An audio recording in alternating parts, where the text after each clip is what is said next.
Chapter 11. The Demonic Counterattack. The air in the Grand Colosseum thrummed with a palpable tension, a potent mix of anticipation and underlying unease that had been steadily building throughout the tournament. Spectators buzzed with conversation, their voices a low, constant murmur that rose and fell like the tide, punctuated by the occasional roar of approval or gasps of shock from the dueling arenas. Li Ming, having successfully navigated yet another bout, found himself caught in this eddy of energy, a brief lull before the next storm. He had taken refuge near one of the lesser-used refreshment stalls, the scent of spiced honey cakes and steamed buns a welcome distraction from the lingering metallic tang of qi in the air. He sipped a cool, herbal infusion, his mind replaying the strategies and maneuvers of his recent match, analyzing his own performance for any potential weaknesses. He was not alone in his search for a moment of respite. Many disciples from various sects sought similar quiet corners to regain their composure, to strategize, or simply to escape the relentless pressure of the competition. It was in such a liminal space between the frantic energy of combat and the quietude of personal reflection that the insidious tendrils of the Black Lotus sect's gambit began to unfurl. From the shadowy underbelly of the tournament grounds, a network of operatives, meticulously placed and expertly disguised, began to stir. The Black Lotus sect, known for its devious tactics and its preference for strikes that bypassed honorable combat, had been observing the tournament with keen interest. Their initial goal had been reconnaissance, to assess the strengths of potential rivals, to identify emerging talents that might pose a future threat, and to gauge the overall security of the event. However, the rapid and impressive rise of Li Ming, coupled with the unexpected resilience and tactical acumen displayed by Yu Xiener, had shifted their focus. They were no longer content with mere observation. They saw an opportunity. The plan, conceived by their enigmatic leadership and communicated through a series of clandestine channels, was multifaceted and designed for maximum disruption. It wasn't a single direct assault, but a series of precisely timed provocations intended to shatter the fragile order of the tournament. The primary objective was to sow widespread chaos, creating an environment where their more covert operations could be executed with minimal resistance. Secondary objectives included the elimination of particularly promising disciples who might challenge the Black Lotus sect's long-term influence, and, if the opportunity arose, the abduction of key individuals, such as Li Ming or Yu Xiener, whose talents and growing prestige made them significant assets or considerable liabilities. The initial phase of the gambit involved a carefully orchestrated incident designed to exploit the inherent rivalries between the participating sections. A group of Black Lotus disciples, disguised as members of a minor, disgruntled sect known for its volatile temper and history of skirmishes with the more established powers, infiltrated the Spectator, stands in a section designated for a sect with a long-standing feud with the Azure Dragon sect. Armed with specialized low-grade illusionary talismans and smoke bombs infused with a potent, disorienting agent, their plan was to initiate a seemingly unprovoked brawl. The illusionary talismans, activated simultaneously, would project fleeting images of aggression: a phantom sword thrust, a spectral fist aimed at the chest, designed to provoke immediate, instinctive defensive reactions from the unsuspecting disciples of the rival sect. In the charged atmosphere of the Colosseum, where tensions were already at a fever pitch, such perceived attacks would undoubtedly ignite a furious response. The smoke bombs, filled with a mild but intensely irritating irritant that mimicked the effects of certain pungent spiritual herbs, would then be deployed, creating confusion and exacerbating the ensuing pandemonium. The objective was not to cause serious harm, but to create a believable, yet manufactured, inter-sect conflict that would draw the attention of the tournament marshals and security forces, diverting their resources and creating a smokescreen for subsequent actions. Simultaneously, another cell of Black Lotus operatives, this one composed of their more skilled infiltrators, was tasked with a different, yet equally disruptive, objective. Operating from the subterranean tunnels and forgotten chambers beneath the Colosseum, They were to target the primary power conduits that supplied energy to the various elemental arrays that maintained the arena's stability and amplified the spectators' cheers. These arrays, while essential for the grand spectacle, were also sensitive and, when disrupted, could cause localized surges and unpredictable fluctuations in energy. Their plan was to introduce a carefully calibrated destabilizing agent into these conduits, not enough to cause a catastrophic explosion, but sufficient to trigger a cascade of minor malfunctions. This would manifest as flickering lights, strange sonic distortions, and perhaps even brief, localized gravity anomalies in the dueling arenas themselves. The aim was to introduce an element of unpredictability and unease into the competition, making the cultivators doubt the very foundations of the arena and potentially leading to disastrous miscalculations during their duels. A third, and perhaps most dangerous, element of the Black Lotus sect's plan involved a more direct assault, albeit one cloaked in the guise of opportunism. A small, elite team of their assassins, specialists in poison and swift, silent kills, were positioned strategically around the perimeter of the main spectator seating areas, their identities concealed by cloaks and masks. Their targets were specific: disciples exhibiting exceptional talent or those perceived as future threats to the Black Lotus sect's dominance. Li Ming and Yu Xian'er were, of course, high on this list. Their instructions were not to engage in open combat, but to strike when an opportunity presented itself, exploiting the chaos created by the other cells. A perfectly aimed dart laced with a fast-acting paralytic poison, a subtle curse woven into a seemingly harmless congratulatory gesture, or a swift, unseen blade during a moment of distraction. These were their preferred methods. They were to move with lethal efficiency, leaving minimal evidence and disappearing back into the throngs before their actions could be traced. The Black Lotus sect's rationale was multi-pronged. Firstly, the elimination or incapacitation of rising talents like Li Ming would significantly weaken the Azure Dragon sect and other rival powers, clearing the path for their own ascendancy. Secondly, the sheer chaos and distrust sown by the disruptions would create an atmosphere ripe for further exploitation. In a tournament riddled with suspicion and uncertainty, it would be easier to conduct their more clandestine operations, such as the acquisition of rare artifacts or the recruitment of disillusioned disciples from other sects. Furthermore, there was the possibility of a more ambitious objective: the capture of Li Ming or Yu Xian'er. Li Ming's unique elemental affinity and his rapid cultivation speed made him a potentially invaluable asset, either for his own powers or for the secrets of his sect. Yu Xian'er's perceptive abilities and her understanding of cultivation dynamics could also be of significant use. Capturing them under the guise of the tournament's general disorder would be a masterstroke, a way to remove two promising figures from their respective sects without openly declaring war. The plan was, in essence, a symphony of disruption. Each element was designed to complement the others, creating a feedback loop of chaos and opportunity. The brawl would draw the marshals. The power fluctuations would sow doubt and confusion among the cultivators, and the assassins would exploit the resulting vulnerability to strike at key targets. It was a classic Black Lotus gambit: to destabilize the enemy from within, to turn their strengths into weaknesses, and to achieve their objectives through guile and misdirection rather than direct confrontation. Li Ming, lost in his own thoughts, felt a subtle shift in the ambient energy.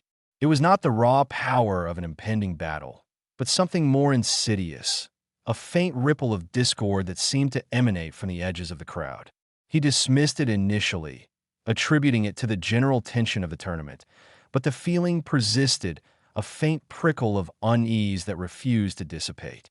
He glanced around, his gaze sweeping over the assembled spectators. They were a sea of faces, a vibrant tapestry of colorful robes and eager expressions. But beneath the surface, he sensed a tremor. Suddenly, a shout erupted from a section of the stands filled with disciples of the Verdant Willow sect, a group known for their relatively peaceful demeanor and their reliance on defensive arts. The shout was quickly followed by a flurry of movement. A chaotic surge as disciples began to push and shove, their expressions a mixture of confusion and alarm. From within their ranks, plumes of thick, acrid smoke began to billow, obscuring the faces of those caught in the melee, and sending a wave of coughing through the nearby spectators. "What is happening?" a disciple near Li Ming exclaimed, his eyes wide with alarm. "It looks like a fight between the Verdant Willow sect and—" "Who are they fighting?" another asked, squinting through the haze. Li Ming's senses, honed by his training, immediately recognized the unsettling nature of the smoke. It wasn't the natural byproduct of a fire or a standard smoke bomb. There was an artificial quality to it, a specific chemical tang that hinted at something more deliberate, something designed to disorient and incapacitate. He also noted the pattern of the aggression. It seemed to originate from a few individuals within the Verdant Willow section, who were then directing their ire towards those on the fringes, sowing confusion and fear. This wasn't a natural outburst of anger. It was a manufactured incident, a carefully constructed provocation. As the marshals began to converge on the disturbance, their stern shouts cutting through the rising panic, another, more subtle, phenomenon occurred. In a dueling arena several sections away, a flash of light flickered erratically, and the distinct hum of the amplification arrays seemed to stutter.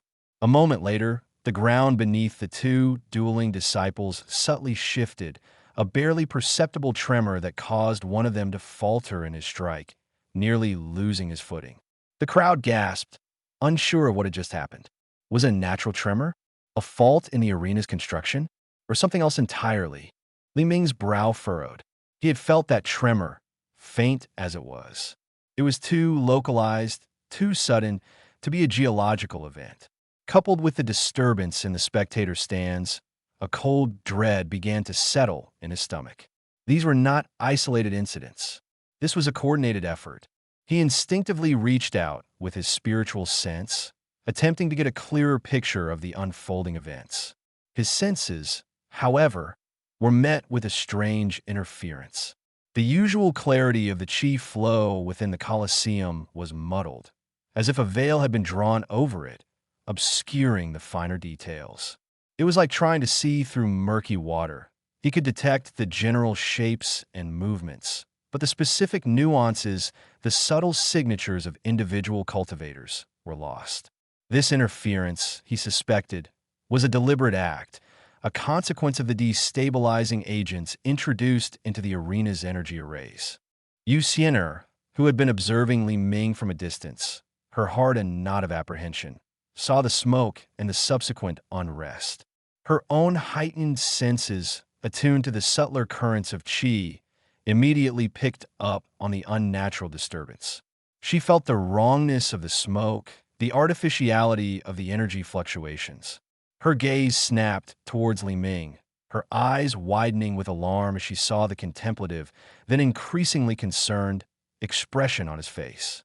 She had been anticipating a direct confrontation, a challenge from a rival sect, but this felt different. This was an attack on the very fabric of the tournament, a descent into chaos. "This is not good," she murmured, her voice barely audible.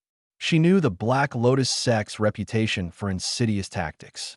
If this was their doing, the situation was far more perilous than anyone imagined.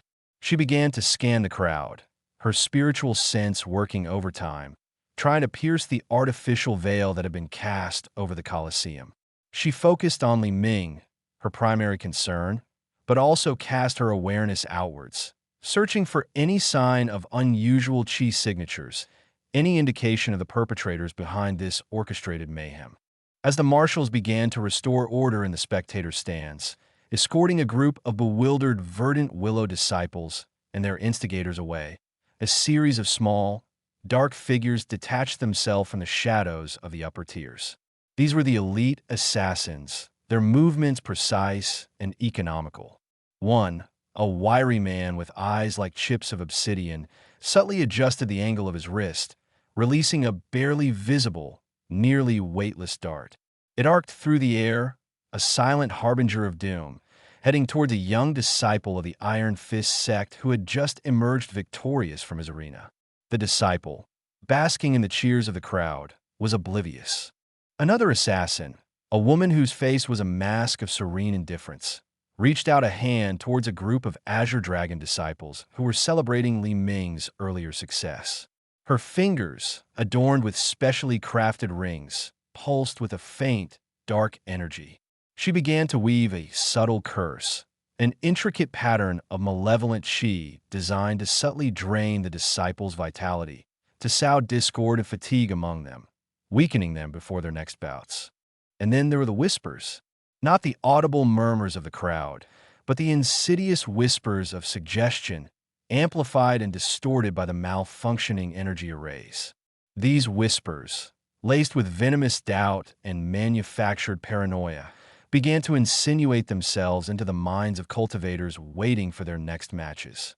They spoke of betrayal, of hidden traps, of unfair advantages held by rivals. They preyed on existing insecurities, amplifying them into crippling fear. A disciple known for his unwavering confidence might suddenly feel a wave of self-doubt so intense that he could barely lift his sword.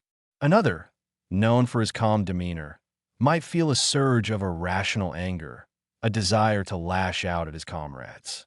Li Ming, still trying to process the smoke incident and the arena tremor, felt the insidious whispers begin to encroach upon his own mind. He felt a subtle shift in his own internal qi, a faint dissonance that made his usual flow feel sluggish. Doubt, like a cold serpent, began to coil in his mind. Were the marshals truly impartial? Had his last opponent held back, only to unleash a secret technique in their next encounter? Was the Azure Dragon sect truly as strong as it seemed? He shook his head, forcing the intrusive thoughts away. He recognized the pattern.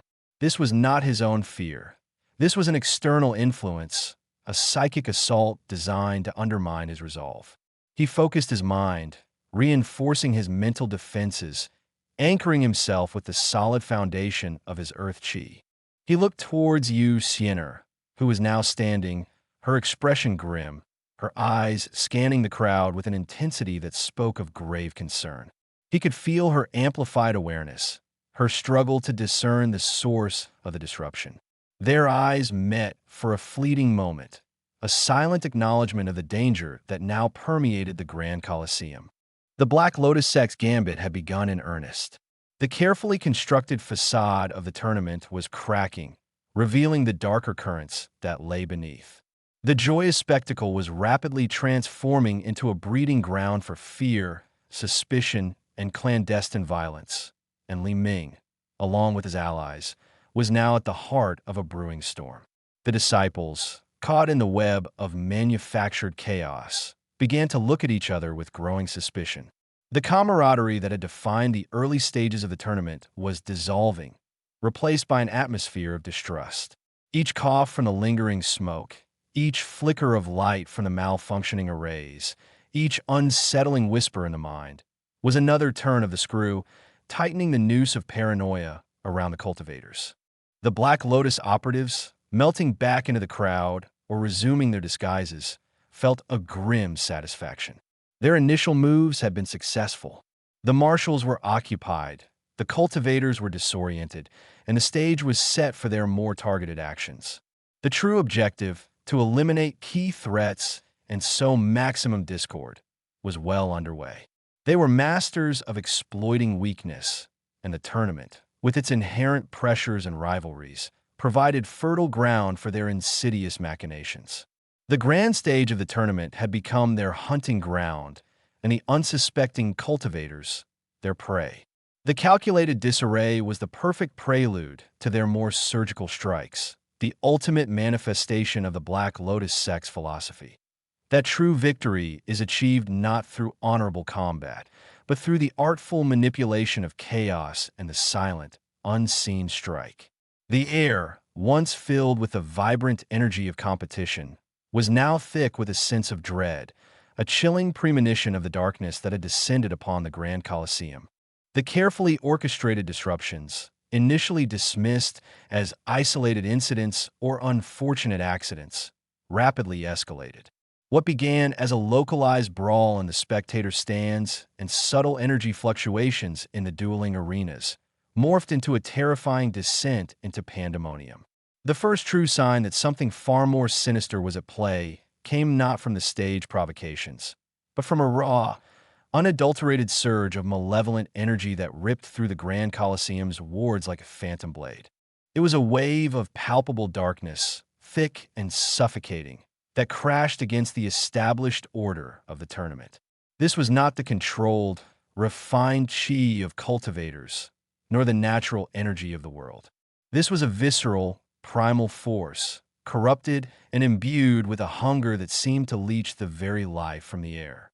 Spectators, moments before engrossed in the unfolding events, let out shrieks of pure terror as the wave washed over them. The joyous cheers of the crowd abruptly ceased, replaced by a cacophony of panicked cries and the terrified bleating of beasts of burden kept in designated holding pens on the outskirts of the arena. From the depths of the Colosseum, from cracks that had inexplicably appeared in the ancient stone, from the very shadows that clung to the upper tiers, tendrils of this demonic energy began to writhe and coalesce. They were not solid forms, at first, but amorphous masses of swirling, obsidian mist, punctuated by pinpricks of malevolent light that seemed to pulse with wicked sentience. These nascent demonic manifestations began to lash out, their ethereal tendrils striking indiscriminately. A bolt of dark energy, crackling with unnatural cold, slammed into a banner depicting the azure dragon, the proud emblem instantly withering and crumbling into ash. Another tendril snaked through the air, wrapping around a cart laden with refreshments, causing the delicate pastries and steaming buns to instantly decay into putrid sludge. The cultivators, their senses far more attuned to the subtle flows of spiritual energy, were the first to grasp the true nature of the threat. The air, once vibrant with the anticipation of martial prowess, now reeked of the Stygian depths. A collective gasp rippled through the disciples as they felt the distinct, sickening signature of demonic chi. This was not the result of rival sect machinations, nor a deliberate act of sabotage by a single organization. This was an invasion. Li Ming, his earth chi solidifying his resolve, watched in stunned disbelief as the ethereal darkness expanded. He could feel its oppressive weight, the way it sought to smother all light, all life. His mind, sharp and analytical even in the face of overwhelming chaos, immediately began to piece together the Black Lotus sect's earlier provocations. The staged brawl, the energy fluctuations, the subtle psychic assaults, they weren't merely designed to sow discord. They were a prelude, a deliberate weakening of the arena's defenses, an opening for something far more terrifying to breach the veil. The Black Lotus sect had not just disrupted the tournament. They had opened a portal to damnation. Demonic energy, a voice, sharp with a mixture of fear and authority, boomed from the arena's central platform. It was Elder Jian, his face a mask of grim determination as he drew his ceremonial blade, its polished surface shimmering with protective enchantments. All disciples, form ranks. Protect the spectators. The call to arms was met with immediate, albeit panicked, action. Disciples from the various sects, their earlier rivalries momentarily forgotten, scrambled to their feet. The younger, less experienced cultivators, their minds still reeling from the psychic whispers and the sudden influx of dark chi, looked bewildered, their weapons trembling in their hands. But the veterans, those who had faced real combat, understood the gravity of the situation. They formed defensive lines, their chi flaring to create shields of elemental energy, attempting to push back the encroaching darkness. Yu Xiener, her movements swift and decisive, moved to Li Ming's side.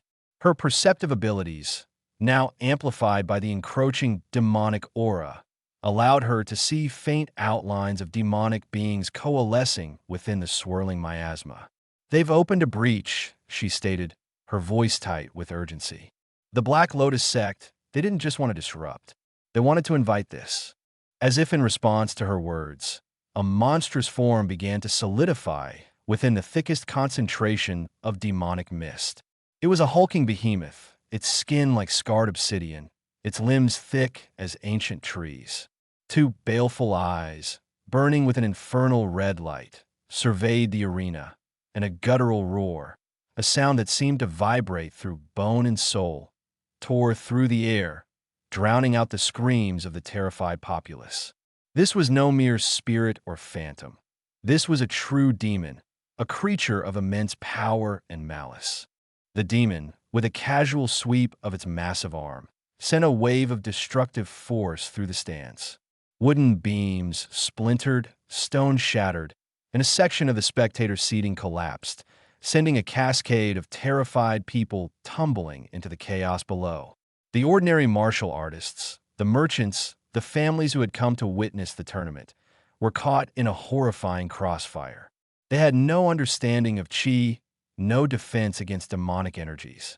Their screams of terror were raw and primal, a stark counterpoint to the controlled shouts of the cultivators. Li Ming felt a surge of righteous fury. These were innocent people, caught in a conflict far beyond their comprehension, a conflict instigated by the machims of those who sought power at any cost. He channeled his earth chi, focusing it into a protective barrier around himself and Yu Xiener, then extending it outwards to encompass a small group of elderly spectators who were paralyzed with fear. The earth energy was a steady, grounding force, a stark contrast to the chaotic, destructive nature of the demonic chi. We need to find the source of this breach, Li Ming said, his voice firm despite the chaos. Elder Jian is rallying the disciples, but if we don't seal the entry point, more will come. The demon, seemingly amused by the cultivators' futile attempts to defend themselves, let out another earth-shattering roar and stomped its foot. The ground beneath the central arena buckled, creating a chasm that pulsed with an ominous, dark light. From this new opening, smaller, more agile demonic entities began to swarm, their forms vaguely canine or reptilian, their claws sharp as obsidian shards. They moved with unnatural speed, their eyes fixed on the cultivators, their very presence radiating an aura of pure malice. The tournament, intended to showcase martial prowess and foster camaraderie, had devolved into a desperate struggle for survival. The organized duels were abandoned as disciples from all sects, united by the common threat, fought side by side.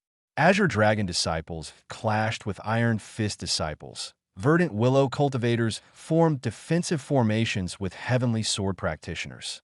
The distinctions between sects, so fiercely maintained just moments before, dissolve in the face of utter annihilation. A particularly agile demonic creature, its body a mass of shimmering scales and razor-sharp teeth, lunged at a young disciple of the Celestial Crane sect. The disciple, his face pale with fear, managed to block the initial lunge with his sword, but the creature's claws left deep, gouging marks on his protective chi. Before another demon could attack, a torrent of fiery chi erupted from the side, engulfing the creature and reducing it to a pile of smoldering ash. It was a disciple of the Blazing Sun sect, his face set in a grim line, his twin swords still radiating heat. "Watch your six," he yelled to the Celestial Crane disciple, his voice strained. "These things are relentless." The chaos was overwhelming. The air was thick with the stench of brimstone and decay, the screams of the injured, and the roars of the demons. Torches sputtered and died, their flames choked by the encroaching darkness.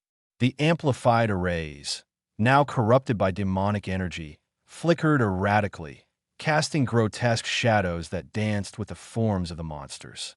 The whispers, which had been subtle before, now intensified, a constant, maddening chorus of fear and despair that clawed at the minds of even the most resolute cultivators.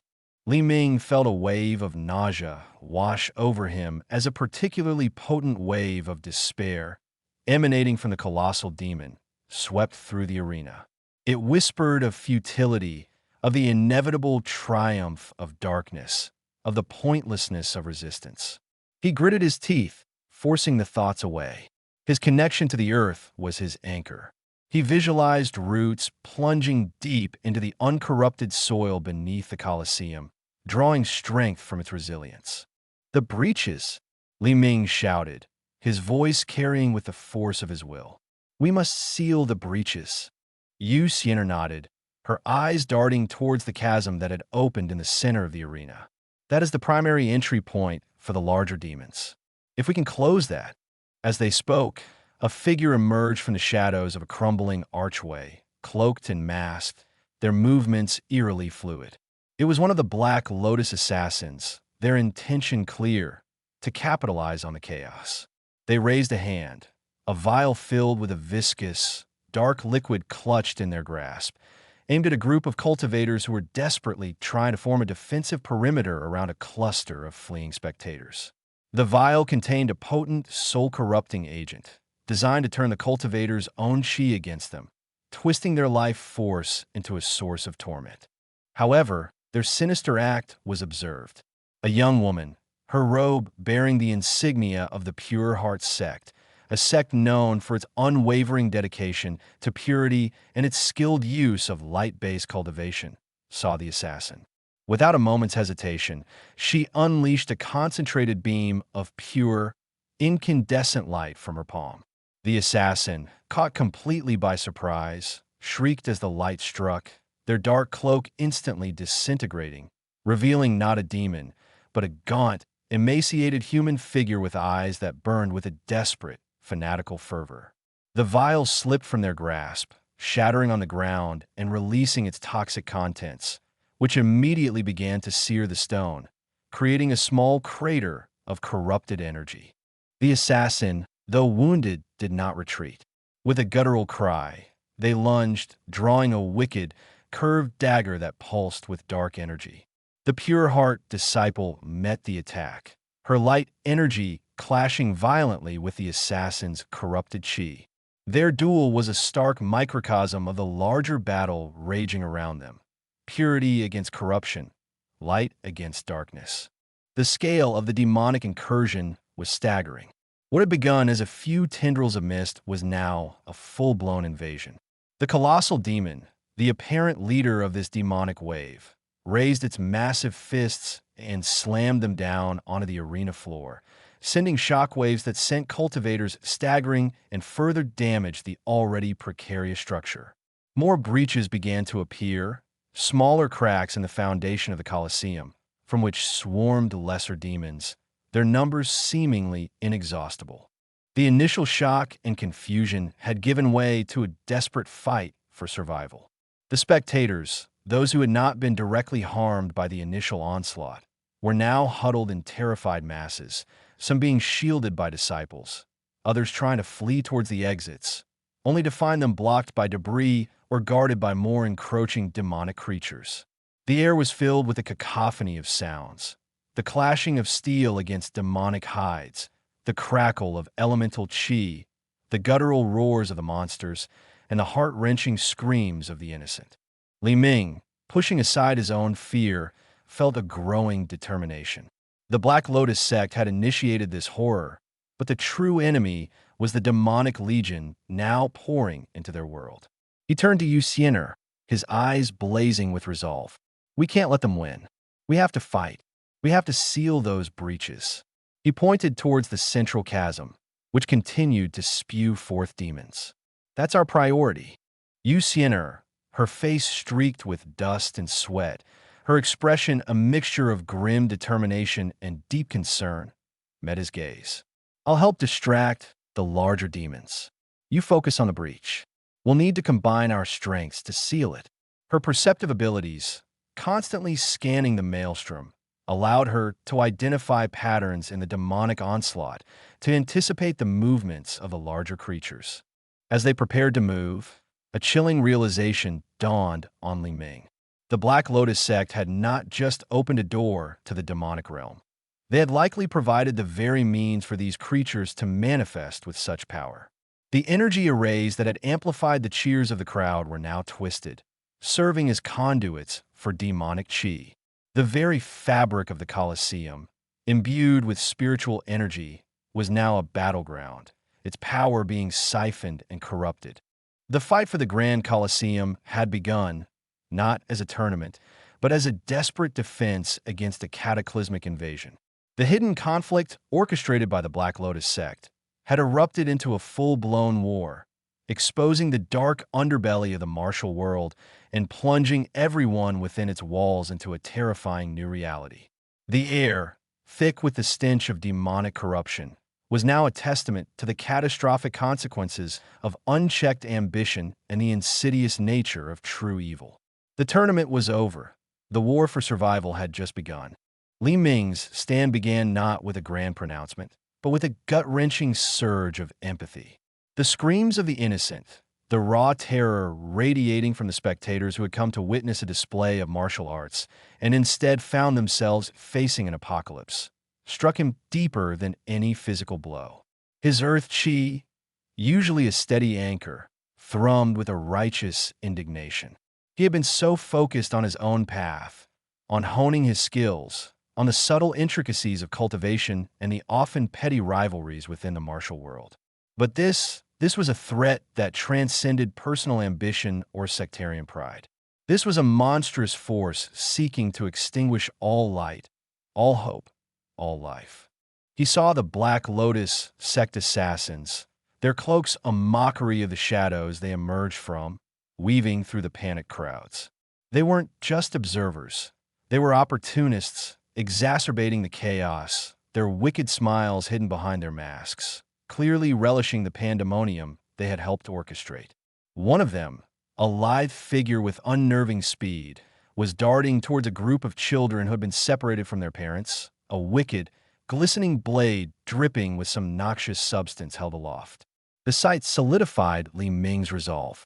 His initial reluctance, his desire to remain uninvolved in the machinations of the sects, evaporated like morning mist under a scorching sun. No! The word, sharper than any sword, ripped from Li Ming's throat.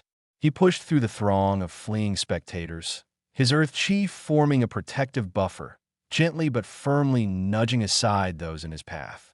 He didn't have the lightning speed of a wind cultivator or the raw destructive power of a fire master, but his earth chi was steadfast, unyielding. It was the embodiment of resilience, and at this moment, resilience was precisely what was needed. He focused his energy not on attacking, but on creating a barrier, a wall of compacted earth, laced with stabilizing chi, erupted from the ground before him, separating the approaching assassin from their intended victims. The assassin, caught off guard by this sudden, localized eruption of earth, stumbled back, their wicked grin momentarily replaced by a flicker of surprise. The children, startled by the commotion, looked up, their wide, tear-filled eyes catching sight of Li Ming, their small faces etched with a desperate hope. "Get back!" Li Ming shouted to the children, his voice rough but steady. "Find shelter. Stay with the disciples." He didn't know if they could hear him over the din, but the gesture itself seemed to offer a sliver of comfort. He then turned his full attention to the assassin. The masked figure recovered quickly, their surprise replaced by a cold, predatory glint in their eyes. They lunged, not at Li Ming, but in a wide arc, attempting to bypass the earthen barrier and reach the children from another angle. Li Ming anticipated the move. He slammed his palm onto the ground, and another section of the earth wall rose, blocking the assassin's new trajectory. The assassin hissed, a sound like a cornered viper, and then unleashed a volley of dark energy projectiles, small, needle-like darts of corrupted chi that whizzed through the air. Li Ming raised his forearms, his earth chi hardening into a dense shield. The projectiles struck with sharp, stinging impacts, but the shield held, absorbing the dark energy without compromising his stance. "You're persistent," Li Ming muttered, more to himself than to the assassin. He knew he couldn't just keep raising walls. The Black Lotus sect goal was not just to sow chaos.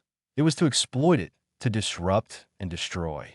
These assassins were likely empowered by the demonic energy that was now flooding the arena. Their own chi twisted and amplified, making them far more dangerous than ordinary cultivators. He needed to understand their objective, and he needed to do it quickly. The larger demonic entities were already tearing through the arena, and the disciples were struggling to contain them. The Black Lotus sect's actions, though seemingly aimed at amplifying the chaos, were a calculated part of the larger demonic invasion. They were the vanguard, the saboteurs, ensuring that any organized resistance would be hobbled from the start. The assassin, realizing they couldn't easily break through Li Ming's defenses, changed tactics.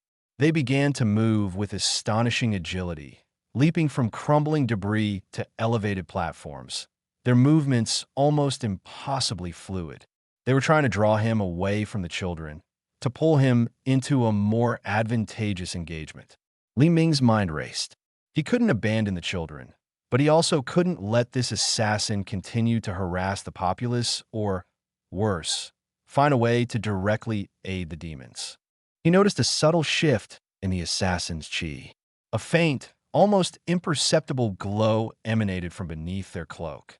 It was similar to the energy he had felt from the Black Lotus disciples earlier, the kind that felt unnaturally cold and hungry. They were drawing power directly from the demonic rift. This wasn't just a fight against assassins. It was a fight against the encroaching darkness itself, channeled through human agents. "You serve the demons," Li Ming stated, his voice resonating with a newfound authority. "You opened the door for this destruction." He wasn't asking a question. He was making a declaration. The Black Lotus sect, in their arrogance, had not only invited the demons, but had become instruments of their will. The assassin responded with a sharp, mocking laugh. "The strong devour the weak, cultivator. We merely facilitate the natural order. You cling to your pathetic ideals of protection and order. Soon, all will be consumed, and only true power will remain."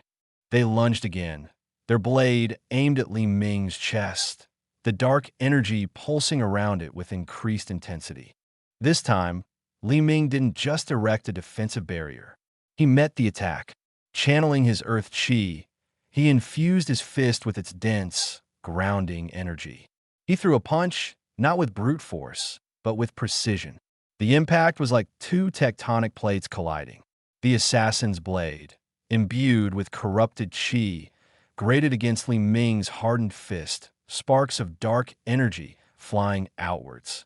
The assassin grunted in pain as their arm, struck by the unyielding earth chi, was jarred violently. Li Ming pressed his advantage. He followed up with a series of rapid, earth-infused strikes, each one designed to disrupt the assassin's balance and break their flow of energy. He wasn't trying to kill them, not yet. He needed to incapacitate them, to stop them from causing further harm. His movements were a stark contrast to the assassin's frenetic, almost unnatural agility. Li Ming's were grounded, deliberate, each step a testament to his connection with the earth. The assassin, realizing they were outmatched in this direct confrontation, retreated, leaping back onto a shattered pillar. "This is not over, cultivator," they spat, their voice hoarse. "The Black Lotus will have its due." With a final, venomous glance, they vanished into the swirling miasma, their presence fading like a dying ember. Li Ming watched them go, his heart still pounding. He hadn't defeated them, but he had bought precious time.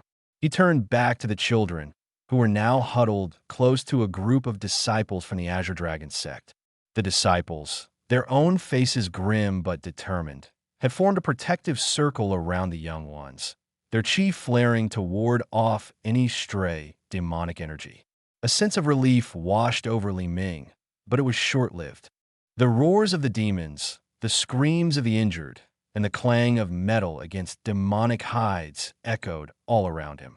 He could feel the oppressive weight of the demonic chi pressing down, making it difficult to breathe, to think. His initial act of defiance had been a small spark in a raging inferno, but it was a spark nonetheless. He had moved beyond his personal duels, beyond the petty squabbles of the tournament. He had acted not as a competitor, but as a protector. He looked towards the central arena, where the massive demonic beast still stood, its presence radiating an aura of pure dread. Elder Jian and the other sect elders were coordinating the defense, their voices strained but resolute. Disciples from all factions were fighting side by side, their previous rivalries forgotten in the face of this existential threat. But Li Ming knew that simply fighting back wouldn't be enough. The breaches needed to be sealed. He glanced at Yu Xian'er, who was expertly deflecting demonic tendrils with her wind cultivation, her movements graceful even amidst the chaos. Her perceptive abilities were invaluable, and he knew they would need to work together.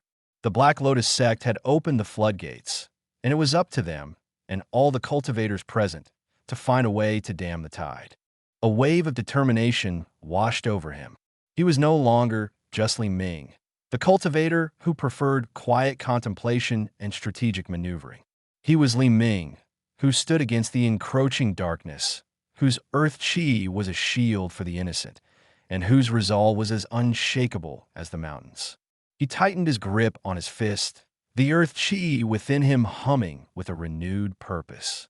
The tournament was a distant memory. This was a battle for survival, and he would not falter. He would stand his ground, a bulwark against the encroaching tide of demonic corruption, and fight for every soul within his reach. His journey had taken an unexpected turn, one fraught with peril, but also one that revealed a strength he hadn't fully recognized within himself. He was ready to face whatever came next, not with fear, but with the unyielding spirit of the earth. The cacophony of the arena had reached a fever pitch. The ground trembled not from martial prowess, but from the earth-shattering impact of demonic entities. Twisted forms, born of shadow and malice, tore through the hastily formed defensive lines of cultivators. Screams, once cries of alarm, had devolved into hoarse gasps of despair as the Black Lotus sect's treachery plunged the grand martial gathering into a nightmare. Li Ming, his heart a leaden weight in his chest, found himself in a desperate dance of defense, his earth chi a stubborn bulwark against the encroaching tide. He had just managed to shield a group of terrified children from a swift, venomous assassin, the brief victory tasting like ash against the backdrop of widespread devastation. It was in this moment of grim resolve, as he prepared to face another wave of shadowy assailants, that a new force erupted onto the scene, a whirlwind of emerald and silver that defied the encroaching darkness.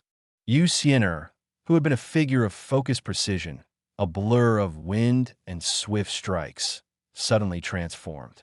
The subtle grace that had characterized her movements intensified, becoming a tempest. The gentle breeze she usually commanded swelled into a gale, a roaring vortex of pure, untamed wind. Her eyes, usually pools of calm contemplation, now blazed with an almost incandescent light, reflecting the raw power she was unleashing.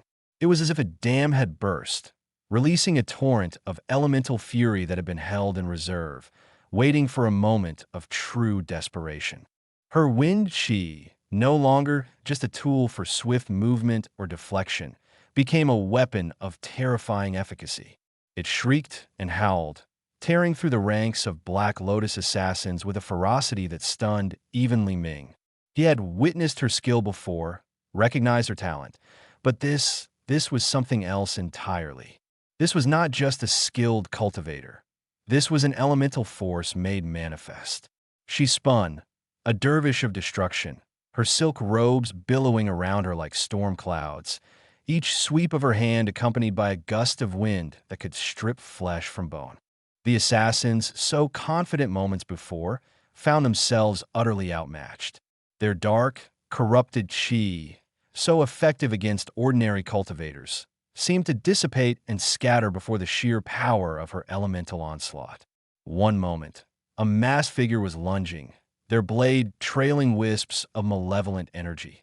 The next, they were caught in Yu Xian'er's wind current, their body twisted and contorted, their very essence torn asunder by the unseen forces. There was no scream, no pained cry, only a sickening snap as their form dissolved into motes of dust, carried away by the relentless wind. Li Ming could only watch, his own earthen defenses momentarily forgotten, as Yu Xian'er carved a path of devastation through their ranks. He had always seen her as a formidable ally, a peer in terms of cultivation, perhaps even slightly ahead in certain refined techniques. But this display of raw, elemental power hinted at depths he had never fathomed. The air around her crackled with an ancient energy, a resonance that felt older than the sex, older than the very cultivation world he knew. She moved with an unnerving fluidity, her every motion perfectly synchronized with the raging winds. It wasn't just the force of the gusts. It was the precision with which she directed them.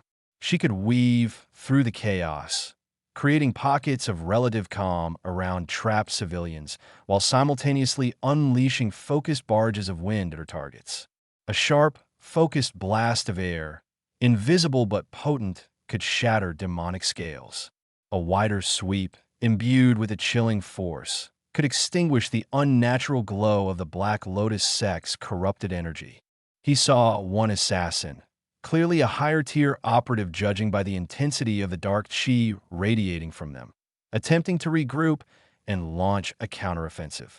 They gathered a swirling vortex of shadows, preparing to unleash a devastating attack.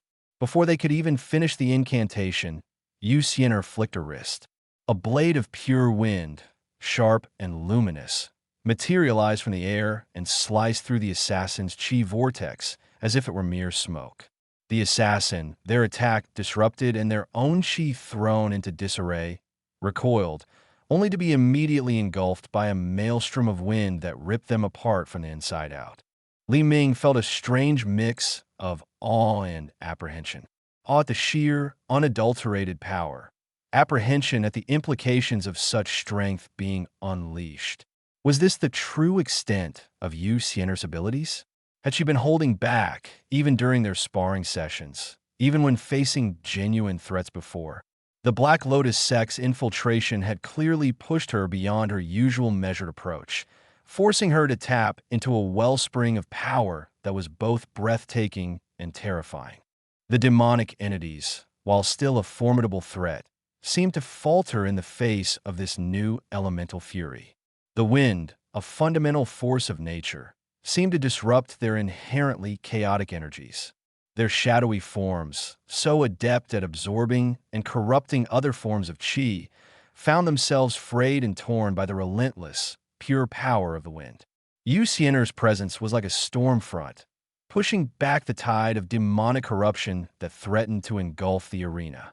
A particularly monstrous demon, a hulking brute with obsidian skin and glowing red eyes, lunged towards Li Ming, its massive clawed hand raised to crush him. Li Ming braced himself, channeling his earth qi, preparing for the inevitable impact. But before the claw could descend, it was met not by his fist, but by a concentrated surge of wind that seemed to materialize from nowhere. The force was immense, slamming into the demon's arm with a crack that echoed through the arena. The demon roared in pain and surprise, its limb momentarily paralyzed. Yu Xian'er appeared beside Li Ming, a whirlwind of motion, her expression grim. "You should not be standing here, Li Ming," she said, her voice cutting through the din, though it was tinged with a surprising weariness. "This is beyond the scope of a mere tournament. These are forces that seek to consume everything." Li Ming, though stunned by her power, managed to nod. "I know, but these assassins, they are working with the demons. They are facilitating this." He gestured towards a group of Black Lotus disciples attempting to break through a weakened section of the arena's outer wall, their efforts clearly aimed at allowing more of the monstrous entities to pour in. Yu Xian'er's gaze hardened as she followed his gesture. Then they will be dealt with. Without another word, she turned and launched herself towards a group. The air around her intensified, the winds coalescing into razor-sharp tendrils that whipped through the Black Lotus disciples. They scrambled to defend themselves, but their techniques, so effective against the disciples of other sects, were like paper against her elemental storm. She moved with a speed that was almost impossible to track, a phantom of wind and power. One moment she was a blur of emerald, the next she had dispatched 3 assassins, their dark chi extinguished without a trace. She wasn't simply attacking, she was eradicating. Her movements were precise, efficient, and brutally effective. It was clear that she was not fighting with the same hesitant caution she might have displayed in less dire circumstances. This was a no-holds-barred display of her true capabilities. Li Ming found himself with a brief respite from the immediate threats. He watched, mesmerized, as Yu Xian'er continued her onslaught. He noticed that with each surge of power, a faint, almost ethereal glow emanated from her, a luminescence that seemed to resonate with the very fabric of the world. It was as if the wind itself was a part of her, an extension of her being, and she could command it with an absolute mastery that defied understanding. He couldn't shake the feeling that he was witnessing something ancient, something primal. Her power felt different from the cultivated qi of any sect he knew. It spoke of a deeper connection, a more fundamental command over the elements. It was as if she was channeling a power that predated organized cultivation, a raw force of nature that had been awakened by the dire circumstances. He saw a powerful demon, a towering beast wreathed in shadow and fire, attempting to break through a defensive line composed of elders from the Azure Dragon sect. The elders, seasoned cultivators, were struggling to contain its ferocity. Yu Xian'er, sensing the threat from across the chaotic arena, turned her attention towards it. A single, focused gust of wind, imbued with an almost tangible chill, shot across the battlefield. It struck the demon's fiery aura, not extinguishing it, but altering its very nature, making it brittle and unstable. Then, with a roar that seemed to tear through the very air, Yu Xian'er summoned a swirling vortex that enveloped the demon. The beast thrashed and roared, but its movements became sluggish, its power sapped. The wind, no longer a mere force, seemed to be actively dismantling its corrupted form, tearing it apart molecule by molecule. Within moments, the monstrous entity dissolved into a cloud of ash, its unholy roar abruptly silenced. The cultivators, both disciples and elders, who witnessed this feat paused, their faces a mixture of relief and bewilderment. They had seen powerful cultivators, but they had never witnessed anything like this. The battle still raged. The demonic onslaught was far from over, but Yu Xian'er's intervention had shifted the tide in a way that no one had anticipated. Li Ming felt a profound sense of respect and a touch of unease for the woman who stood before him, her power a blinding beacon in the encroaching darkness. He had always admired her strength, her intellect, her composure. But today he saw something more, a raw, untamed power that was both beautiful and terrifying. He knew, with absolute certainty, that he had only seen a fraction of what she was capable of. The whispers of her exceptional talent, once mere rumors, now felt like gross understatements. This wasn't just about a martial tournament gone awry. This was about forces far greater than he had ever imagined, and Yu Xian'er, in her unleashed fury, was proving to be a crucial and utterly formidable part of that equation. Her actions were not just a defense. They were a statement, a declaration that the forces of darkness would not have an easy victory, not while she stood against them. The air, still thick with the stench of demonic corruption, now also carried the invigorating scent of a storm that refused to be broken. The roiling chaos of the arena had become a crucible, a fiery forge that was melting away the superficial rivalries and petty disputes of the martial gathering. In the face of annihilation, the ingrained hierarchies and sectarian divides began to crumble. Li Ming, his earthen defenses battered but unyielding, found himself at the epicenter of this unexpected shift.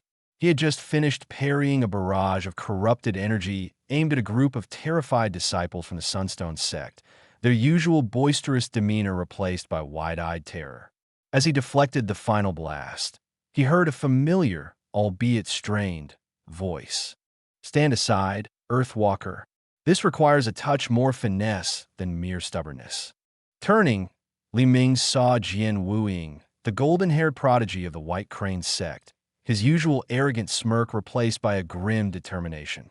Jian Wuying, whose blade had always been a symbol of his disdain for Li Ming's perceived clumsiness, was now a whirlwind of silver light. his swordsmanship a breathtaking dance against the encroaching demonic horde. Beside him fought Tang Lingxi, the ice-wielding prodigy from the Northern Frost Pavilion, her movements fluid and deadly as she conjured razor-sharp shards of ice that pierced the shadowy forms of the demons and the Black Lotus assassins alike. Li Ming, surprised, nonetheless nodded. It seems the Black Lotus sect has given us all a reason to set aside our differences. Jade Crane. Jian Wuying grunted, deflecting a shadowy tendril with a flick of his wrist. Do not mistake necessity for camaraderie, Li Ming. If these demonic beasts weren't threatening to consume my sect's ancestral lands, I'd be more inclined to let you get yourself impaled. Despite his barbed words, his eyes flickered towards Li Ming, a silent acknowledgement of his contribution to the defense. Tang Lingxi, without breaking her icy assault, sent a chilling glance towards Li Ming. Your earth chi is a stable anchor, Li Ming. Guard the flanks. Jian Wuying and I will press the attack where the demonic presence is thickest. This was not the first such nascent alliance. Earlier, Li Ming had witnessed a gruff elder from the Iron Mountain sect, a man known for his stubborn refusal to even acknowledge cultivators from other mountain-based sects, working in tandem with a nimble disciple from the Whispering Willow sect.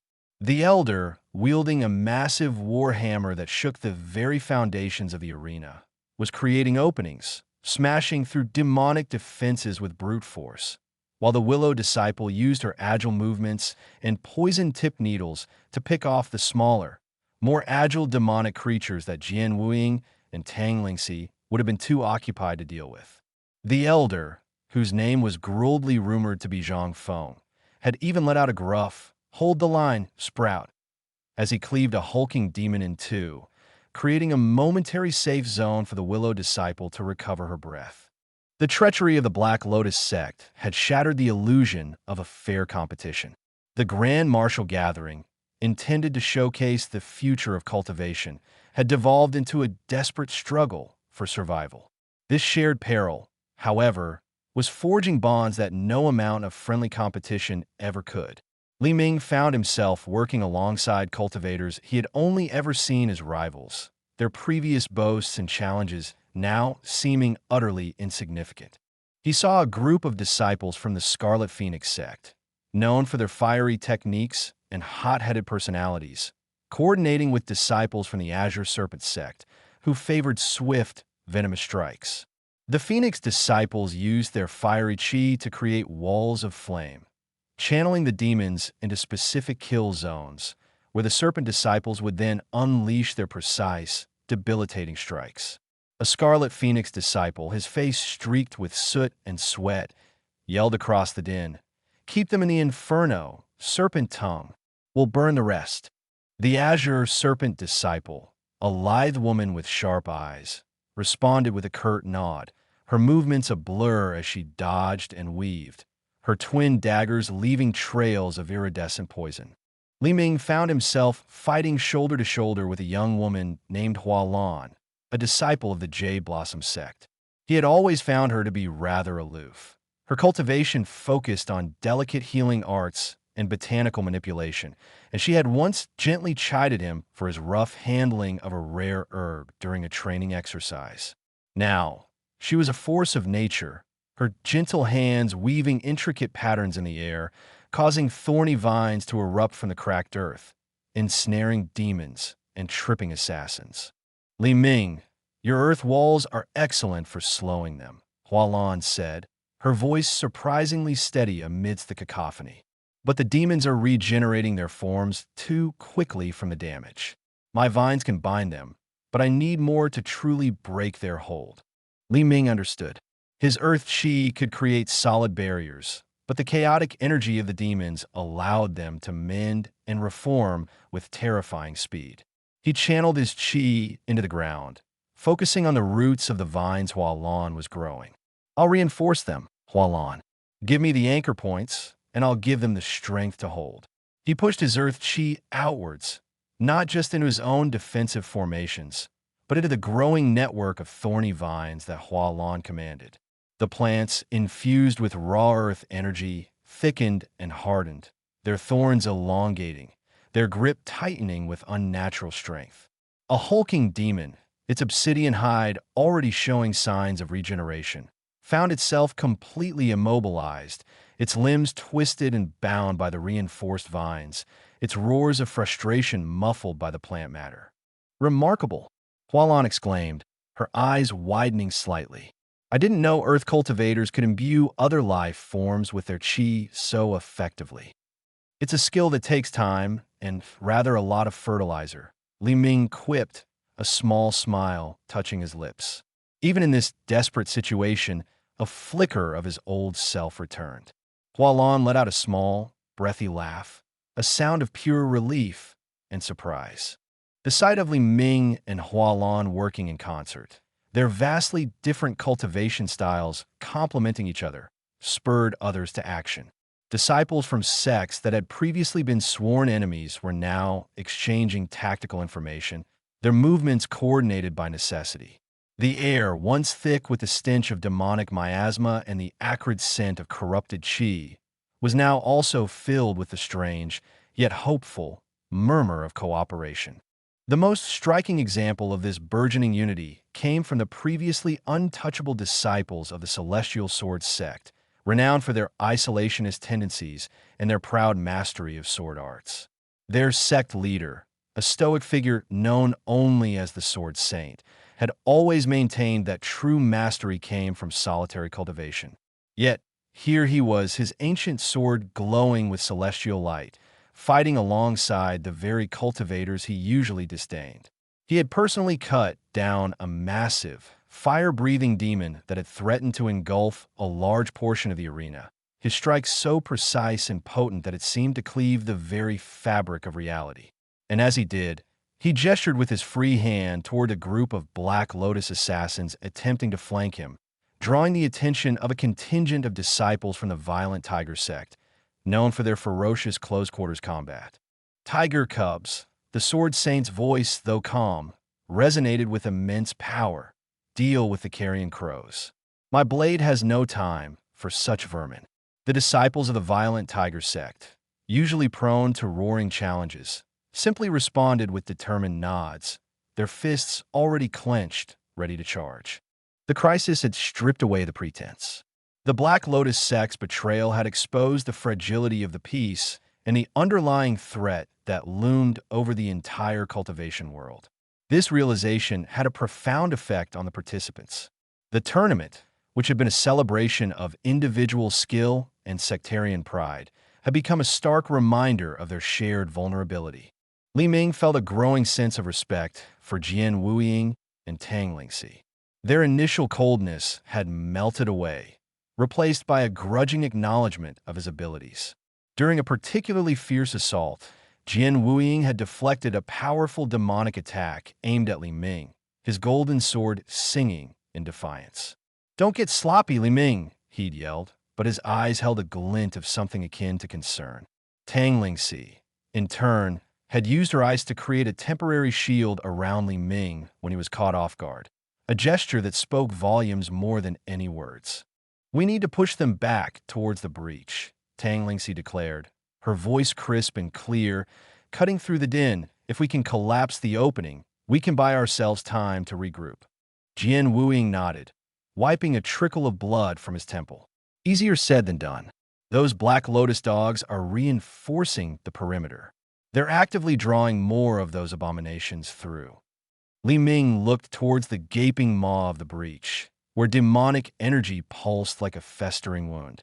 He could feel the earth beneath him groaning under the strain, the very ground rebelling against the unnatural presence. "If we can create a shockwave," he mused, "a powerful enough tremor, we might be able to destabilize the ground around the breach, making it harder for them to maintain it." "A tremor?" Jian Wuying scoffed. "You think your earth qi can do that on this scale?" Before Li Ming could retort, Hualan spoke up. "If Li Ming can create the initial instability, I can channel the life force of the earth through the plants, amplifying the effect. And if Tang Lingxi can then freeze the expanded earth and rock, it will shatter more effectively, creating a more potent collapse." Tang Lingxi's eyes narrowed in thought. and I can use my ice to further seal the cracks, making a complete collapse more likely. Jian Wuying looked between them, a flicker of surprise crossing his face. This was an alliance born not just of desperation, but of genuine strategic thinking, blending their unique cultivation methods into a cohesive plan. "And what about me?" he asked, a hint of his usual competitive fire returning. "You," Li Ming said, his gaze meeting Jian Wuying's, "will be our spearhead. Once the ground is destabilized and begins to collapse, you'll be the one to drive through the opening, clearing the way for the Black Lotus disciples to be pushed back. Your speed and precision are unmatched. You'll be the cutting edge that forces the collapse." A slow grin spread across Jian Wuying's face, eclipsing the grimness. "Now that sounds like a plan worthy of a white crane." The three of them, along with Hualan, moved with a newfound purpose. Li Ming focused his energy, drawing power from the very core of the earth, feeling the immense subterranean pressure building. He slammed his palms onto the ground, a low rumble emanating from deep within. The earth beneath their feet began to vibrate, the tremors growing in intensity, shaking the very foundations of the arena. "Now, Hualan," he roared. Hualan knelt, her hands pressing against the vibrating earth, and began to weave her intricate patterns. Thorny vines, thicker and more robust than before, erupted from the ground, their roots digging deep, drawing upon the surging earth chi that Li Ming was channeling. The vines seemed to pulse with a raw, primal energy, their growth accelerating exponentially, intertwining with the already fractured earth. "Tang Lingxi," Li Ming shouted. As the earth cracked and groaned, Tang Lingxi unleashed a torrent of frigid qi. The moisture in the air, already heavy with the demonic miasma, instantly condensed and froze, coating the expanding cracks and the interwoven vines in a thick layer of ice.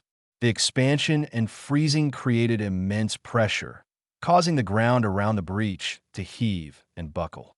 Jian Wuying, with a battle cry, Jian Wuying became a streak of silver. He darted towards the now unstable breach, his sword a blur of light. He didn't engage the demons directly. Instead, he used his speed and sword chi to slice through the weakened structures and the magically reinforced barriers the Black Lotus disciples had erected. Each strike widened the cracks. Each movement encouraged the collapse. The ground beneath the breach gave way with a deafening roar, a massive section of the arena floor plunging downwards, taking a significant portion of the demonic horde and the Black Lotus assassins with it. The combined effort was a stunning success. The primary breach, though not entirely sealed, had been significantly reduced in size, making it far more manageable. The cultivators who witnessed this coordinated display of power, this unlikely union of different sects and cultivation styles, were filled with a renewed sense of hope. The whispers of despair that had been spreading through the arena began to be replaced by murmurs of admiration and respect. Li Ming, breathing heavily, looked at Jian Wuying, Tang Lingxi, and Hualan. Their faces, though streaked with dirt and sweat, held a shared sense of accomplishment. Jian Wuying, for perhaps the first time that day, offered Li Ming a genuine smile. "Not bad, Earth Mover. Not bad at all." Tang Lingxi gave a rare nod of approval, a calculated risk that paid dividends. "Well executed." Hualan beamed, her eyes sparkling. "We are stronger together, it seems." This moment, forged in the heat of battle and solidified by mutual respect, was a testament to the true power that lay not just in individual strength, but in unity. The demonic counterattack, intended to sow chaos and division, had inadvertently sown the seeds of a new, more resilient alliance, one that would face the remaining darkness not as isolated factions, but as a united front. The martial gathering had been irrevocably changed, its purpose redefined by the crucible of fire and shadow. Chapter 12, Confronting the Leader. The roiling chaos of the arena, which had moments before been a terrifying display of demonic invasion and treachery, now began to settle into a tense, albeit still dangerous, equilibrium. The initial shock of the Black Lotus sect's betrayal had subsided, replaced by a grim determination that rippled through the assembled cultivators. The collapsing breach, a gaping wound in the fabric of their reality, had been partially stabilized, a testament to the unexpected alliances forged in the fires of desperation. Yet, beneath the surface of this nascent unity, a darker current flowed, a palpable sense of unease emanating from the heart of the remaining Black Lotus forces.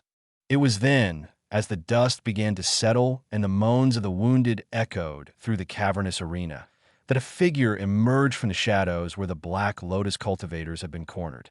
He didn't stride or march. He simply appeared, as if the very air had coalesced to form him. His presence was an oppressive weight, a palpable aura of ancient power that dwarfed the already formidable demonic energy that still seeped from the breach. He was tall, unnervingly so, clad in robes of deep indigo that seemed to absorb all light, embroidered with intricate patterns of swirling black lotuses that pulsed with a faint, malevolent energy. His face, when he turned it towards the stunned cultivators, was a mask of aristocratic disdain, etched with the lines of centuries of cultivation and an unyielding ambition. His eyes, the color of a stormy night sky, held a chilling intelligence, devoid of warmth or empathy. They swept across the field of battle, lingering for a moment on the fallen, then on the weary but resolute faces of those who had survived the initial onslaught. There was no surprise, no concern, only a cold, calculating assessment of the situation. This was not a general rallying his troops. This was a predator surveying its domain. A hush fell over the arena, a silence so profound it was deafening. Even the lingering demons seemed to cower, their chaotic roars subsiding into guttural whimpers. Jian Wuying, his sword still stained with the ichor of his enemies, lowered his blade slightly, his golden hair disheveled, his gaze locked onto the newcomer. Tang Lingxi's icy aura flared, a protective barrier manifesting around her and her sect's disciples. Her eyes narrowed with fierce suspicion. Li Ming, his earth chi still humming from his previous efforts, felt a primal sense of dread wash over him, a warning that resonated deep within his bones. This was no ordinary cultivator. This was something far more ancient, far more dangerous. So, the newcomer's voice was a silken whisper, yet it carried the weight of 1,000 thunderclaps, echoing in every corner of the arena. The Black Lotus sect has encountered inconveniences. His lips curled into a faint, condescending smile, a gesture that promised annihilation rather than amusement. A pity. I had hoped my disciples would have been more efficient. His gaze finally settled on Li Ming, and for the first time, a flicker of something akin to interest entered those storm cloud eyes. The Earthwalker, he mused, the title dripping with disdain, as if the very concept of earth cultivation was beneath him. You show a resilience unexpected for one of your humble origins. Your coordination with the botanical artist and the ice sorceress was adequate. The sheer audacity of his pronouncements, the casual dismissal of the lives lost, and the heroism displayed, sent a fresh wave of anger through the assembled cultivators. But it was tempered by the overwhelming power radiating from him. It was like facing a mountain that had decided to walk. "Who are you?" Jian Wuying finally demanded, his voice tight with a mixture of defiance and apprehension. The man let out a soft, amused chuckle.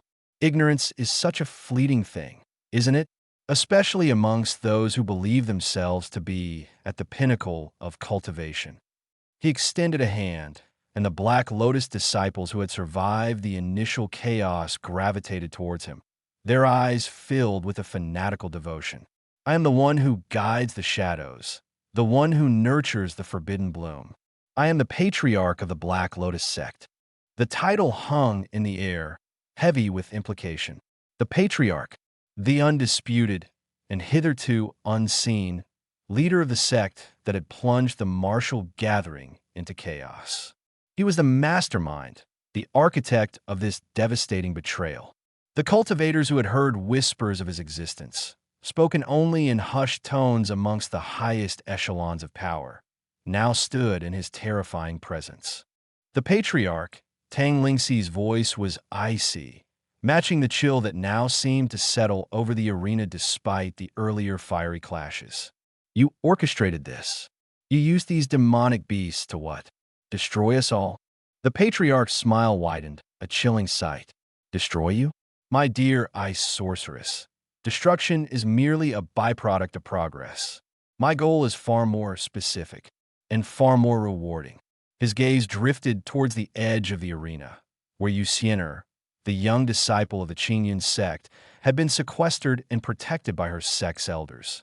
She was pale, her eyes wide with a mixture of terror and dawning comprehension, but she stood firm, a beacon of fragile hope. The Yin and Yang Convergence Manual, the patriarch stated, his voice a low rumble that vibrated in their chests. A scripture of immense power, capable of harmonizing the most opposing forces. A manual that, in the right hands, can unlock unimaginable potential. He turned his piercing gaze back to Yuxiener. And that scripture, it seems, has found its way into the possession of a rather insignificant disciple. Li Ming's mind raced. The Yin and Yang Convergence Manual. He had heard of it in passing, a legendary artifact whispered to hold the secrets of ultimate balance. It was said to be the key to transcending mortal limitations, to achieving a state of perfect cultivation. And the Black Lotus sect, a group known for their ruthless pursuit of forbidden arts and their hunger for power, sought it. You planned this entire charade, Jian Wuying said, his voice laced with disbelief. The demonic invasion, the betrayal, it was all a distraction, a means to an end. Precisely, the patriarch confirmed, his tone almost conversational. While your pathetic sects squabbled and fought amongst themselves, my disciples would have infiltrated, secured the manual, and vanished into the shadows. A clean, efficient operation. He gestured dismissively. However, this little disruption, he indicated the remaining demonic presence and the bruised but unbowed cultivators, has necessitated a more direct approach. It seems I will have to personally acquire what my disciples failed to procure. He took a step forward, and the ground beneath him seemed to hum with dark energy.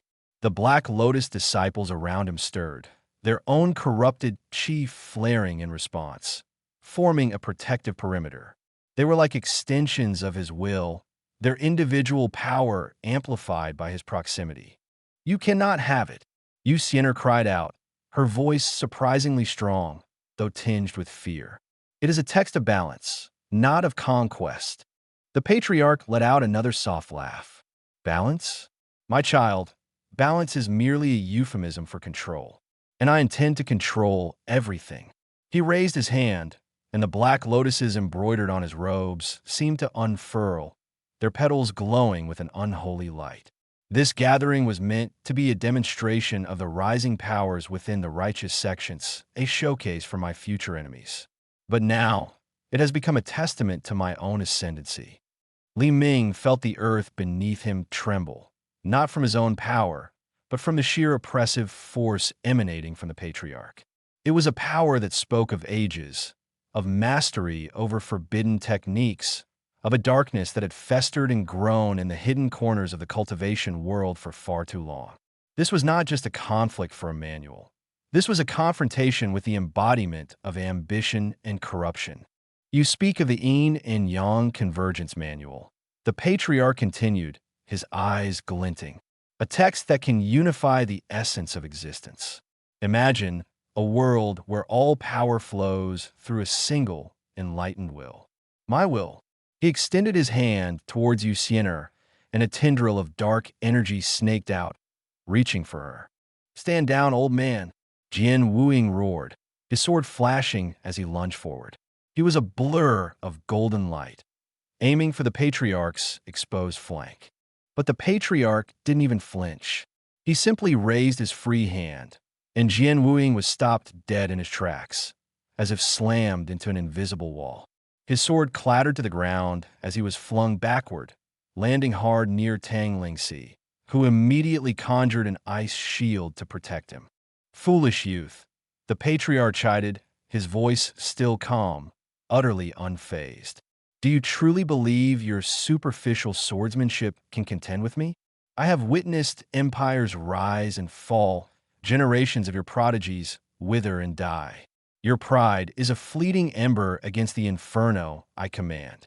Tang Lingxi unleashed a barrage of ice shards, aiming to disrupt his focus. They shattered against an invisible barrier mere inches from his face, dissolving into mist.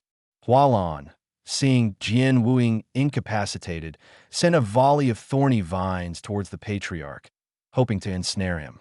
The vines, usually so potent, withered and blackened before they could even touch him, crumbling to dust. Li Ming felt a desperate urge to act, to unleash the full might of his earth qi. But he knew, with a chilling certainty, that even his most powerful earthen constructs would be as fragile as sandcastles against this overwhelming force. The patriarch's power was on a scale he had never encountered, a level of cultivation that defied the natural order. You waste your energy, the patriarch said, his gaze returning to Yu Xiener. The manual will be mine, and with it, I shall usher in a new era. An era of perfect order, guided by a singular vision. The chaos you see now, the demonic incursions, the petty squabbles of sex, these are merely symptoms of an unbalanced world. I will be the cure. He took another step forward, and the air crackled with raw power. The remaining Black Lotus disciples moved to form a more solid shield around him, their faces set in expressions of fanatical zeal. They were willing to lay down their lives, and likely would, to protect their master and his ambition. You seek the manual for power, Li Ming said, his voice steady despite the tremor in his hands. But the manual is about balance, about harmony. You cannot use it to achieve control without destroying its very essence. The patriarch's stormy eyes narrowed, a hint of genuine annoyance flickering across his otherwise impassive features. Balance is a weakness. Harmony is stagnation. True strength lies in absolute dominion, a lesson you Earth-dwellers have yet to learn. He focused his attention back on Yu Xiener, his hand reaching out again. Hand it over, child. Do not make me resort to unpleasantries. The tension in the arena was suffocating. The remaining cultivators, battered and weary, watched with bated breath. The immediate threat of the demonic horde had been quelled, but it had been replaced by an even greater danger, an existential threat embodied by the Black Lotus Patriarch. He was the apex predator, the ultimate antagonist, and Li Ming knew, with a sinking heart, that their fight had only just begun. The stakes had been raised immeasurably, from a competition to a battle for the very soul of the cultivation world. The pursuit of the Yin and Yang convergence manual was no longer just about its power. It was about preventing that power from falling into the hands of a man who saw only conquest where others saw balance. The patriarch of the Black Lotus sect was the embodiment of their deepest fears, a dark prophecy made flesh, and the path to victory, if one even existed, was shrouded in an impenetrable gloom. The air in the arena, still thick with the acrid scent of demonic ichor and the metallic tang of spilled blood, seemed to thicken further as Li Ming stepped forward. The oppressive aura of the patriarch, a suffocating blanket woven from centuries of dark cultivation, pressed down on him, attempting to crush his spirit before his body was even engaged.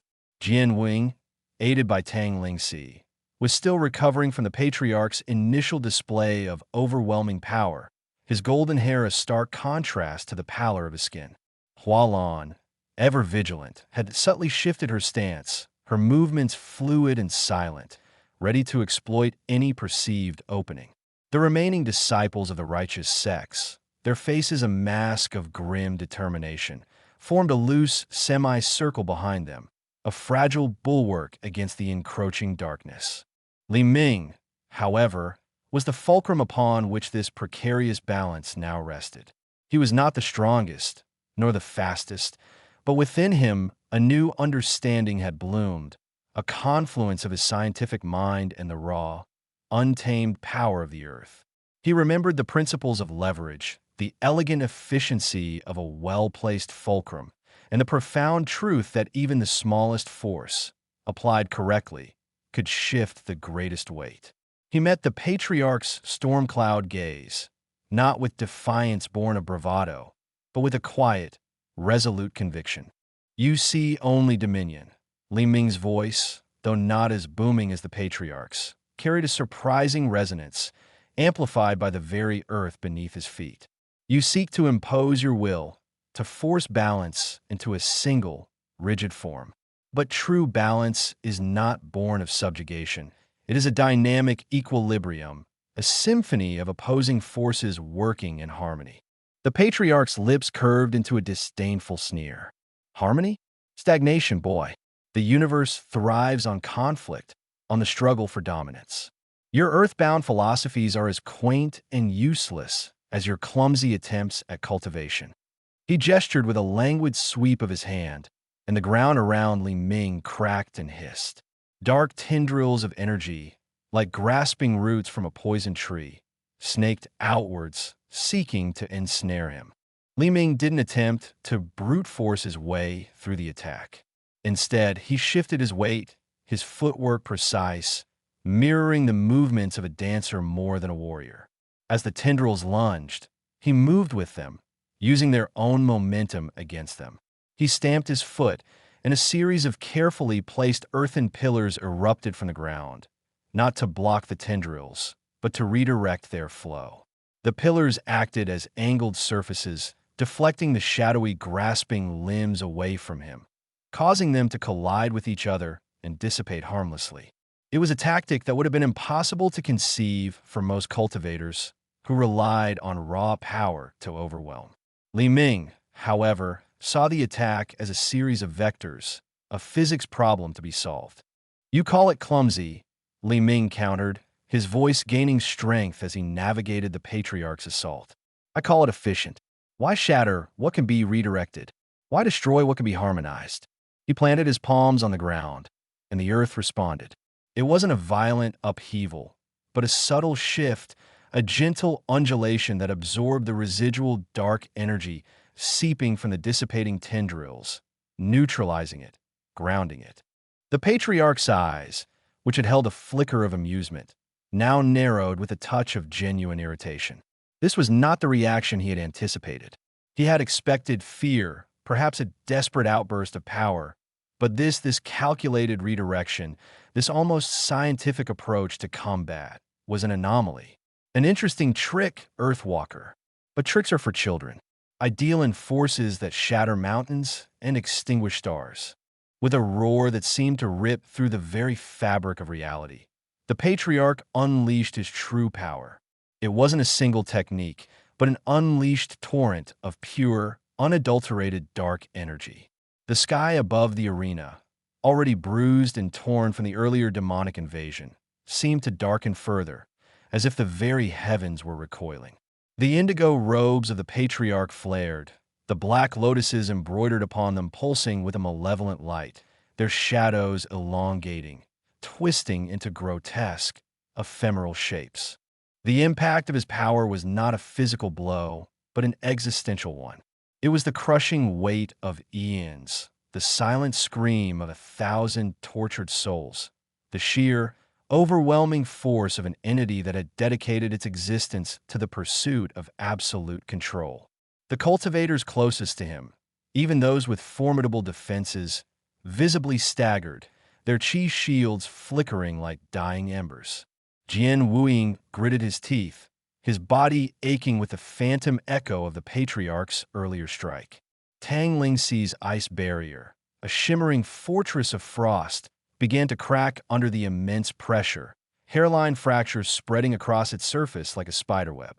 Li Ming felt it too, a profound sense of being utterly outmatched. His connection to the earth, usually a source of immense strength, felt like a mere whisper against a hurricane. Yet he held firm. He remembered his days in the sterile labs, the meticulous experiments, the relentless pursuit of understanding. He knew that even the most overwhelming force could be understood, dissected, and ultimately countered. "You speak of shattering mountains," Li Ming said, his voice steady, amplified by the resonance of the earth. But mountains are not shattered by brute force alone.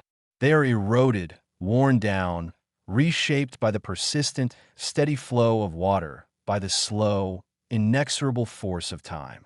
Your power is immense, patriarch, but it is singular. It is a hammer. And I am the river. He didn't attempt to create a defensive barrier. Instead, he focused his energy not on resisting the patriarch's onslaught, but on absorbing it, on channeling it. He lowered himself into a deep stance, his hands splayed on the ground, his entire being a conduit. The dark energy, instead of crushing him, began to flow around him, a vortex of corrupted power that Li Ming actively guided. It was a terrifying dance. The patriarch's energy, raw and destructive, swirled around Li Ming, a tempest of chaotic force. But Li Ming was not trying to contain it. He was trying to understand its flow, its patterns, its fundamental nature. He saw the underlying principles, the subtle shifts in its destructive intent, and with each shift, he adjusted his own connection to the earth. He wasn't negating the patriarch's power. He was redirecting it, making it flow through him rather than against him. This was the essence of his scientific approach applied to cultivation. Instead of seeking to match the patriarch's power with his own, he sought to understand the mechanics of the patriarch's power, to find its weaknesses, its points of leverage. He saw the patriarch's power as a mighty river, unstoppable in its current path, but a river that could be dammed, diverted, its energy harnessed for a different purpose. The remaining Black Lotus disciples, who had been watching their patriarch's overwhelming display with fanatical pride, now looked on with a growing unease. They saw Li Ming, the Earth Walker, not being crushed, but seemingly absorbing their patriarch's attack. It was an affront to their understanding of power, a phenomenon that defied their dogmatic beliefs. Impossible! One of the Black Lotus disciples, a grim-faced man with eyes like chips of obsidian, snarled. He lunged forward, his sword a blur of corrupted qi, aiming to shatter Li Ming's focus. Before Jian Wuying could react, Tang Lingxi moved. Her icy tendrils, which had been struggling against the patriarch's aura, now lashed out with renewed vigor, infused with a protective intent. They ensnared the attacking disciple. Freezing him in place, his attack abruptly halted. "He fights for us all," she stated, her voice a sharp, clear chime that cut through the din. "We will not allow you to interfere." The patriarch, however, remained unmoved by this minor skirmish. His focus was entirely on Li Ming, the persistent anomaly. The dark energy he was expending was immense, and the fact that it was not immediately obliterating his opponent was a growing insult. "You play with fire, boy," he hissed, his voice a low growl that vibrated with suppressed rage. "You think you can tame this inferno?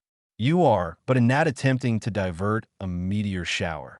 He intensified his assault, the very air around Li Ming beginning to crackle with raw, destructive potential. The ground beneath Li Ming's feet groaned, fissures appearing with alarming speed, revealing glimpses of molten earth far below. The sheer pressure was immense, a physical manifestation of the patriarch's rage. Li Ming felt his muscles scream, his bones ache, his very essence being stretched to its breaking point. He could feel the raw power of the patriarch threatening to tear him asunder, to atomize him. Yet he held on. He focused on the scientific principles he had learned. Conservation of energy, action and reaction, the flow of energy along the path of least resistance. He wasn't trying to build a dam. He was trying to create a canal. He visualized the patriarch's energy as a wild, untamed beast, and he was not trying to cage it, but to guide it, to steer it toward a less destructive path. He shifted his stance again, a subtle rotation of his hips, a minute adjustment of his foot placement. As he did, the torrent of dark energy that had been bearing down on him seemed to flow around him. It didn't stop, but its trajectory shifted, a subtle but crucial redirection. The energy that had been aimed directly at his core now swirled around him, a protective vortex, but also a contained force. He was not merely deflecting. He was redirecting the patriarch's own power against the surrounding terrain, carving a smoking, cauterized trench into the arena floor. The patriarch's eyes widened slightly, a fleeting expression of disbelief crossing his aristocratic features. This was beyond his comprehension. He had unleashed the fury of the abyss, the raw essence of destruction, and this insignificant earthwalker was not only withstanding it, but manipulating it. A fascinating display of defiance. The patriarch conceded, his voice laced with a grudging respect that was more terrifying than his rage. You have an understanding of forces that few possess, but understanding is not power.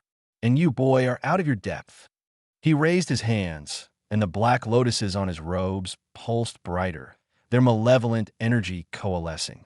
The very air seemed to hum with an unnatural energy. He was preparing a more devastating attack, one that would not be so easily redirected. Li Ming could feel it, a building pressure that promised annihilation. But Li Ming was ready. He had spent the last few moments not just redirecting, but also subtly manipulating the earth.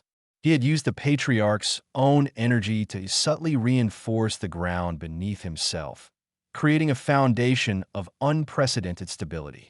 He had also, with minute tremors, begun to shift the very composition of the earth around the patriarch, creating pockets of instability, subtle weaknesses in the arena floor. Power is not just about force, patriarch, Li Ming said, his voice calm, almost serene, despite the immense pressure he was enduring. It is also about understanding. And you, in your pursuit of absolute control, have failed to understand the fundamental interconnectedness of all things. You are a force of chaos, seeking to impose order. But in doing so, you only amplify the very chaos you claim to abhor. He stomped his foot, a seemingly simple action, but one that sent a ripple of seismic energy through the arena. The ground directly beneath the patriarch, subtly weakened by Li Ming's earlier manipulations, gave way. It wasn't a dramatic collapse, but a sudden, jarring subsidence, throwing the patriarch off balance for a crucial fraction of a second. It was all Li Ming needed. With a surge of will, he channeled the redirected dark energy, not back at the patriarch, but downwards, into the newly formed cavity in the earth. He wasn't attacking. He was performing an intricate geological operation. He was using the patriarch's own destructive force to destabilize the very ground beneath him, to create a sinkhole of sorts, not of earth, but of channeled dark energy. The patriarch, caught by surprise by the sudden shift in the terrain, staggered. His carefully controlled aura wavered as he fought to regain his footing. In that instant of vulnerability, the swirling vortex of dark energy that Li Ming had been guiding around himself surged downwards, not with the destructive intent of the patriarch, but with the controlled precision of Li Ming. It was like a runaway river finding a new, expertly carved channel. The effect was not an explosion, but an implosion. The dark energy Li Ming had been siphoning off from the patriarch's assault was rapidly drawn downwards, creating a vacuum of corrupted energy. The patriarch, still off balance, was pulled towards this sudden void, his own power seeming to war against itself, being drawn away from him and into the earth. The Black Lotus disciples cried out in alarm. Their patriarch, the unassailable embodiment of their sect's power, was being pulled not by an external force, but by the very energy he commanded, now being manipulated by Li Ming's unique brand of earth cultivation, interwoven with scientific understanding. This is not over. The patriarch's voice, though strained, still held its silken menace. He was not defeated, merely momentarily disoriented. His stormy eyes, fixed on Li Ming, burned with a renewed intensity. He saw now that Li Ming was not just a cultivator, but something more, a paradox, a bridge between worlds, a threat that transcended the traditional understanding of martial power. He unleashed a final, desperate surge of power, not to attack Li Ming directly, but to stabilize himself, to counteract the gravitational pull of the energy void Li Ming had created. The arena floor groaned once more, and with a monumental effort, the patriarch managed to halt his descent. He stood panting, his indigo robes slightly disheveled, his composure, for the first time, visibly shaken. Li Ming, though drained, stood firm. He had not defeated the patriarch, not by a long shot, but he had shown him something he had clearly not expected, that his overwhelming power could be understood, redirected, and even used against him. He had proven that even the most ancient and formidable force could be countered not just by greater power, but by greater understanding. The duel had just begun, and the Earth Walker, with his peculiar blend of science and cultivation, had just taken the first crucial step. The fight for the Yin and Yang Convergence Manual had just escalated into a battle for the very definition of power and control, a confrontation between the raw, unyielding force of ambition and the quiet, persistent strength of understanding. The very air in the arena seemed to vibrate, not with the usual hum of spiritual energy, but with an almost tangible tension, a dissonance between the raw, ancient power of the patriarch and the nascent, yet profoundly analytical, force wielded by Li Ming. The patriarch, a being whose very essence seemed woven from the shadows of forgotten ages, moved with a predatory grace that belied his immense power. His indigo robes, embroidered with the sinister motif of black lotuses, seemed to writhe with an inner luminescence, casting unsettling shadows that danced like specters across the scarred earth. He was the embodiment of a system of cultivation steeped in dominance, in the absolute subjugation of lesser energies and beings to one's own will. His techniques were honed over millennia, designed to crush, to annihilate, to leave no room for defiance. Li Ming, conversely, was a study in controlled chaos, his stance radiating a grounded stability that seemed to draw strength from the very bedrock of the world. He was not a warrior born of instinct or raw, untamed power. Instead, he was a scientist who happened to cultivate a mind that approached the mystical arts with the same rigor and analytical detachment he applied to the physical laws governing the universe. The patriarch's attacks, which had sent tremors through the very foundations of the arena, were not viewed by Li Ming as mere displays of overwhelming force, but as complex equations waiting to be solved. Each surge of dark energy, each serpentine tendril of corrupted qi, was a variable in a grand, cosmic experiment, and Li Ming was determined to find a solution. The patriarch, sensing an unexpected resilience in his opponent, decided to escalate. His hands, adorned with rings that pulsed with a faint, sickly green light, began to weave a complex pattern in the air. The temperature plummeted, and the ground around Li Ming began to frost over, not with the crisp, pure frost of winter, but with a brittle, corrupted ice that seemed to drain the warmth and vitality from everything it touched. This was the patriarch's abyssal frost, a technique that sought to not just freeze the body, but to extinguish the very spirit, to lock the soul in a state of eternal, chilling despair. As the tendrils of frost snaked towards Li Ming, they moved with an unnerving speed, their crystalline edges glinting with malevolent intent. Li Ming, however, did not recoil. He watched the frost approach with an unervingly calm gaze, his mind already dissecting its trajectory and composition. He recognized the principle of heat transfer, the way energy flowed from warmer to colder objects. The abyssal frost was designed to absorb heat, to drain life force. But what if the source of heat was not a passive object, but an active, controlled generator? He stamped his foot, a movement that would have seemed insignificant to anyone else. But to Li Ming, it was the activation of a carefully prepared network. Subterranean ley lines, which he had meticulously mapped and subtly amplified over the course of his cultivation, pulsed beneath the arena floor. He channeled a specific frequency of earth energy, not raw power, but a resonant vibration, through these lines. This vibration, when it reached the surface, did not erupt as an attack.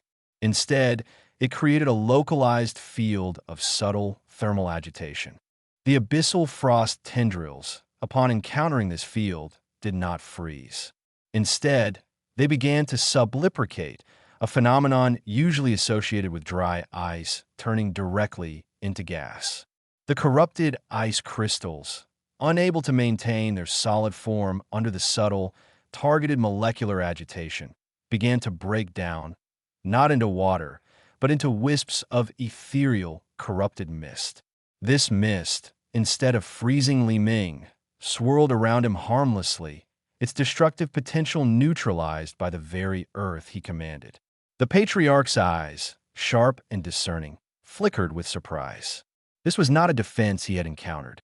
His abyssal frost was designed to overwhelm with sheer cold, to freeze the very chi of his opponent. This counter was unexpected. It was like trying to freeze water that had already been heated to boiling. An interesting application of thermodynamics, Earthwalker, the patriarch drawled, a hint of amusement tinging his voice. But a mere parlor trick. The universe does not bend to your quaint theories. It yields to power. With a sweep of his arm, the patriarch unleashed a torrent of pure, unadulterated dark energy. This was not a specific technique, but the raw essence of his cultivation, a force that had been shaped over centuries of ruthless practice. It was a storm of corruption, a deluge of despair, designed to shatter any defense, to obliterate any resistance.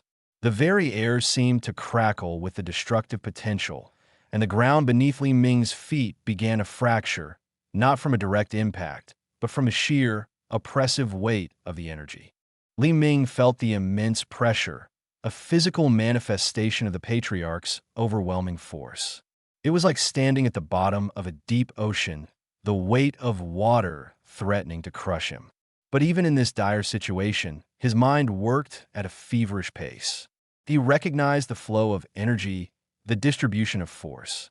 The patriarch was channeling his power in a broad, sweeping arc, a blunt instrument designed for maximum devastation. He was not seeking to pinpoint Li Ming, but to engulf him. Power, patriarch, Li Ming responded, his voice steady, amplified by the resonating earth, is not merely about output. It is also about efficiency. Why waste energy on an indiscriminate storm when a precise application can achieve the same result with far less expenditure? He planted his palms on the ground, and the earth responded. Instead of attempting to erect a barrier, a futile endeavor against such raw power, Li Ming focused on redirecting the energy. He envisioned the patriarch's attack as a river of dark energy, powerful and destructive, but with a predictable flow. His goal was not to build a dam, but to carve a new channel to divert its course. He channeled his own earth energy, not in a forceful surge, but in a series of subtle, intricate movements. He used his understanding of geological strata, of fault lines, and hidden fissures. He created microscopic shifts in the arena's foundation, not to break it, but to create points of subtle resistance, of controlled friction. As the torrent of dark energy washed over him, it did not meet a solid wall. Instead, it encountered a field of carefully engineered instability. The effect was not immediate, but gradual. The leading edge of the patriarch's energy wave, encountering the shifting earth, began to deviate. It was like a ship's hull encountering a series of carefully placed reefs. The energy, seeking the path of least resistance, began to flow around Li Ming, drawn into the subtle channels Li Ming was creating beneath the surface. Li Ming was not absorbing the energy, not directly. He was guiding it, using the earth as his conduit, his control panel. The patriarch watched, his brow furrowed. He could see his power being expended, a significant portion of it, and yet Li Ming remained unharmed. The dark energy was not dissipating. It was being rerouted. It was like watching a mighty river's course being altered by a series of well-placed, almost invisible channels. This was not combat as he understood it. This was hydrological engineering on a spiritual plane. You tamper with forces you do not understand, boy, the patriarch growled, his frustration mounting. He raised his hand, and the black lotuses on his robes pulsed with an alarming intensity. He was preparing a more focused, more devastating attack.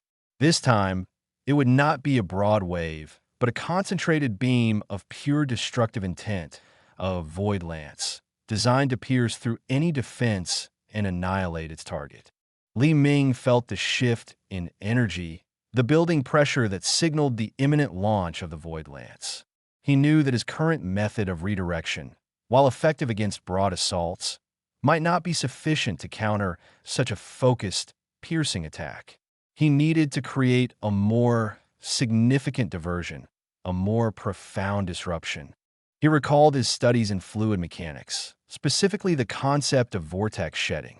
When a fluid flows past an obstruction, it can create alternating patterns of swirling vortices, a phenomenon that can lead to unpredictable forces and stresses. He saw a parallel in the patriarch's energy flow. If he could introduce controlled obstructions into the patriarch's energy stream, he might be able to generate a chaotic, unpredictable vortex that would disrupt the formation of the void lance. As the patriarch unleashed the void lance, a searing beam of pure, concentrated darkness that tore through the air, Li Ming acted. He stomped his foot again, but this time, the Earth's response was different. Instead of subtle shifts, he induced a series of rapid, localized seismic vibrations, creating a series of invisible eddies in the spiritual energy field around the patriarch. These vibrations were not strong enough to cause physical damage, but they were precisely tuned to interfere with the coherent flow of the patriarch's dark energy. The void lance, instead of straight, unwavering beam, began to flicker and waver. The tightly packed, dark energy started to fray at the edges, developing small, chaotic swirls that grew and intensified. It was as if the beam was being buffeted by unseen winds, its trajectory becoming unstable. The patriarch's aristocratic features contorted in disbelief. His void lance, a weapon of absolute precision, was behaving erratically, its destructive power scattering in unpredictable directions. You are interfering with the very fabric of my technique, the patriarch exclaimed, his voice laced with disbelief and a burgeoning rage. He had poured millennia of cultivation into honing his attacks, into perfecting their execution. To see them unravel due to the machinations of an opponent who fought with the logic of physics was an insult of the highest order. Li Ming, his body trembling from the effort, seized the moment of disruption. He channeled the rerouted energy, the very dark energy the patriarch had unleashed, and with a series of precise, almost surgical movements of his hands, he began to shape it. He wasn't attacking with it, but rather, he was using it as a component in a new construction. He was treating the dark energy like a volatile raw material, a substance with specific properties that could be manipulated. He remembered an experiment from his undergraduate days involving acoustic levitation. By precisely controlling sound waves, he could suspend small objects in midair, defying gravity. He saw a similar principle at play here. If he could create the right resonant frequencies, he could control the flow and even the form of the patriarch's dark energy. He focused the Earth's resonant vibrations, not to deflect, but to shape. He created a series of interlocking pressure waves, a sonic lattice of sorts, within the swirling vortex of the patriarch's disrupted void lance. The effect was astonishing. The chaotic swirls of dark energy began to coalesce, not into a destructive beam, but into a series of contained, pulsing spheres. These spheres, instead of radiating outwards with destructive force, began to orbit each other, held in a precarious balance by Li Ming's precisely tuned earth vibrations. The patriarch stared, his mouth slightly agape. His void lance, his ultimate weapon, had been transformed. It was no longer a weapon of destruction, but a bizarre, orbiting celestial dance of dark energy. It was beautiful in a terrifying, corrupted way and utterly useless as an attack. "This is impossible," the patriarch whispered, his voice a low rumble. He had faced countless cultivators, warriors who wielded immense power, masters of ancient arts. But none had ever approached combat with such a rational, almost detached methodology. They fought with power, with skill, with spirit. Li Ming fought with understanding. "It is not impossible, patriarch," Li Ming replied, his voice gaining a quiet confidence. "It is simply applied physics. Your power is immense, a testament to your dedication. But power without understanding is like a ship without a rudder. It may be fast, but it lacks direction, and it is susceptible to the slightest deviation."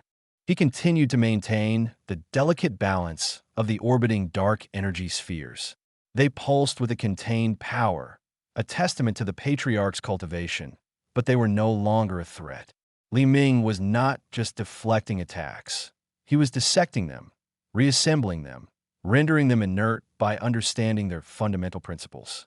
The patriarch, for the first time in centuries, felt a flicker of something akin to doubt. He had always relied on the overwhelming force of his cultivation, on the sheer, unassailable power of his techniques. He had never considered that an opponent might dismantle his attacks, not by matching his power, but by outthinking him, by dissecting the very mechanics of his sorcery.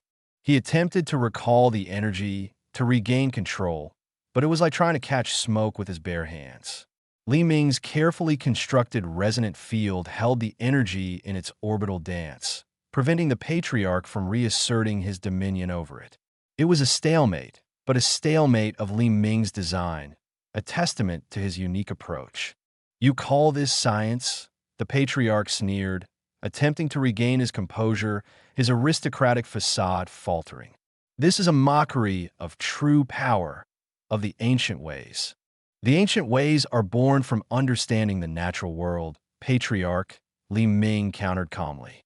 "Science is merely a more refined, a more rigorous method of achieving that understanding. You have achieved power through raw force and ancient dogma. I achieve it through observation, experimentation, and the application of fundamental laws. And in this arena, my laws are proving to be more effective."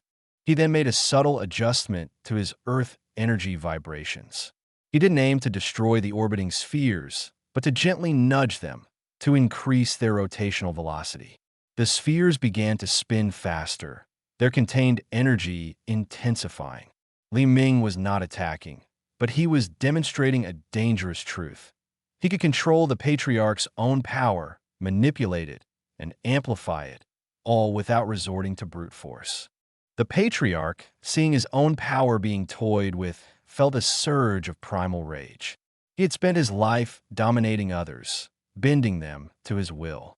To be subjected to this intellectual humiliation, this scientific dissection of his most potent techniques, was unbearable. "Enough!" he roared, and with a supreme effort, he shattered the resonant field Li Ming had created.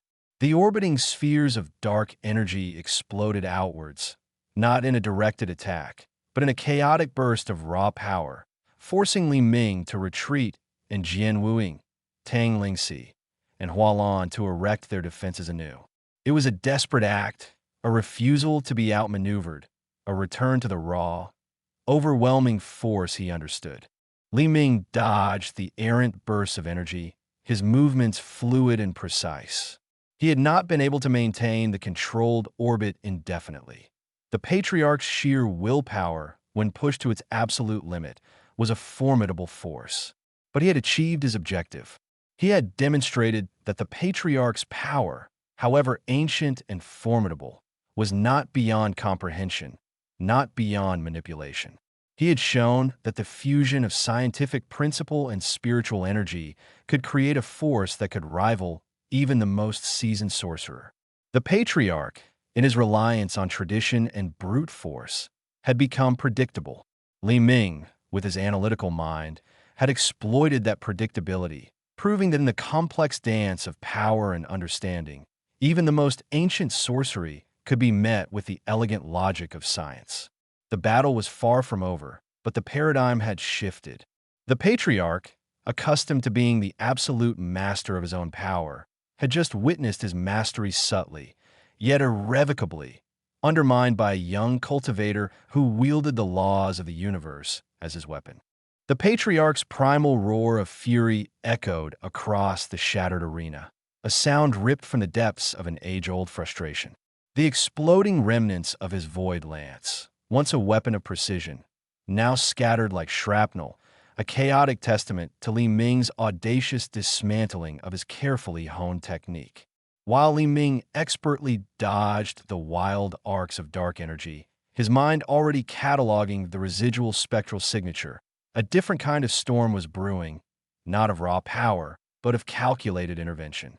From the periphery of the arena, where the spectators had been forced back to a safe distance, a blur of vibrant crimson and ethereal white streaked forward. It was Yu Xiener, her normally serene countenance, now etched with a fierce determination. The air around her crackled, not with the raw, destructive energy of the patriarch, but with a pure, almost crystalline aura that seemed to refract the very chaos erupting from the exploded void lance. Her movement was fluid, impossibly swift, a testament to a cultivation that, while perhaps not as overtly combative as Li Ming's analytical approach, possessed an undeniable grace and potent, specialized power. She was not simply an observer. She was an active participant, her presence a deliberate counterpoint to the patriarch's unleashed fury. Her objective was clear, not to engage the patriarch in a direct, power-against-power confrontation, an approach she knew would be suicidal against his millennia-honed might, but to disrupt his offensive rhythm and, more importantly, to shield Li Ming, her partner, her confidant, her everything. She understood the fundamental difference in their fighting styles. Li Ming sought to dismantle, to understand, to neutralize through logic. Xiener, on the other hand, operated on a plane of subtle manipulation and potent wards, a guardian whose strength lay in her ability to redirect, to absorb, and to shield.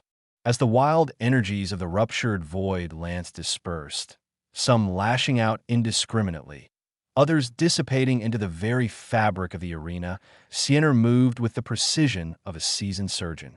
She didn't erect a massive, impenetrable barrier, knowing such an endeavor would likely shatter under the patriarch's uncontrolled rage. Instead, she wove a series of intricate, shimmering veils of energy, each one resonating with a unique frequency. These veils were not designed to stop the energy, but to guide it, to subtly alter its trajectory, much like Li Ming's manipulation of the earth, but with an ethereal touch. One particularly vicious tendril of dark energy, imbued with the patriarch's raw hatred, shot towards Li Ming's exposed flank as he focused on the dissipating remnants of the void lance. Xiener, her eyes narrowed, extended a delicate hand. A cascade of soft, moonlight-like energy flowed from her fingertips, intercepting the dark tendril mere inches from Li Ming. It wasn't a forceful collision. Instead, the moonlight energy seemed to embrace the dark energy, momentarily softening its edges, absorbing its corrosive bite. The tendril, its destructive potential dulled, then veered away, harmlessly dissipating against the arena's outer wall. The patriarch, his attention still reeling from Li Ming's intellectual assault, felt a subtle shift in the chaotic energy he had unleashed.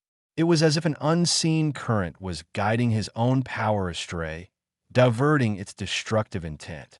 His eyes, burning with renewed fury, swept across the arena, searching for the source of this interference.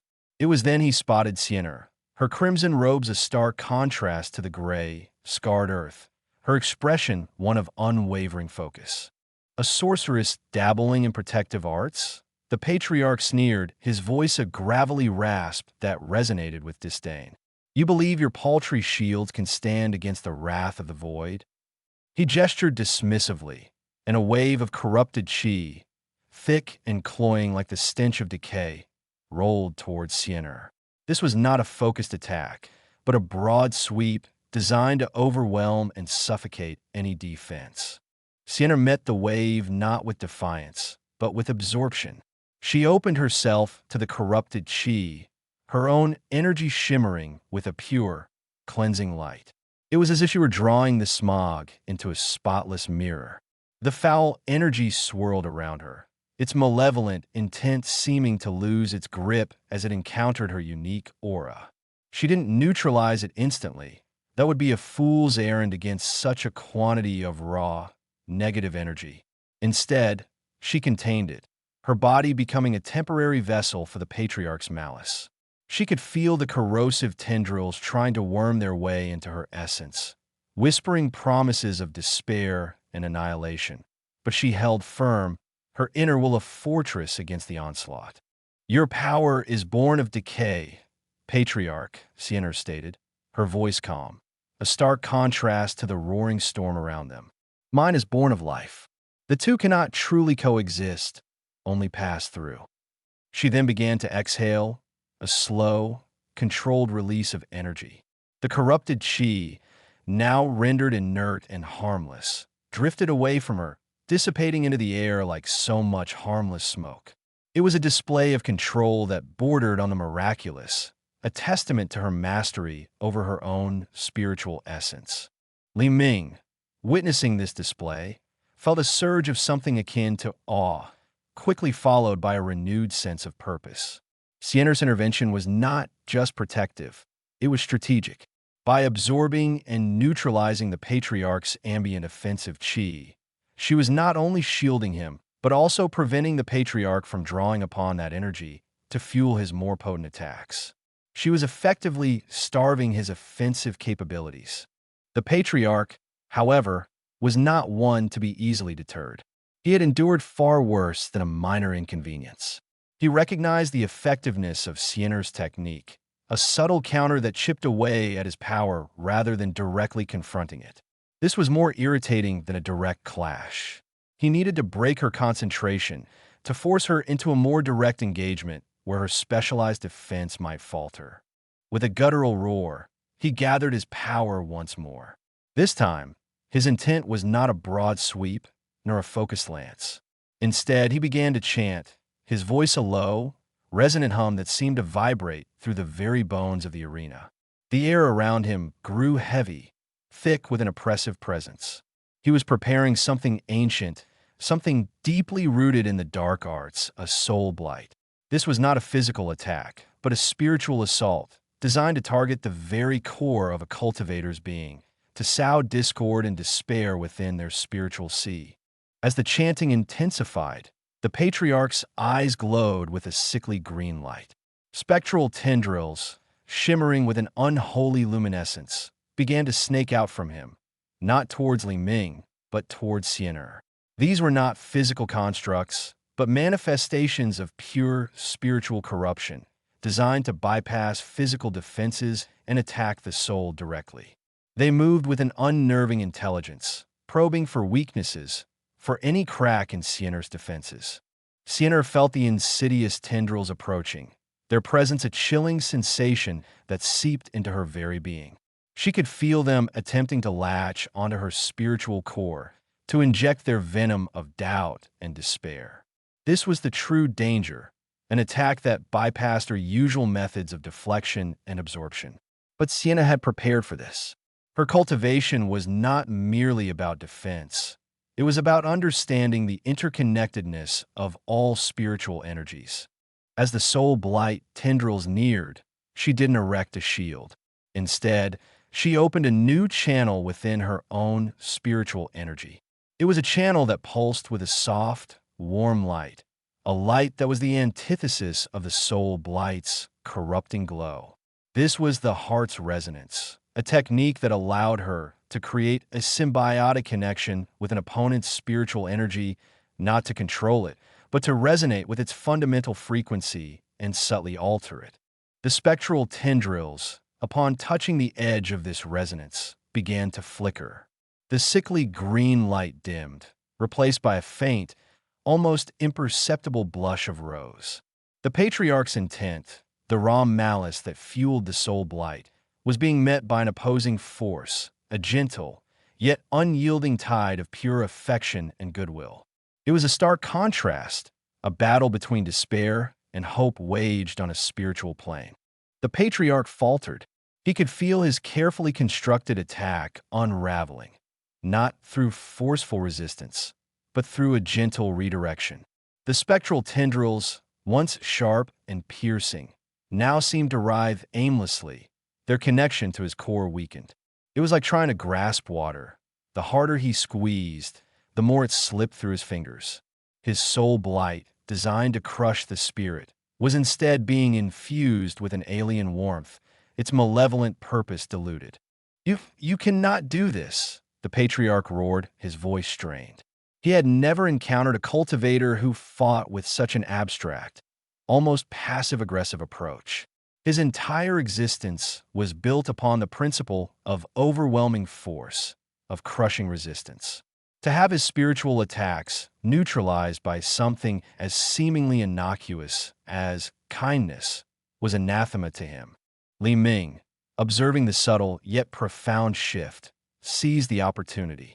While the patriarch was distracted by Siener's spiritual manipulation, Li Ming's focus shifted from the dissipating remnants of the void lance to the patriarch himself.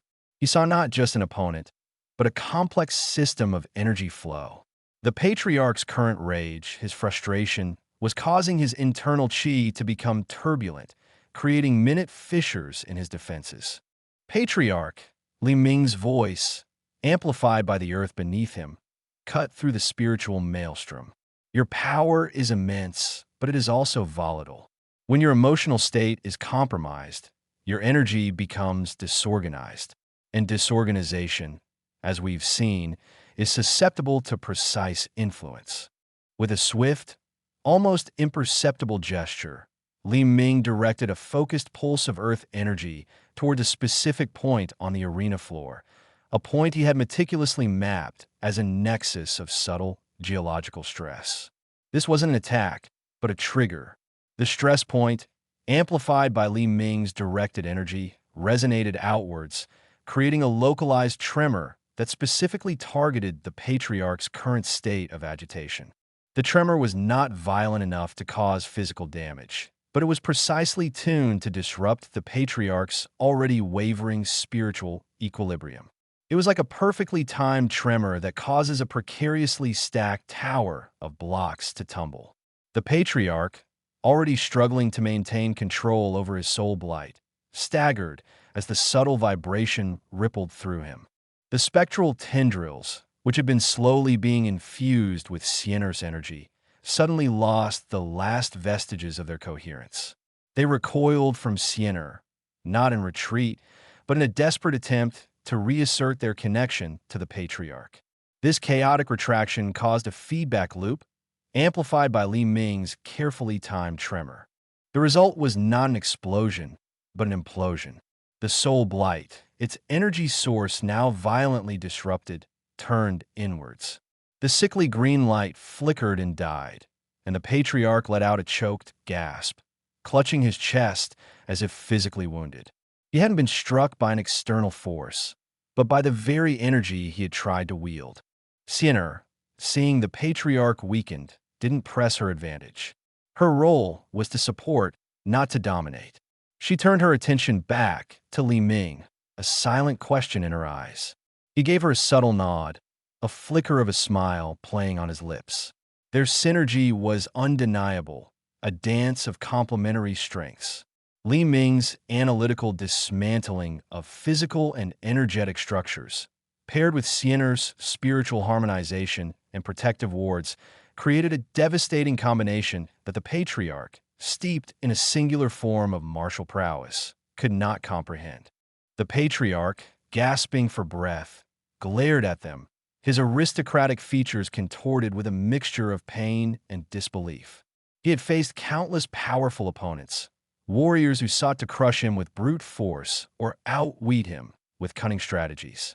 But he had never faced anything like this. This was not combat. It was a dissection, a harmonious disruption of his very being. You are a plague upon the ancient ways, he spat, his voice hoarse. He raised a trembling hand. The rings on his fingers dulled, their sickly glow extinguished. He was weakened, not just physically, but spiritually. His pride, his millennia of dominance, had been challenged by a young couple who fought not with raw power, but with understanding and collaboration.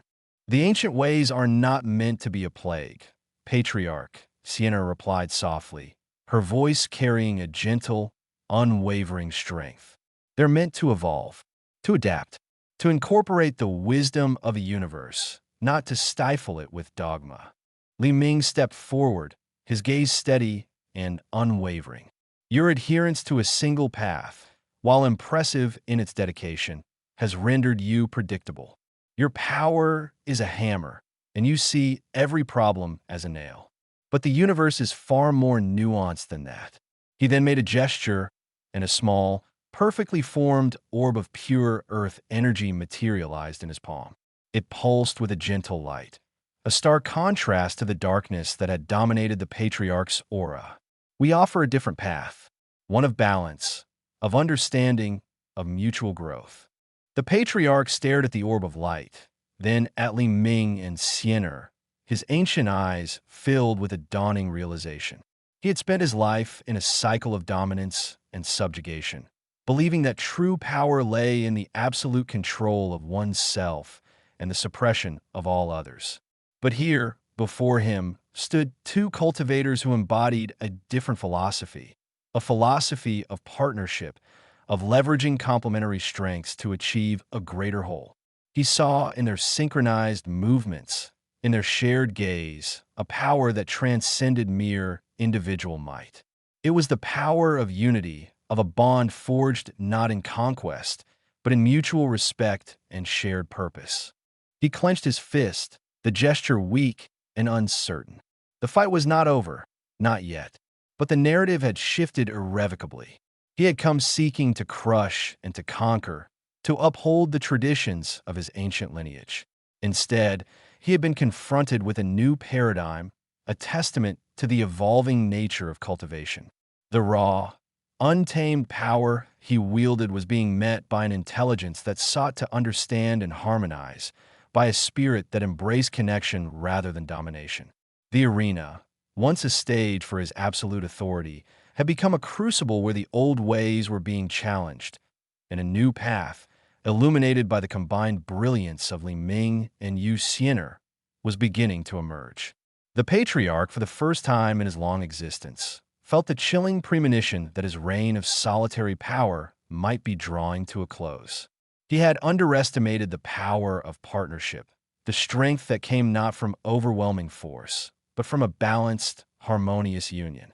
And in that realization, a seed of doubt, potent and unsettling, began to sprout within his ancient heart. The patriarch, his ancient fury momentarily subdued by the bewildering spiritual assault, found himself in a precarious position. Li Ming, his eyes alight with a scholar's intensity and a cultivator's sharpened focus, perceived the subtle tremors rippling through the patriarch's chi. It wasn't simply rage that fueled the ancient warrior, but a deep-seated frustration at being outmaneuvered, at having his millennia of honed power bypassed by what he perceived as esoteric trickery. This emotional turbulence, Li Ming recognized, was the equivalent of a hairline fracture in a dam, a weakness that could be exploited not with brute force, but with precise engineering. Patriarch, Li Ming's voice, resonating with the steady hum of the Earth's core, cut through the residual spiritual discord. Your strength is undeniable, a testament to your dedication. But even the most robust edifice can be compromised by subtle stresses.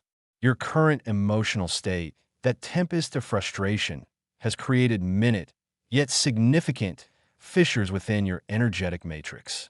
A well-placed resonance, you see, can amplify even the smallest disruption into a cascade of collapse. Li Ming's explanation was not merely philosophical. It was grounded in a synthesis of cultivation principles and a profound understanding of wave mechanics and material science that he had absorbed from his studies. He envisioned the patriarch's internal chi as a complex, oscillating field. The patriarch's uncontrolled anger was causing these oscillations to become erratic, dissonant, and prone to sympathetic vibrations.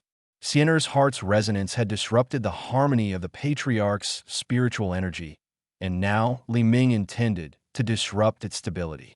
With a swift, almost imperceptible movement of his hand, Li Ming channeled a torrent of earth energy, not towards the patriarch himself, but towards a specific, pre-identified point on the arena's floor. This wasn't a random strike. It was a calculated application of geological knowledge. He had observed the subtle patterns of stress fractures in the arena's ancient stone, the almost invisible lines of tension that spoke of millennia of seismic activity and the immense pressure from countless battles. He had pinpointed a nexus point, a convergence of these latent stresses, which acted as a subtle amplifier for seismic waves. His injected earth energy was not a battering ram, but a precisely tuned vibratory impulse. It was akin to striking a tuning fork next to another, causing the second to resonate. The earth beneath the patriarch's feet didn't erupt in a violent earthquake. Instead, it emitted a low, guttural hum, a vibration that was almost subliminal, yet intensely focused. This wasn't a force designed to shatter stone, but to resonate with the unstable chi within the patriarch. The patriarch, still reeling from the spiritual backlash of his own soul blight, felt this new sensation not as a physical blow, but as an internal tremor. It was as if the very ground beneath his spiritual core was quivering, amplifying the disharmony that Sienner had already sown. The spectral tendrils of his failed soul blight, now desperately trying to reestablish a coherent link to his dissipating spiritual essence, were violently buffeted by this amplified internal dissonance. They writhed like panicked serpents, their connection to him fracturing further with each passing second. The paradox of power, patriarch, Li Ming continued, his voice calm, betraying none of the immense focus required for his actions. You wield immense force, but you have neglected the study of its propagation. Energy, whether elemental or spiritual, follows predictable pathways. When those pathways are destabilized, the energy turns upon itself. Your control, built on millennia of singular focus, has become brittle. The subtle, yet persistent, vibration coursed through the patriarch's being. It wasn't a physical pain, but a profound sense of disorientation, a shattering of his internal equilibrium. His chi, no longer flowing in its accustomed channels, began to churn erratically. The spectral tendrils, unable to find a stable anchor, began to snap, not with an explosion, but with a series of disheartening, wheezing sounds that echoed the patriarch's own labored breaths. Sienner, sensing the profound shift, didn't launch a follow-up attack. Her role, as she had stated, was not to dominate, but to support. She maintained her heart's resonance, a gentle hum of benevolent energy that prevented the patriarch's dissipating chi from coalescing into another dangerous formation. She was the steady current, ensuring that the turbulent waters stirred by Li Ming did not simply reroute themselves into a new storm. The patriarch let out a choked cry, a sound devoid of its former authority. He stumbled, his imposing form wavering as if caught in a gale. The sickly green light that had emanated from him during his soul blight attack, and then flickered weakly, was now completely extinguished. He instinctively reached for his chest, not in pain, but in a desperate attempt to regain a sense of internal coherence. He felt as though his very essence was unraveling, thread by thread, not torn apart by an external foe, but by the inherent instability of his own uncontrolled power. This was the climax of Li Ming's carefully orchestrated plan. It wasn't a single, overwhelming strike, but a meticulously constructed chain reaction. First, Sienner's heart's resonance had disrupted the patriarch's spiritual harmony, creating a dissonant foundation. Then, Li Ming's precise application of earth energy had amplified this dissonance, turning it into a destructive internal vibration. The patriarch's own unleashed power, his soul blight, acted as the catalyst, its unstable energy turning inward when its anchor point fractured. The result was not a dramatic explosion, but a quiet implosion of his power. The patriarch's chi, stripped of its stability and coherence, simply dissipated like smoke in a strong wind. He was not physically wounded, not in the traditional sense, but his cultivation, his very source of power, had been temporarily rendered inert, a consequence of his inability to adapt to a challenge that operated on principles he had never considered. He sank to his knees, his once regal bearing replaced by a posture of utter exhaustion. His rings, once glowing with dark energy, were now just dull metal. His eyes, which had blazed with the fury of ages, now held a bewildered, almost defeated glint. He had spent millennia honing his power, believing that absolute control and overwhelming force were the only paths to true strength.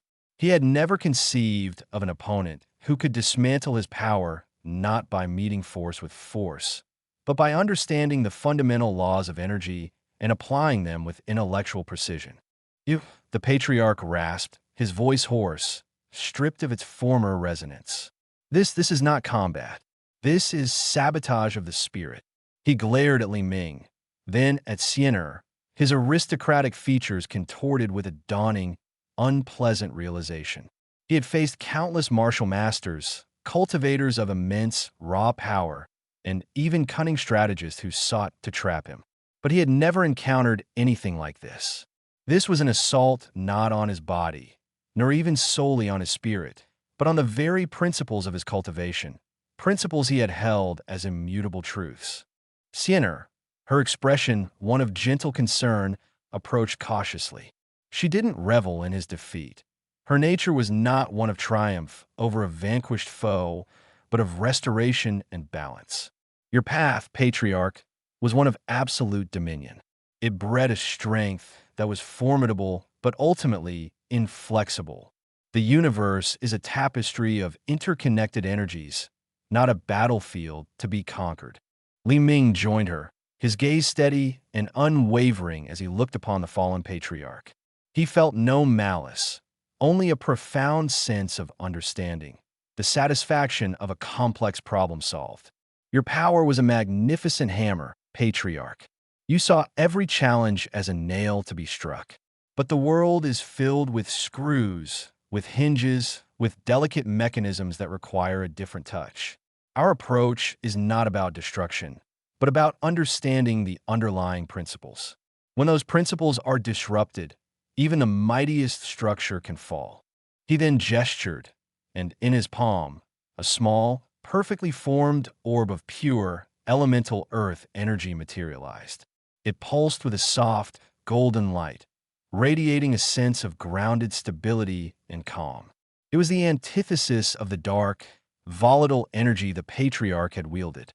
This was not an attack, but a demonstration, a tangible representation of the balanced, harmonious cultivation that Li Ming and Xian'er embodied.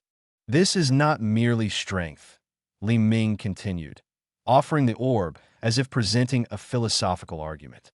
This is controlled power, born of understanding. It is the power of equilibrium, of knowing when to push and when to yield, when to build and when to dismantle, not out of destruction, but out of necessity for a greater balance. The patriarch stared at the orb of light, his ancient eyes, now holding a flicker of something akin to awe, darting between it and the two young cultivators. He had spent his entire existence pursuing a singular, absolute form of power, believing that its mastery lay in the suppression of all external forces and the absolute control of one's internal chi. But here, before him, stood a living testament to a different way. He saw in their synchronized presence, in the way they complemented each other's abilities, a force that was not built on domination, but on collaboration. It was the power of unity, of a bond forged not in conquest, but in mutual respect and shared purpose. He clenched his fist, the gesture weak and uncertain. The fight, in a raw sense, might have been over. His offensive capabilities were neutralized, his spirit momentarily broken. But the true battle, the battle for his understanding of power, was only just beginning. He had entered the arena seeking to crush and to assert the dominance of his ancient lineage. Instead, he had been confronted with a profound paradigm shift, a demonstration of the evolving nature of cultivation. His own immense, yet ultimately inflexible, power had been met by an intelligence that sought to understand and harmonize, by a spirit that embraced connection rather than coercion. The arena, once the stage for his absolute authority, had become a crucible.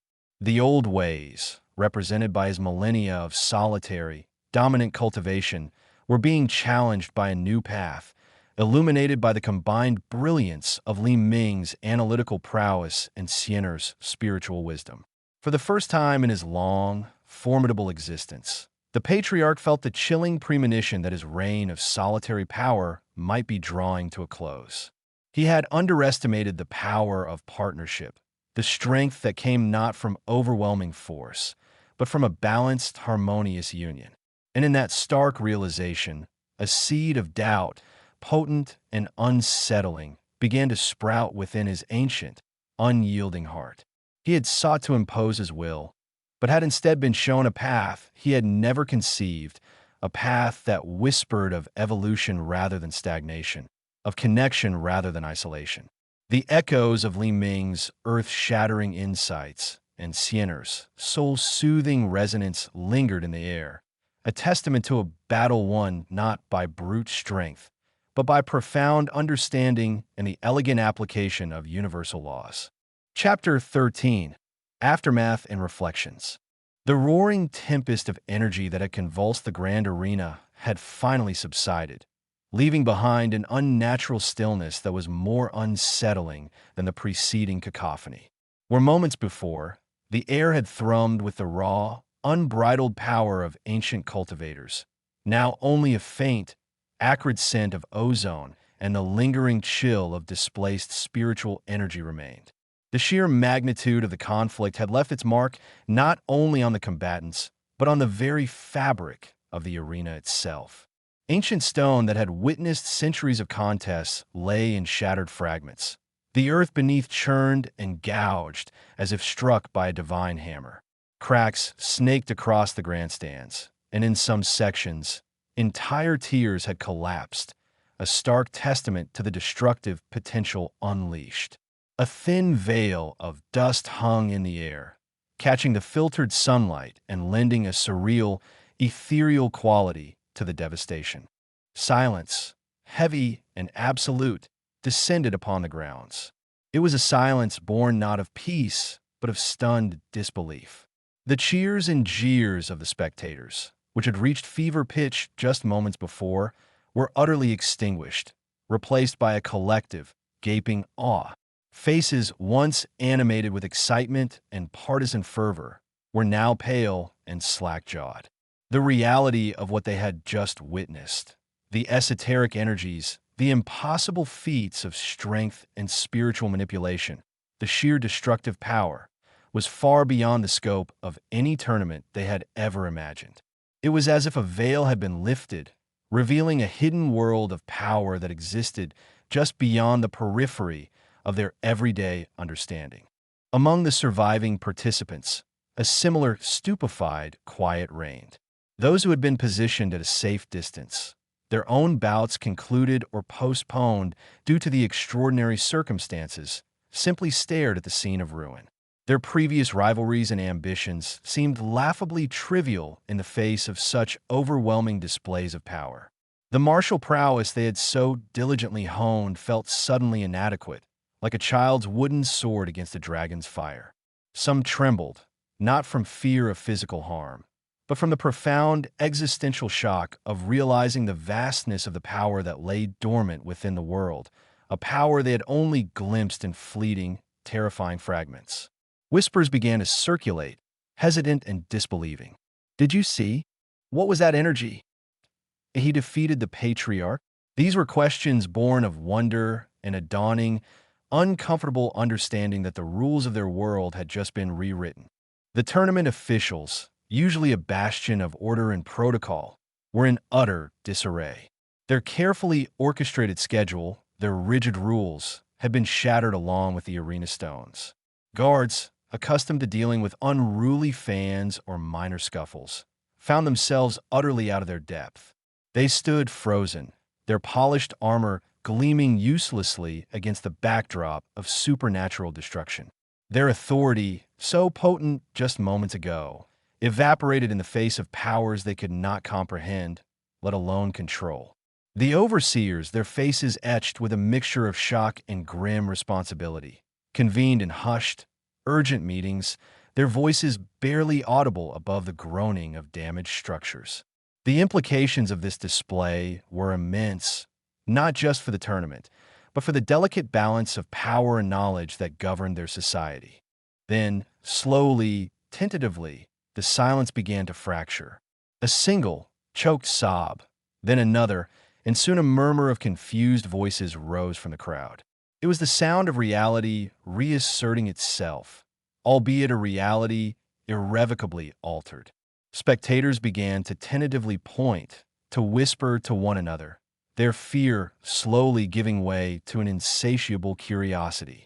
The more adventurous, emboldened by the growing crowd, began to inch closer to the edge of the arena, their eyes fixed on the figures of Li Ming and Xianer, who now stood amidst the wreckage, their forms still radiating an aura of profound power, yet also a strange calm.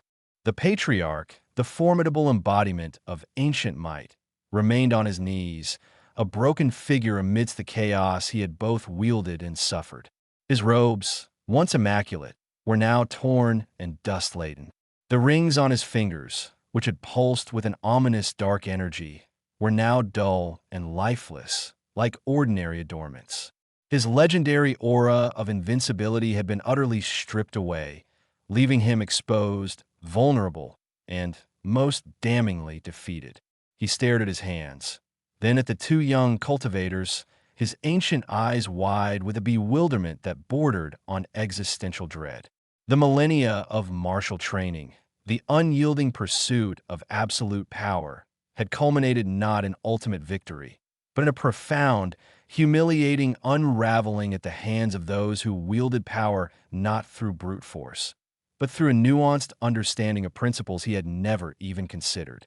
A ripple of movement spread through the shattered stands as some of the more pragmatic survivors, perhaps clan elders or discerning cultivators, began to assess the damage and their own immediate well-being.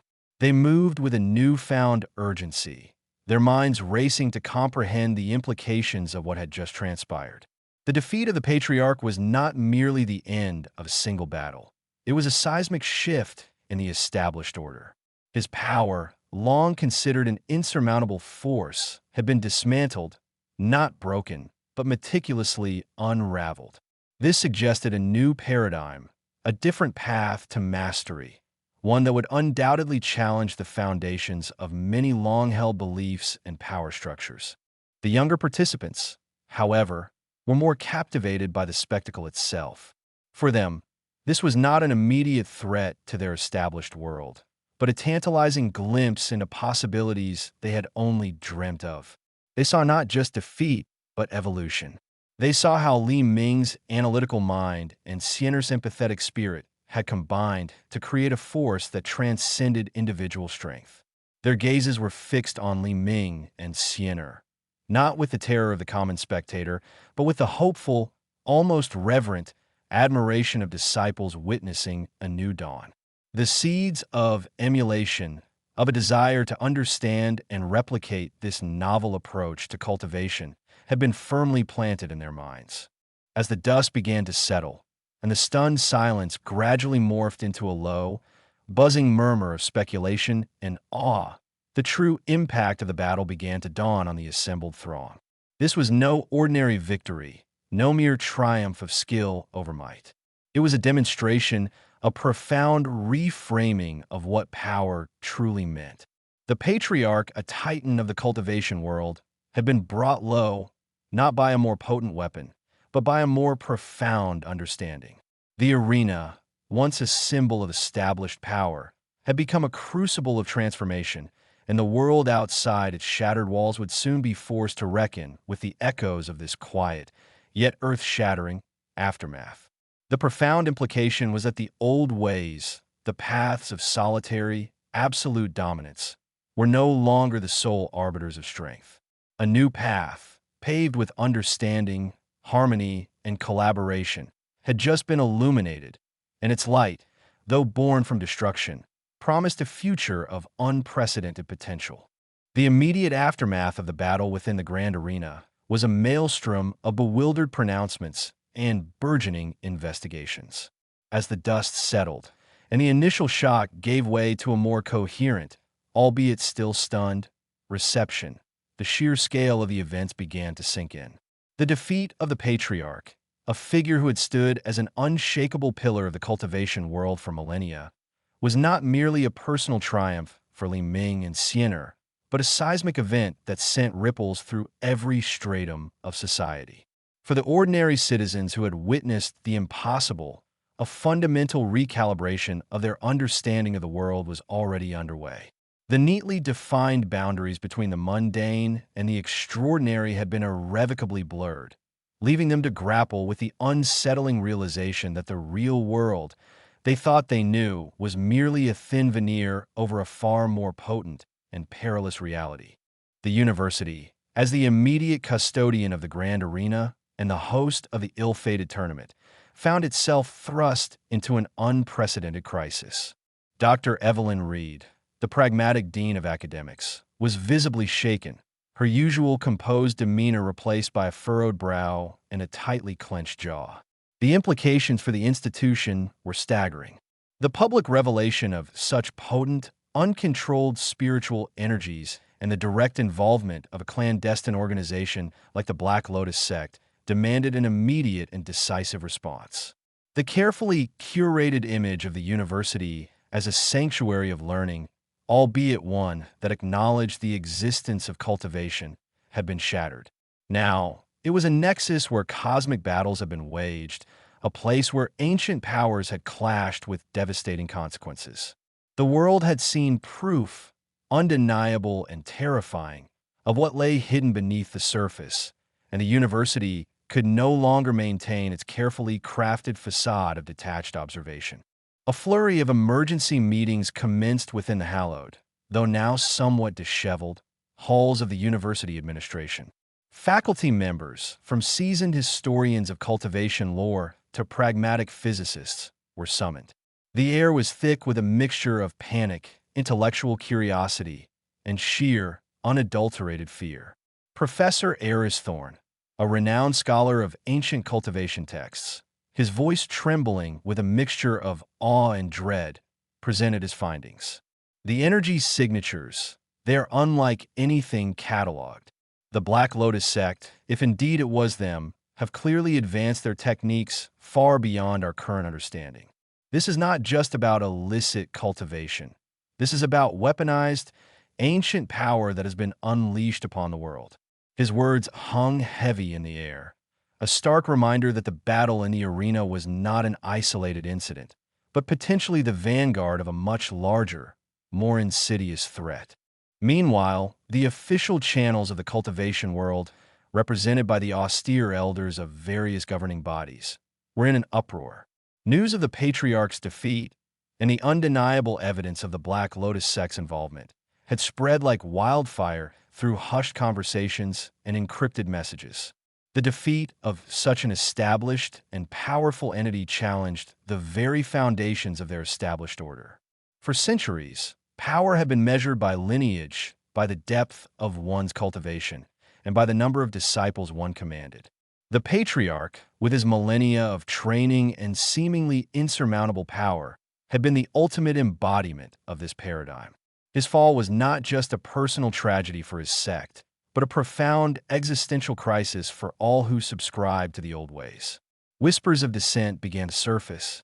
Some clamored for immediate retribution, advocating for a swift and brutal extermination of the Black Lotus sect. Others, more cautiously, recognized the new reality that had been presented. They spoke of a need to understand this new form of power, this seemingly harmonious yet devastating combination that Li Ming and Xianer had employed. The Ministry of Spiritual Affairs, a relatively new governmental body tasked with regulating and overseeing the cultivation world, found itself under immense pressure. Minister Jian Li, a man whose career had been built on navigating the delicate balance between the mundane and the mystical, was besieged by calls from anxious ministers, worried clan leaders, and a panicky public. "This is a breach of the highest order," he declared during a hastily arranged press conference, his face grim. "The Black Lotus sect has acted with egregious disregard for the peace and stability of our society." We are launching a full-scale investigation, and we will bring those responsible to justice. The public has a right to know what happened, and we will ensure that transparency prevails. However, the word transparency felt like a cruel joke when faced with the reality of a sect capable of challenging a patriarch. How could one investigate an organization that operated in the shadows, wielding powers that defied conventional understanding? Within the university, the immediate concern shifted to Li Ming and Xiener. They were no longer just students. They were the epicenters of this seismic shift. Security was tightened around their dormitories, not just to protect them, but to control the burgeoning flow of information and prevent unauthorized access. Dr. Reed, along with Headmaster Sterling, approached them with a heavy heart and a pragmatic agenda. Li Ming, Xiener, Dr. Reed began, her voice softer than usual. The events of yesterday have changed everything. Your actions have not only saved many lives, but have also exposed a significant threat. We need to understand what you experienced, what you learned, and what you believe the Black Lotus sect's ultimate goals are. Li Ming, ever the analytical one, began to meticulously recount their encounter. He described the feeling of the Black Lotus sect's energy, its chillingly efficient nature, and the almost predatory way it sought to dominate and corrupt. It wasn't just about raw power, Dean, he explained, gesturing with his hands as if trying to physically embody the concepts. It was about control. They sought to absorb and corrupt spiritual energy, to twist it into something vile. Their methods were insidious, targeting not just the body, but the very essence of a cultivator's spirit. He spoke of the intricate formations they had witnessed, the symbols that pulsed with malevolent intent, and the unsettling precision with which they manipulated their captured energies. Xiener, her eyes reflecting a deep sadness for the suffering they had witnessed, added her perspective. It felt wrong, she whispered, her voice barely audible. Their energy was cold, devoid of life. It was like a parasite, feeding on the purity of the world. The patriarch, in his desperation, became vulnerable to that corruption. He was so focused on his own power, his own dominance, that he couldn't see the poison seeping in. She described the whispers she had heard, the faint echoes of corrupted souls within the Black Lotus sect's formations, a testament to the horrific price they exacted for their power. As they spoke, a realization dawned on the university officials. The battle hadn't just been a display of power. It had been a deeply spiritual and philosophical clash.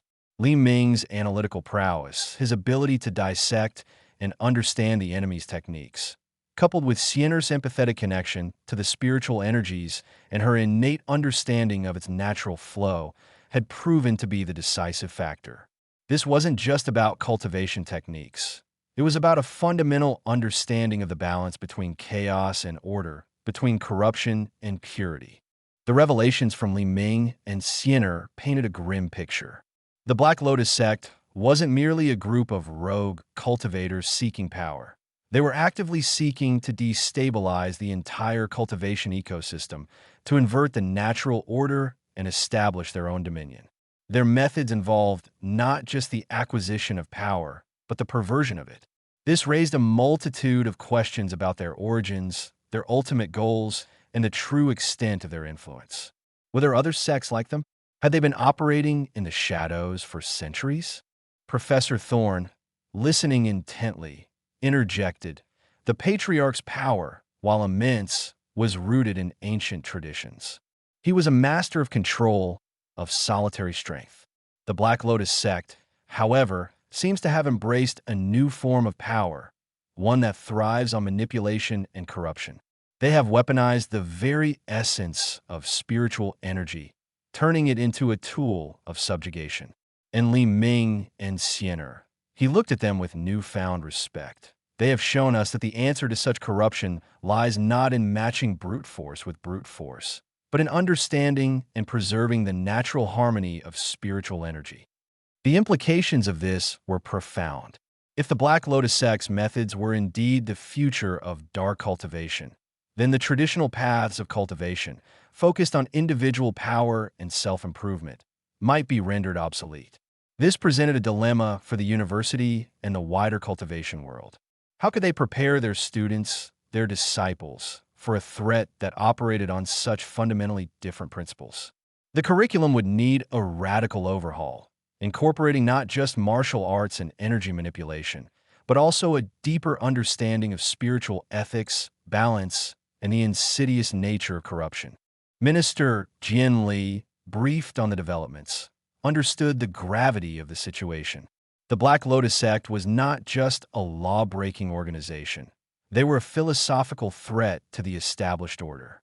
Their success, however limited, suggested that the old ways of dealing with rogue cultivators, imprisonment, exile, or execution, might be insufficient.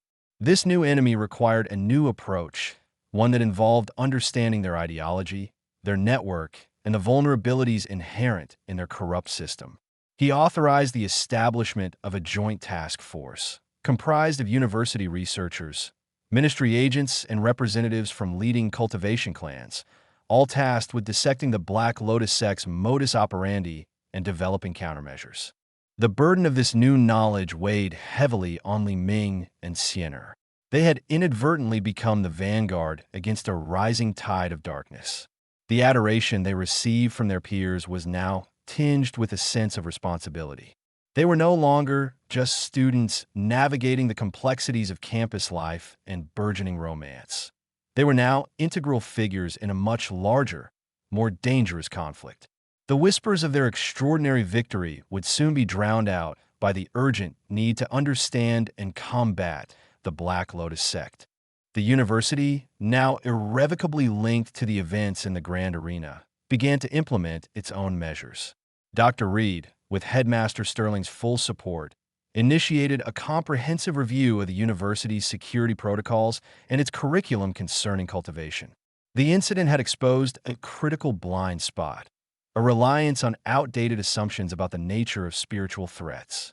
New courses were proposed, focusing on the ethical implications of cultivation, the identification of corrupt energy signatures, and the development of defensive strategies against insidious, energy-warping techniques. The library, under the guidance of Professor Thorne, began a concerted effort to digitize and cross-reference ancient texts that might hold clues to the Black Lotus sect's origins or weaknesses, searching for forgotten lore that might shed light on their arcane practices. The exposure of the Black Lotus sect's involvement also had a significant impact on the public perception of cultivation. For many, it was a terrifying confirmation that the seemingly peaceful world of spiritual practitioners harbored dangerous secrets. The narrative of benevolent masters and honorable warriors was now challenged by the specter of a malevolent organization capable of wielding corrupted power. This fueled a growing demand for greater oversight and accountability within the cultivation world, putting immense pressure on organizations like the Ministry of Spiritual Affairs and the various cultivation clans to demonstrate their commitment to public safety and ethical conduct. As the days turned into weeks, the initial shockwaves from the Grand Arena began to subside, replaced by a more sustained and intricate response. The university, under Dr. Reed's determined leadership, was transforming. It was no longer just an academic institution. It was becoming a hub for understanding and combating a new breed of spiritual threat. Li Ming and Xiener, while still students, found themselves increasingly drawn into the unfolding investigation.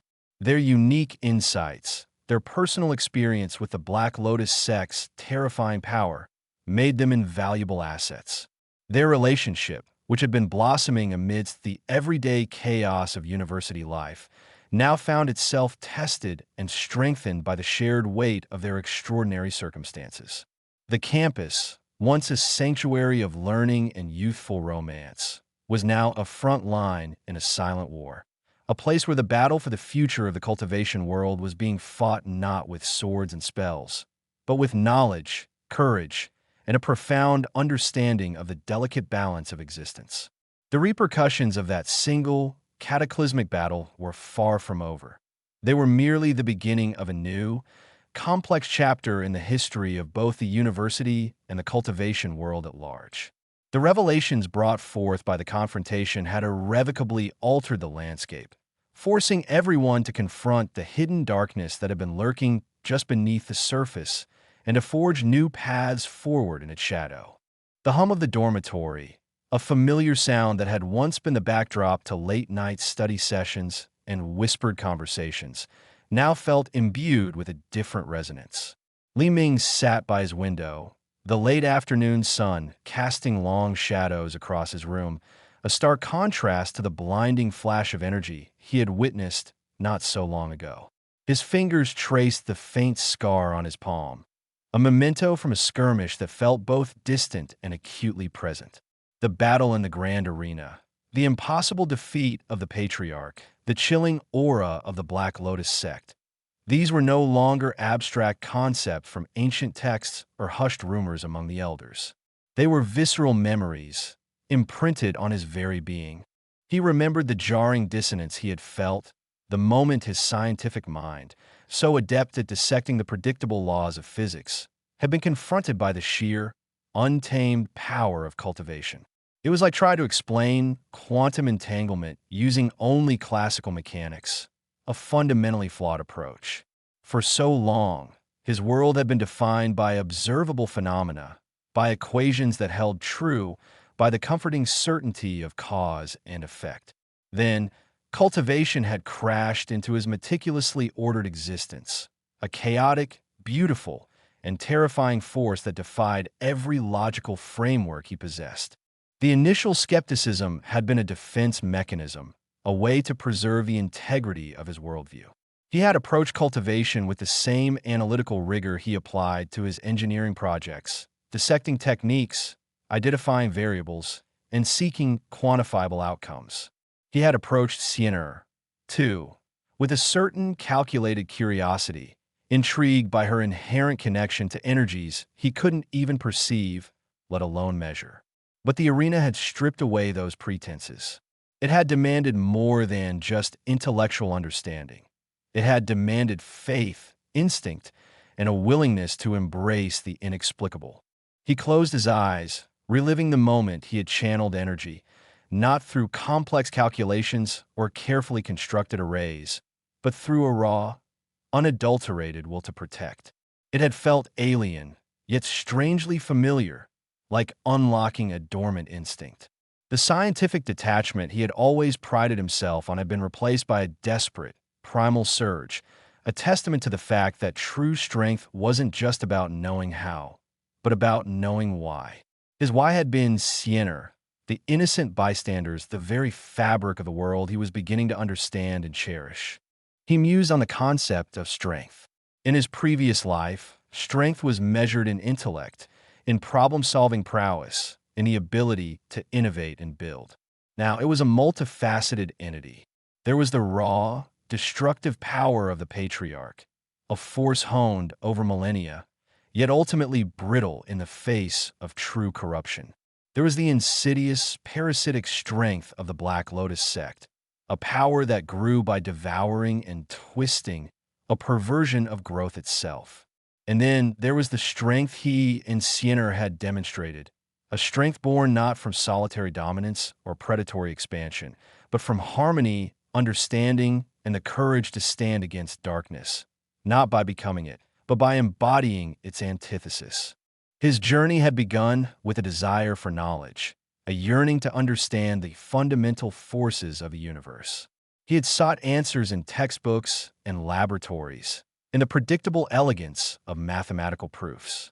He had never anticipated finding those answers, or even more profound questions, in the pulsating energy fields of a cultivation master, or the ethereal grace of a woman who could command the very essence of nature. The cultivation world had not just introduced him to a new set of principles. It had fundamentally redefined his understanding of existence itself. He recalled his initial anxieties about losing himself, about the potential for this newfound power to corrupt him, to warp his rational mind into something unrecognizable. He had feared becoming a slave to instinct, a puppet of forces beyond his control. But his scientific training, ironically, had served as an anchor. It had instilled in him a discipline, a critical eye that allowed him to observe his own transformation, to question his motives, and to actively choose the path he was treading. He hadn't merely been swept away by the tide of cultivation. He had learned to navigate it, to harness its currents without being consumed by them. This internal reckoning wasn't about regretting the path he had taken, but about appreciating its complexity. He saw how his analytical mind, once a tool for dissecting the mundane, had become essential for understanding the arcane. He could break down energy patterns, discern the subtle nuances of different cultivation styles, and even predict the potential applications of certain techniques, all through the lens of scientific inquiry. The seemingly disparate worlds of science and cultivation were not mutually exclusive. They were, he realized, two sides of the same coin, offering different perspectives on the same underlying reality. He thought of the Black Lotus sect, their methods so chillingly efficient, so devoid of any semblance of natural order. Their power was a perversion, a distortion of the inherent harmony he was beginning to perceive in the world. They sought to dominate, to absorb, to erase individuality in favor of a singular, corrupted will. It was the antithesis of the scientific pursuit of understanding, which sought to explore, to appreciate diversity, and to build upon existing knowledge. Their strength was that of a parasite. Ours, he hoped, would be that of a resilient ecosystem capable of adapting, growing, and even healing. The weight of their victory in the arena wasn't just the liberation from a tyrannical patriarch or the exposure of a dangerous sect. It was the awakening of a responsibility he hadn't asked for. He had been a student, a budding scientist, an awkward admirer of Sienner. Now he was a figure on a stage far larger than he had ever imagined, a stage where the very foundations of their world were being challenged. It was a daunting prospect, one that would have sent his former self into a spiral of anxiety and meticulous planning. But the person he was now, shaped by his experiences, was different. He looked at his hands again, no longer just the instruments of a budding engineer, but conduits of a power he was still learning to command. The journey had been arduous, marked by fear, doubt, and moments of sheer terror. But it had also been transformative. He had faced the impossible and found not just survival, but a new understanding of himself and the universe. The clarity that had once come from equations now flowed from a deeper, more intuitive comprehension of balance and connection. He was Li Ming, the rational scientist, yes, but he was also Li Ming, the cultivator, the protector, the one who had dared to believe in the impossible and, in doing so, had helped to redefine it. The future remained uncertain, a vast, uncharted territory, but for the first time, he felt not just prepared to face it, but eager to explore its mysteries, armed with both the logic of his mind and the burgeoning power of his spirit. The internal reckoning was not an end, but a profound new beginning, a quiet acknowledgement of the vast, interconnected tapestry of existence he was now irrevocably a part of. The air in the dormitory room had thinned, becoming almost crystalline with unspoken words and lingering emotions. Li Ming watched Yu Xian'er, her familiar silhouette now framed by the fading sunlight filtering through the window, a poignant tableau that spoke of endings and beginnings. Her mission, a burden she had carried with quiet strength, was complete. The immediate threat, a shadow that had loomed over their nascent world, had been dispelled, thanks in no small part to her courage and his own unexpected burgeoning power. Yet, as the dust settled and the adrenaline of battle receded, a different kind of quiet descended, one heavy with the weight of impending separation. So, Li Ming began, his voice a little rougher than he intended, the word catching in his throat like an unpolished stone.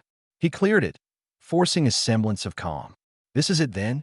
He gestured vaguely around the room, a space that had become a sanctuary, a laboratory, and an unlikely battlefield. It was here, amidst textbooks and circuit boards, that he had first encountered the impossible, and it was here, in the aftermath, that the impossible was now dictating their separate paths.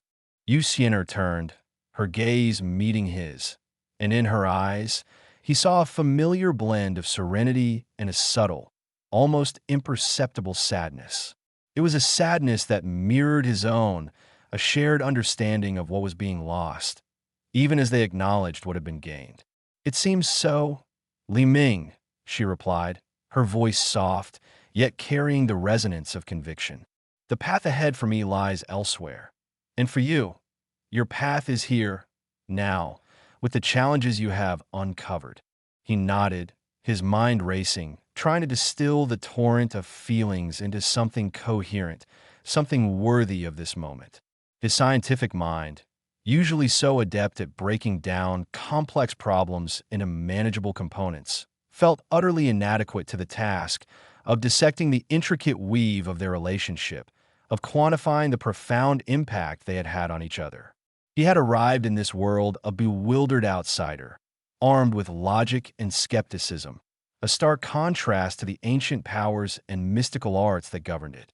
Sienna, with her effortless grace and unfathomable connection to nature, had been his first, and perhaps most significant, introduction to the true essence of cultivation. I, I don't really know what to say, he admitted, the words feeling pathetically inadequate. He had analyzed countless equations, debugged intricate code, and designed complex machinery, but expressing the depth of his gratitude and something more felt like attempting to measure the immeasurable. You saved me, more times than I can count. You showed me, well, you showed me everything. The potential, the danger, the sheer wonder of it all. He paused, searching for the right words, for a way to articulate the seismic shift she had precipitated in his understanding of reality. Before you, I thought I understood the universe. I was wrong, so profoundly wrong. A faint smile touched Sienna's lips, a gentle ripple across the surface of her composure. And you, Li Ming, she said, her gaze steady and warm, you showed me a different kind of strength. The strength of intellect, of unwavering logic, of seeing the world not just as it is, but as it could be through innovation and understanding. You questioned, you analyzed, you never accepted the impossible without trying to find a way around it or through it. That is a power in itself, a power that is often underestimated in a world that relies so heavily on inherent talent. He felt a blush creep up his neck, a reaction he hadn't anticipated. He had always been so focused on his own perceived inadequacies, on the vast chasm between his scientific knowledge and the raw power of cultivators. To hear her acknowledge his contributions, not as a weakling stumbling into greatness, but as someone possessing a unique and valuable kind of strength, was both humbling and deeply affirming. I just tried to apply what I knew, he mumbled, kicking an imaginary speck of dust on the floor. It's not the same as commanding lightning or summoning ancient beasts. Is it not? Sienna countered softly, stepping closer. The scent of her, like dew-kissed blossoms and the earth after rain, filled the small space between them. You faced down a patriarch. You helped unravel a conspiracy that threatened to plunge this entire continent into darkness. You did it not with brute force, but with strategy, with forethought, and with a mind that refused to be cowed. That is the essence of true cultivation, Li Ming, not just wielding power, but understanding when and how to use it. You have a heart of a scientist, but a spirit of a protector. That is a rare and precious combination. His heart pounded, a frantic drumbeat against his ribs. Her words resonated deeply, touching a part of him that had been awakened by the recent events. He had been so preoccupied with the act of cultivation, with the energy and the techniques, that he had almost forgotten the underlying principles, the why behind his actions. She had reminded him that his analytical prowess, his ability to dissect and understand, was not a hindrance to cultivation, but an integral part of his unique approach to it. I'm going to miss this, he confessed, his gaze falling to his hands, the same hands that had once meticulously assembled circuit boards and now, somehow, held the nascent potential for channeling spiritual energy. This room, our conversations, you explaining the intricacies of spiritual energy while I tried to relate it to thermodynamics. He managed a wry smile. It was a unique, educational experience. Sienna's eyes softened further, a genuine warmth radiating from her. And I, Li Ming, will miss your persistent logic, your endless questions that forced me to re-examine what I had always taken for granted. You have a way of seeing the world that is both disarmingly simple and profoundly insightful. You strip away the mystique and reveal the underlying mechanics, even of something as ethereal as cultivation. That perspective is invaluable. She reached out, her fingers brushing against his palm, a feather-light touch that sent a shiver through him. He didn't pull away. He couldn't. Her touch was a grounding force, a reminder of the tangible reality of their connection, even as the circumstances dictated their divergence.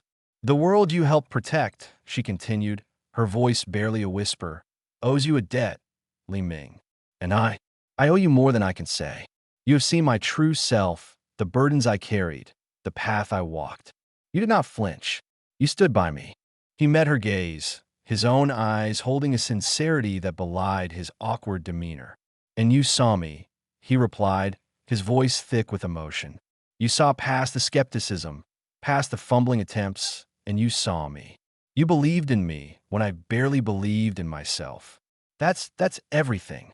He felt a lump forming in his throat again, the unspoken acknowledgement of a bond that had transcended the superficial, forged in the crucible of shared danger and mutual respect.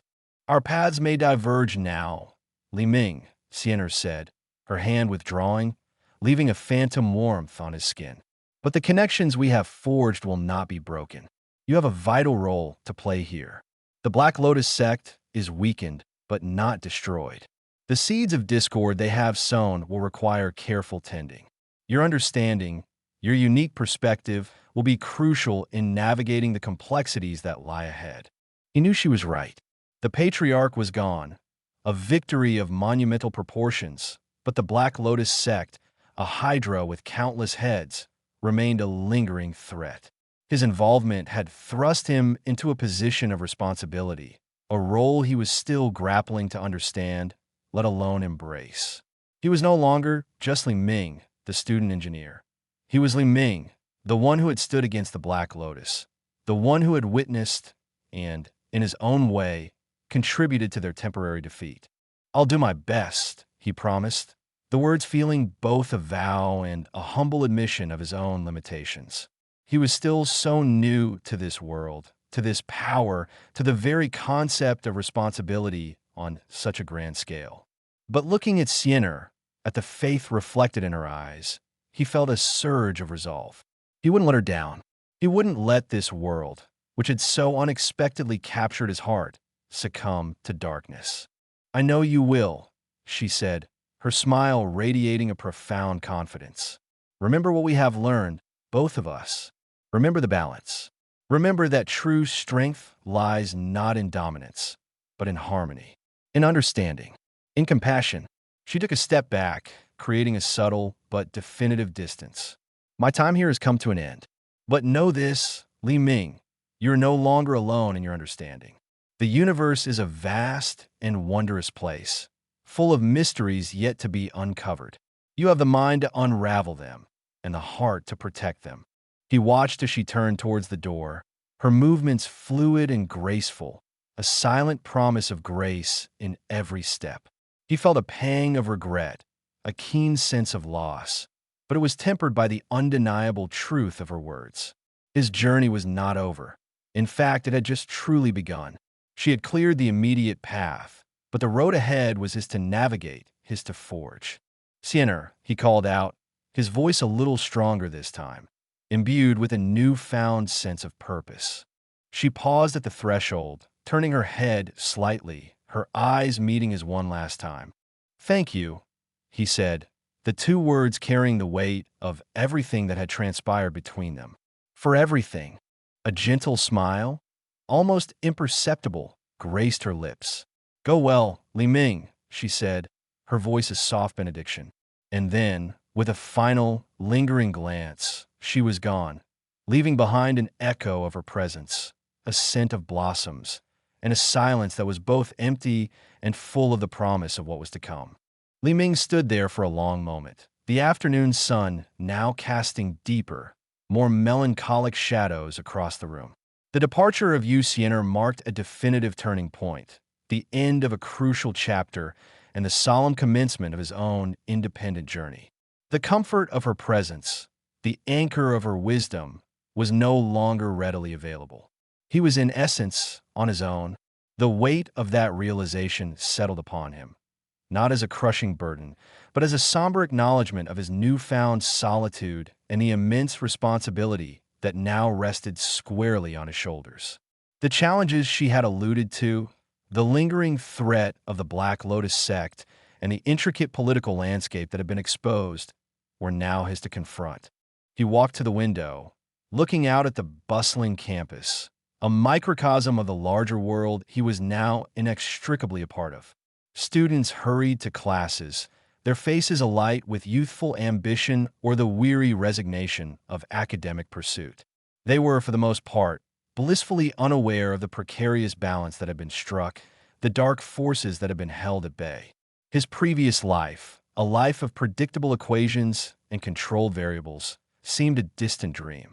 Now, his reality was steeped in spiritual energy, ancient prophecies, and the chilling efficiency of a malevolent sect. He closed his eyes, taking a deep, steadying breath.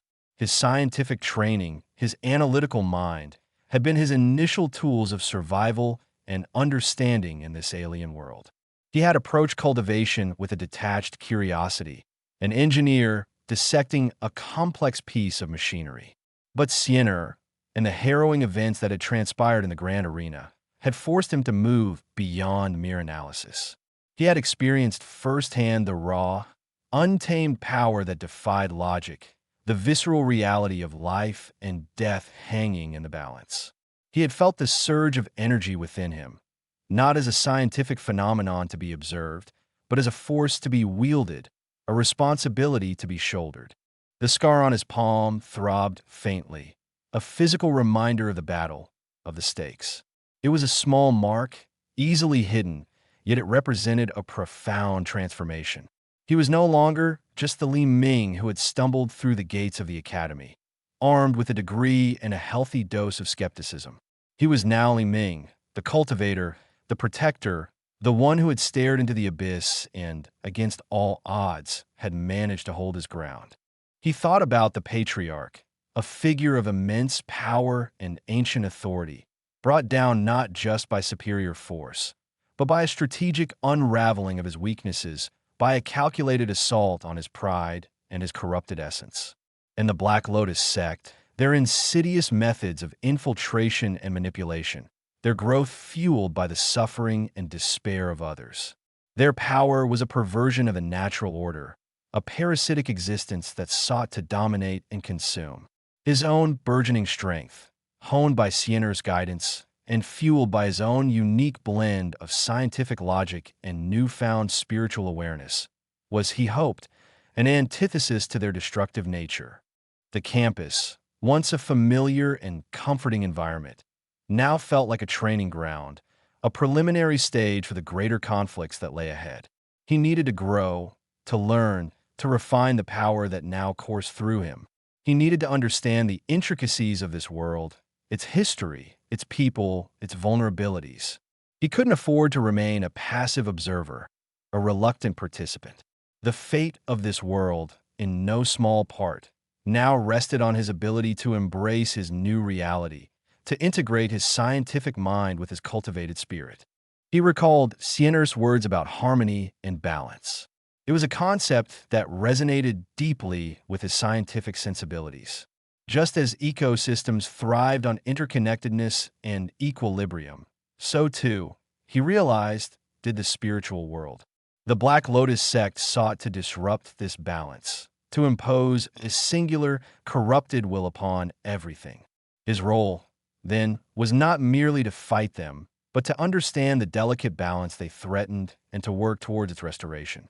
His mind began to churn, not with the anxious thoughts of a lost student, but with the calculated considerations of a strategist. He needed to assess his current capabilities, identify his weaknesses, and formulate a plan for his development. His scientific background provided him with a framework for this process: objective analysis, hypothesis testing, iterative improvement. He could approach his cultivation in much the same way he approached a complex engineering problem. What were the key variables? What were the desired outcomes? What were the most efficient methods for achieving them? He thought about the techniques Sienner had taught him, the basic principles of energy manipulation. He had felt the raw power, but he had not yet fully mastered its nuances, its control. He needed to practice, to experiment, to push his limits. He needed to understand how his scientific knowledge could be integrated with cultivation. Could he devise arrays that amplified his energy flow? Could he apply principles of resonance to enhance his techniques? The possibilities, once daunting, now sparked a flicker of excitement within him. The solitude of Sienner's departure was a stark reminder of his own agency. There would be no more gentle guidance, no more readily available answers. He would have to find his own way, make his own mistakes, and learn from them. This was the true beginning of his journey as a cultivator, stripped of the immediate support that had been so invaluable. He walked over to his desk, his gaze falling upon a stack of physics textbooks, a stark reminder of his past life. He picked one up, its familiar weight grounding him. He opened it to a random page, the complex diagrams and equations a comforting sight. But now he saw them with new eyes. He saw not just the laws of the physical world, but the underlying principles that might govern the spiritual one. The universe, he was beginning to understand, was far more interconnected and wondrous than he had ever dared to imagine. He set the textbook down, a newfound resolve hardening his gaze. Sienner had cleared the immediate path, revealing the dangers and the possibilities that lay ahead. Now, it was up to him to walk that path, to explore the uncharted territory, and to forge his own destiny. The farewells were over. The reflections had led to understanding, and the new beginning was here, vast and full of both peril and promise. He was ready to face it, armed with the knowledge of his past and the burgeoning power of his present. The silence that settled after Sienner's departure was a heavy, palpable thing, a stark contrast to the volatile energy that had previously filled their dormitory room. Li Ming stood by the window, the lingering scent of blossoms a poignant reminder of her presence, her words echoing in the quiet space. The immediate threat had receded, the shadow of the Black Lotus sect temporarily vanquished, and yet the landscape of his life felt irrevocably altered, not just by the revelation of cultivation and the fight for survival, but by the intricate web of human connection that had been woven amidst the chaos. He turned from the window, his gaze sweeping across the room, a space that had witnessed so much more than academic study. Textbooks lay scattered, alongside diagrams of energy flow and schematics that now seemed quaintly insufficient to describe the forces he had encountered. But it wasn't just the academic detritus that held his attention. It was the phantom presence of others who had shared this space, this journey, albeit in different capacities. Zhao Jingjing, with her fiery spirit and surprising vulnerability. Chun Lily, whose quiet strength and unwavering support had been a constant, grounding force. Their faces, etched into his memory by shared laughter, whispered secrets, and moments of profound fear, now swam before his eyes. He knew, with a certainty that had solidified in the crucible of recent events, that he couldn't simply move forward without acknowledging them. The unspoken understanding that had existed between him and Sienner, a connection forged in the fire of shared destiny, was a unique entity. But his relationships with Jingjing and Lily were different, rooted in the familiar soil of his student life, yet profoundly transformed by the extraordinary circumstances they had all endured. He had relied on them, confided in them, and in turn, they had seen him at his most vulnerable, his most uncertain. Taking a deep breath, Li Ming picked up his phone. The screen flickered to life, displaying a contact list that now seemed to represent a far more complex network than he had ever imagined. His fingers hovered over Zhao Jingjing's name. Their interactions had been a whirlwind of sarcastic banter, grudging respect, and an undeniable undercurrent of something more. He'd often found himself caught off guard by her sharp wit, her directness, and the way she seemed to see through his carefully constructed facade of intellectual detachment. He remembered the tense hours spent strategizing, her fierce loyalty to her friends, and her unwavering courage in the face of danger. She had been a whirlwind of energy, a stark contrast to his own often hesitant approach. Yet they had complemented each other, their differing strengths proving unexpectedly potent. There had been moments, too, of a softer intimacy, shared glances, a comforting hand on his arm during moments of intense pressure, a fleeting touch that had sent a jolt through him. These were not the actions of a casual acquaintance, nor were they simply the camaraderie of fellow students caught in a crisis. He began to type, then deleted, then started again. What could he say? Hey, glad we survived that whole world-ending Black Lotus sect thing. So about us. It sounded absurdly inadequate. He had wrestled with cultivators, deciphered ancient texts, and grappled with the very nature of spiritual energy, yet articulating his feelings, or even just his intentions, towards Zhao Jingjing felt like trying to solve an equation with too many unknown variables. He finally settled on a simple message. Jingjing, can we talk when you have a moment? There are things I want to discuss. Important things. He added a small, almost apologetic emoticon before hitting send. The delivery confirmation felt like a tiny pebble dropped into a vast, silent lake, the ripples of which he could only anticipate. Next, Chun Lily.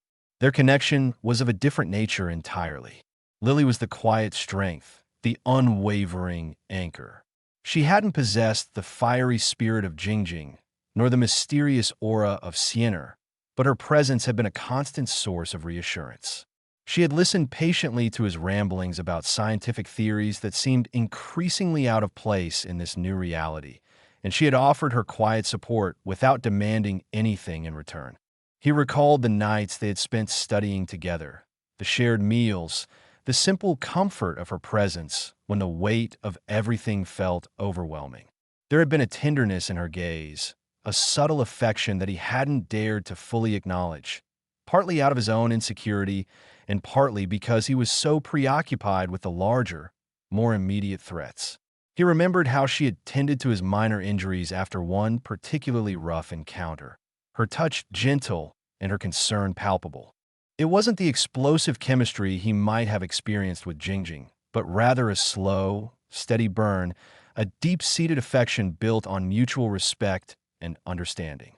He had confided in her about his anxieties, his fears, and she had met them not with platitudes, but with a quiet, unwavering belief in his ability to overcome. That belief, he realized now, had been a more powerful tonic than he had ever given it credit for. He opened his messaging app again, his fingers finding Lily's contact. His message to her was more hesitant, imbued with a different kind of apprehension. Lily, I was hoping we could talk sometime soon. There's a lot I need to process, and I value your perspective. Let me know when you're free. It was vague, he knew, but it felt like the safest way to initiate a conversation that could potentially alter the delicate equilibrium of their friendship. He didn't want to rush into anything, to misinterpret her feelings or his own, especially after the adrenaline of the past few weeks had subsided. As he put his phone down, Li Ming felt a pang of guilt. He had been so focused on survival, on the external threats, that he had perhaps neglected the emotional landscape he was navigating. He had treated his relationships like equations to be solved, variables to be managed, when they were, in fact, far more complex and deeply human. Siener's departure had been a definitive ending, a necessary step on her path. But his relationships with Jingjing and Lily were ongoing, and he had a responsibility to them, to the bonds they had forged, to address them with honesty and sincerity. The university campus, once a familiar and predictable environment, now seemed like a stage set for a new act. Students hurried between classes, their faces a mixture of youthful exuberance and academic stress, oblivious to the deeper currents that had begun to shape Li Ming's reality. He was no longer just a student wrestling with physics and engineering. He was a cultivator, a protector, and a person who had to navigate the equally complex terrain of human relationships. He found himself replaying conversations, analyzing subtle gestures, searching for clues that he might have missed. Had he been too distant? Had he inadvertently led them on? His analytical mind, so adept at dissecting complex scientific problems, was now fixated on the intricate, often illogical, nuances of interpersonal dynamics. It was a new kind of problem solving, one that involved empathy, vulnerability, and a willingness to confront his own emotional blind spots. He remembered a particular moment with Zhao Jingjing during a particularly tense standoff with some low-level thugs hired by the Black Lotus sect. They had been cornered, outnumbered, and the air crackled with anticipation of violence.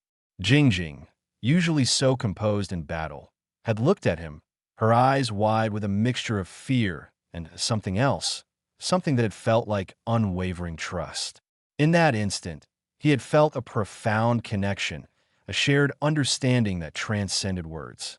He had stepped forward, his nascent powers igniting, and together, they had pushed back the threat. Afterward, in the quiet aftermath, she had simply nodded, a small, knowing smile playing on her lips, and he had felt a surge of warmth that had nothing to do with spiritual energy. And then there was Chun Lily.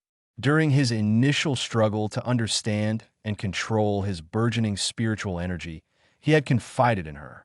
He had expected confusion, perhaps even fear, but instead, she had listened with quiet intensity, her gaze steady and understanding.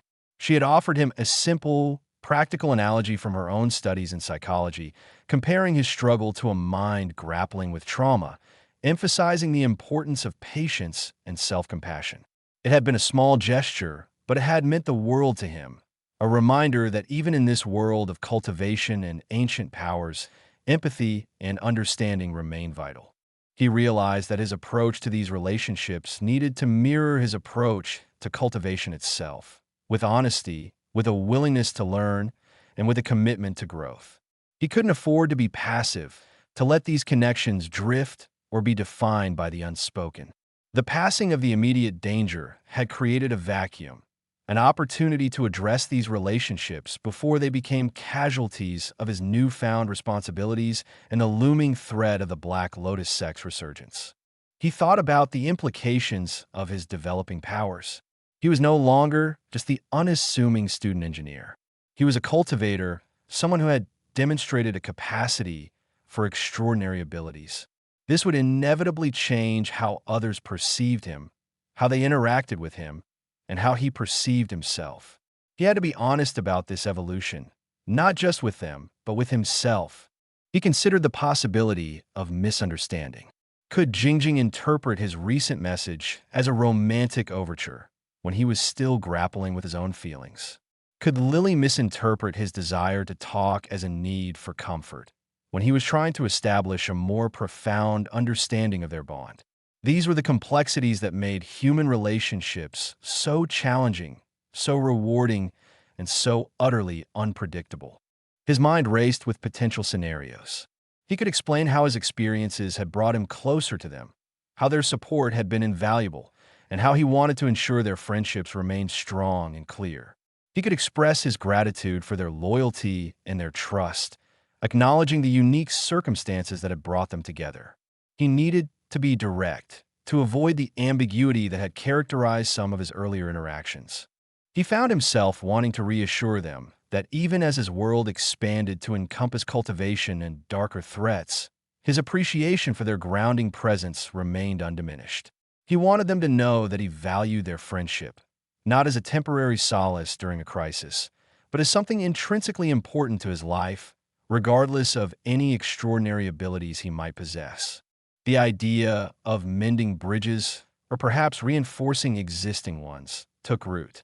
He didn't want any lingering doubts or unspoken regrets to fester. He had learned from Sienna the importance of clarity and the strength found in confronting difficult truths. He needed to apply those lessons to his own life, to the people who mattered to him. He thought about the potential reactions. Jingjing, with her characteristic directness, might appreciate a straightforward explanation, even if it wasn't what she expected. Lily, with her gentle nature, might require a more nuanced approach, emphasizing the enduring value of their connection. He realized that he couldn't approach them both with the exact same message, the same tone. Their relationships were distinct, and his approach needed to reflect that individuality. He decided to start with Jingjing. Her energy, her dynamism, felt like something he needed to engage with directly. He began to draft a longer message, detailing his thoughts and his gratitude, focusing on the camaraderie and mutual respect that had defined their interactions. He emphasized how her quick thinking and unwavering support had been crucial during their recent ordeal. He wanted to acknowledge the spark between them, the undeniable chemistry, but also to be clear about his current state of confusion and his desire for a strong, honest friendship, whatever form it might take. He wrote about how their shared experiences had forged a unique bond, one he deeply valued and wished to preserve. He wanted to convey that he saw her not just as a comrade in arms, but as a formidable individual whose spirit he admired. Then, he turned his attention to Lily. For her, he drafted a message that was softer, more introspective. He expressed his profound gratitude for her unwavering support, her calm presence, and her insightful understanding. He spoke about how her belief in him, even when he doubted himself, had been a source of immense strength. He wanted to acknowledge the quiet affection he sensed from her and to reciprocate it, not necessarily with romantic declarations, but with a sincere appreciation for the depth of their connection and a desire to nurture it. He explained that he was still processing a great deal, but that her friendship was a cornerstone he relied upon, and he hoped to continue to share his journey with her, openly and honestly. As he sent both messages, a sense of anticipation, tinged with a healthy dose of trepidation, settled over him. He had taken a crucial step, one that felt both daunting and liberating. He was no longer just reacting to circumstances. He was actively shaping the future of his relationships. The aftermath of the battle was not just about rebuilding defenses or understanding new powers. It was also about tending to the human connections that grounded him, that gave his extraordinary life meaning and purpose. He knew that whatever the responses, whatever the conversations that followed, he had chosen the path of honesty and sincerity, and that he believed was the first step towards truly rebuilding and strengthening the bridges he had forged. Chapter 14. A Choice of Worlds. The lingering scent of celestial blossoms, though fading, still clung to the air in his dormitory room, a phantom perfume of a world that now felt both impossibly distant and intimately connected to his own. Li Ming stood by the window, the familiar cityscape spread out before him, a tapestry of concrete and steel that had once represented the entirety of his ambition. Now, it was merely one facet of a far grander and infinitely more terrifying panorama. The echoes of arcane battles and whispered prophecies still resonated in his mind. The raw power he had wielded, the ancient entities he had encountered, all coalescing into a reality that defied the rational laws he had so painstakingly studied. Yet, as he gazed out at the university campus, a surge of something akin to homesickness washed over him. It wasn't a longing for the mundane, but a deep-seated affection for the life he had been building, brick by painstaking brick, before the supernatural world had barged in with all the subtlety of a rogue celestial event. His textbooks, once a testament to his dedication, now lay scattered like forgotten relics, their theorems and equations seeming almost quaint in the face of cosmic forces. But the knowledge they contained, the rigorous discipline of thought, the unwavering pursuit of understanding, those remained the bedrock of his identity. He ran a hand through his hair, the phantom ache of spiritual exertion still present, a subtle thrum beneath his skin. He had wrestled with ancient demons, deciphered celestial runes, and stared into the abyss of interdimensional rifts. He had, in essence, traversed worlds. But the world he had left behind, the world of scientific inquiry, of empirical evidence, of the elegantly simple laws that govern the physical universe, that world still held a profound allure. It was a world where problems had solutions that could be derived, where theories could be tested, where understanding was a tangible, achievable goal. The very act of studying physics, for instance, had always been a form of meditation for him. The abstract beauty of quantum mechanics, the grand sweep of general relativity, these were not just academic subjects, but elegant expressions of an underlying cosmic order. He remembered late nights spent poring over complex equations, the quiet satisfaction of unlocking a particularly stubborn paradox, the thrill of seeing the universe's intricate dance laid bare in mathematical form. This intellectual rigor, this relentless quest for knowledge, had been his sanctuary, his chosen path. Even now, with the Black Lotus sect dealt a temporary blow and the immediate threat seemingly abated, the call of academia remained a potent force. He pictured Professor Zhang, his mentor in theoretical physics, with his perpetually ink-stained fingers and his eyes that sparkled with an unquenchable curiosity. He imagined the weekly seminars, the heated debates, the shared pursuit of unraveling the universe's deepest mysteries. These were experiences that, in their own way, felt as significant as any battle he had fought in the realm of cultivation. He found himself recalling specific moments of intellectual triumph, like the time he had finally grasped the intricacies of string theory, a concept that had initially seemed utterly impenetrable. The sheer elegance of it, the way it posited a universe built not on particles, but on vibrating strings of energy, had resonated deeply with his burgeoning understanding of spiritual energy. Was there, he mused, a bridge between these two seemingly disparate realms? Could the fundamental forces he was now beginning to manipulate be, in some abstract way, a manifestation of the same underlying reality described by his physics textbooks? The idea was both exhilarating and daunting. He had always approached his studies with a scientist's skepticism, demanding evidence, seeking logical explanations. But now, his very existence was a testament to the limitations of that perspective. He had witnessed phenomena that defied every known law of physics, experienced sensations that transcended scientific measurement. Yet his mind, trained in the crucible of scientific inquiry, still craved understanding. It was a desire that transcended the immediate need for survival. It was an intrinsic part of who he was. He walked over to his desk, his eyes scanning the titles of the books. Thermodynamics of irreversible processes, quantum field theory, general relativity, and introduction. They were familiar companions, old friends. He picked up a well-worn copy of The Fabric of the Cosmos by Brian Greene.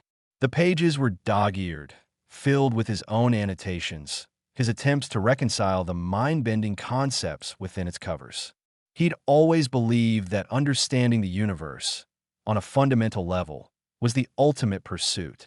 The recent events had certainly provided him with a wealth of new data, albeit of a rather unconventional nature. He had felt the flow of qi, the ethereal life force that permeated everything. He had witnessed the manipulation of elements, the bending of reality itself. These were not mere metaphors. They were tangible, observable phenomena, even if the tools for observing them were far beyond the scope of conventional scientific instrumentation. He thought about the Black Lotus sect, their methods, their rituals. Were they simply an advanced form of mysticism, or was there a scientific basis to their powers, a hidden branch of physics that humanity had yet to discover? The thought sent a shiver down his spine. If the universe was as interconnected as he suspected, then understanding the principles of cultivation might unlock a deeper comprehension of the fundamental forces that govern existence itself. This was not merely about continuing his academic career. It was about pursuing knowledge in its purest form. His passion for physics had been the initial spark, the catalyst for his intellectual journey. Even though that journey had taken an unexpected detour through the realms of magic and myth, the fundamental drive remained the same: to understand, to learn, and to grow. He remembered a particular conversation with Professor Zhang about the nature of reality, about how our perception of the universe was inherently limited by our senses and our current scientific understanding. Professor Zhang had spoken about the possibility of entirely new dimensions, of forces yet to be discovered, of a universe far stranger and more wonderful than we could possibly imagine. At the time, Li Ming had found it a fascinating, if purely theoretical, discussion. Now, it felt like a prophecy. The challenge, he realized, was to integrate these two worlds. He couldn't simply abandon his studies, nor could he pretend that the supernatural events of the past few weeks hadn't happened. He was, in a sense, living proof of a reality that transcended the boundaries of conventional science. The question was, how could he reconcile these experiences? How could he use his unique perspective to further his understanding of both the mundane and the extraordinary? He found himself wondering if there were others like him, individuals who had experienced similar liminal states, who were attempting to bridge these seemingly disparate realms. Perhaps there were hidden disciplines, secret societies, or even academic departments dedicated to the study of phenomena that lay beyond the current scientific paradigm. The thought was tantalizing. He imagined presenting his findings, his experiences, to his peers, to his professors. He knew, with a certainty born of experience, that he would be met with skepticism, perhaps even ridicule. He had, after all, once been one of them, a staunch believer in the empirical, the observable.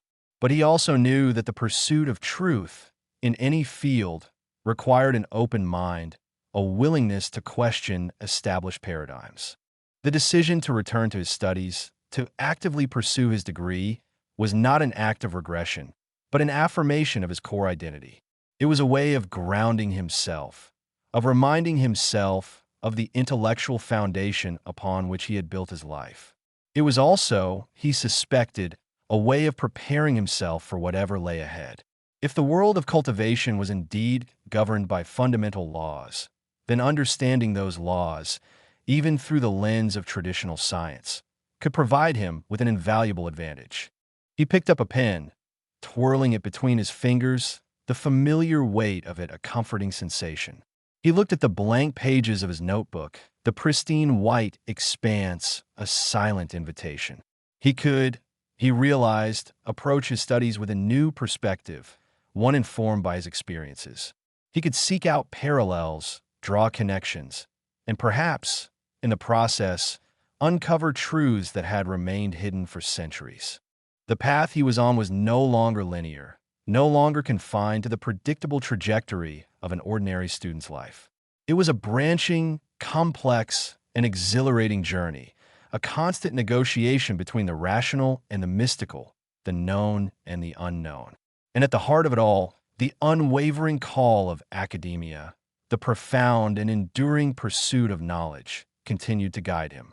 It was a reminder that even in a world teeming with magic and monsters, the human intellect, armed with curiosity and a thirst for understanding, remained one of the most potent forces in the universe. He knew, with a quiet certainty, that his degree was not just a piece of paper. It was a testament to his resilience, his intellect, and his unyielding commitment to the life of the mind. Even as he stepped into the shadows of cultivation, he would carry the light of reason and the pursuit of knowledge with him, a beacon in the encroaching darkness. This choice wasn't about choosing one world over another. It was about forging a path that encompassed them both, a path illuminated by the eternal flame of human curiosity. The celestial blossoms had long since faded, leaving behind only a ghost of their perfume, a subtle reminder of the transient beauty of the other realm. Li Ming found himself pacing his dormitory room, the familiar cityscape outside his window, a stark contrast to the ethereal landscapes he now carried within him. He had glimpsed powers that defied comprehension, wielded energies that could reshape reality, and faced beings whose very existence was a challenge to the laws of his homeworld. The raw, untamed force of cultivation thrummed beneath his skin, a constant, intoxicating whisper of potential. He paused, his hand hovering over a thick physics textbook, its cover worn and familiar. The equations and theories within, once the pinnacle of his intellectual pursuit, now seemed like primitive scribbles compared to the profound truths he had unearthed through spiritual cultivation. He had the ability to manipulate the very essence of existence, to touch upon the fundamental forces that govern the universe. The temptation to abandon everything else, to immerse himself completely in this newfound power, was a siren song, luring him toward a path of limitless growth and unparalleled mastery. He could envision it, a life dedicated to the endless pursuit of strength. Imagine ascending to higher planes, conquering more formidable foes, and unraveling the deepest secrets of the cosmos. The thought sent a thrill through him, a heady mix of ambition and awe. He could become a legend, a figure spoken of in hushed tones across countless dimensions. The mundane concerns of human life, the petty struggles and fleeting ambitions of his peers would become distant, almost laughable memories. His interactions would be with ancient spirits, cosmic entities, and beings of immense power. His understanding of the universe would expand exponentially, pushing beyond the limitations of mortal intellect. He could delve into arts that transcended mere physical prowess, mastering techniques that could alter fate, command elements on a whim, and even touch the very fabric of time. The Black Lotus sect, for all their menace, now seemed like mere apprentices playing with fire compared to the true potential that lay before him. He could, if he chose, become a force of nature himself, an unassailable power that carved its own destiny across the vast expanse of existence.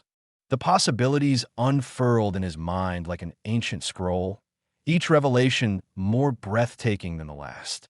He could learn to summon storms with a gesture, to command the earth to tremble, to weave illusions so potent they would fool the most discerning mind. He could explore the desolate reaches of dying stars, or the vibrant, pulsating hearts of nascent nebulae. He could seek out ancient ruins on forgotten planets, decipher the languages of long-lost civilizations, and learn secrets that have been buried for eons. The universe, in all its bewildering complexity, would become his playground, his ultimate training ground. He remembered the sheer exhilaration of his first true breakthrough in cultivation, the moment when the torrent of chi within him had surged, unlocking a new level of awareness. It was a feeling unlike any other, a profound connection to the underlying energies of the universe. It was a taste of true freedom, a liberation from the physical constraints that had always defined his existence. To deny himself further exploration of this power would be akin to a scientist refusing to conduct an experiment that promised to revolutionize their field, or an artist abandoning their masterpiece halfway through. He walked over to his desk, his fingers tracing the outline of a spiritual artifact he had acquired, its surface cool and smooth beneath his touch. This was not merely about self-preservation anymore. It was about evolution, about reaching the pinnacle of his potential. He could see himself, years or perhaps even centuries from now, standing as a master of his craft, his power a testament to his unwavering dedication. The world he had known, the university, his professors, his friends, they would all seem like quaint stepping stones on his journey. He could leave it all behind, a forgotten chapter in a much grander narrative. The allure was potent, a potent elixir of ambition and desire. He could forge his own destiny, unburdened by the limitations of mortal society, unconstrained by laws that no longer applied to his transformed existence. He could explore the multiverse, not as a reluctant traveler, but as a conqueror, a seeker of ultimate truths. The challenges would be immense, the dangers ever-present, but the rewards would be immeasurable. He could become a guardian of ancient knowledge, a protector of nascent worlds, or even a sculptor of new realities. The spectrum of possibilities was so vast, so overwhelming, that it threatened to pull him in entirely. He closed his eyes, trying to summon the feeling of that primal power, the raw energy that had flowed through him. It was a feeling of absolute control, of knowing that the universe, in some fundamental way, bent to his will. He could feel the latent energy within his own body, a reservoir of untapped potential, a wellspring of power waiting to be unleashed. It was a seductive thought, the idea of shedding the shackles of his ordinary life and embracing a destiny of extraordinary power. He could become a being of legend, a cultivator whose name would echo through the ages. The earthly concerns that had once occupied his mind, exams, lectures, social obligations, now felt insignificant, like dust motes in the grand cosmic wind. He imagined traversing realms where the very air crackled with spiritual energy, where mountains floated in the sky and rivers flowed with molten gold. He pictured himself sparring with celestial beings, deciphering the wisdom of ancient dragons, and meditating atop the highest peaks, communing with the very essence of the universe. This was not just a choice, it was an awakening. It was the realization that the universe held far more than he had ever dreamed, and that he possessed the potential to explore its every facet. The path of a cultivator was not a single road, but a branching labyrinth of infinite possibilities. He could choose the path of the hermit, seeking enlightenment in isolation, delving into esoteric arts and forbidden knowledge. Or he could become a warrior, forging his path through conflict, testing his might against the strongest adversaries across countless planes. He could even become a scholar of the arcane, dedicating his existence to understanding the fundamental principles that govern cultivation, charting the celestial currents, and mapping the ley lines of spiritual energy that crisscross the cosmos. Each choice offered a unique tapestry of experiences, a distinct set of challenges and rewards.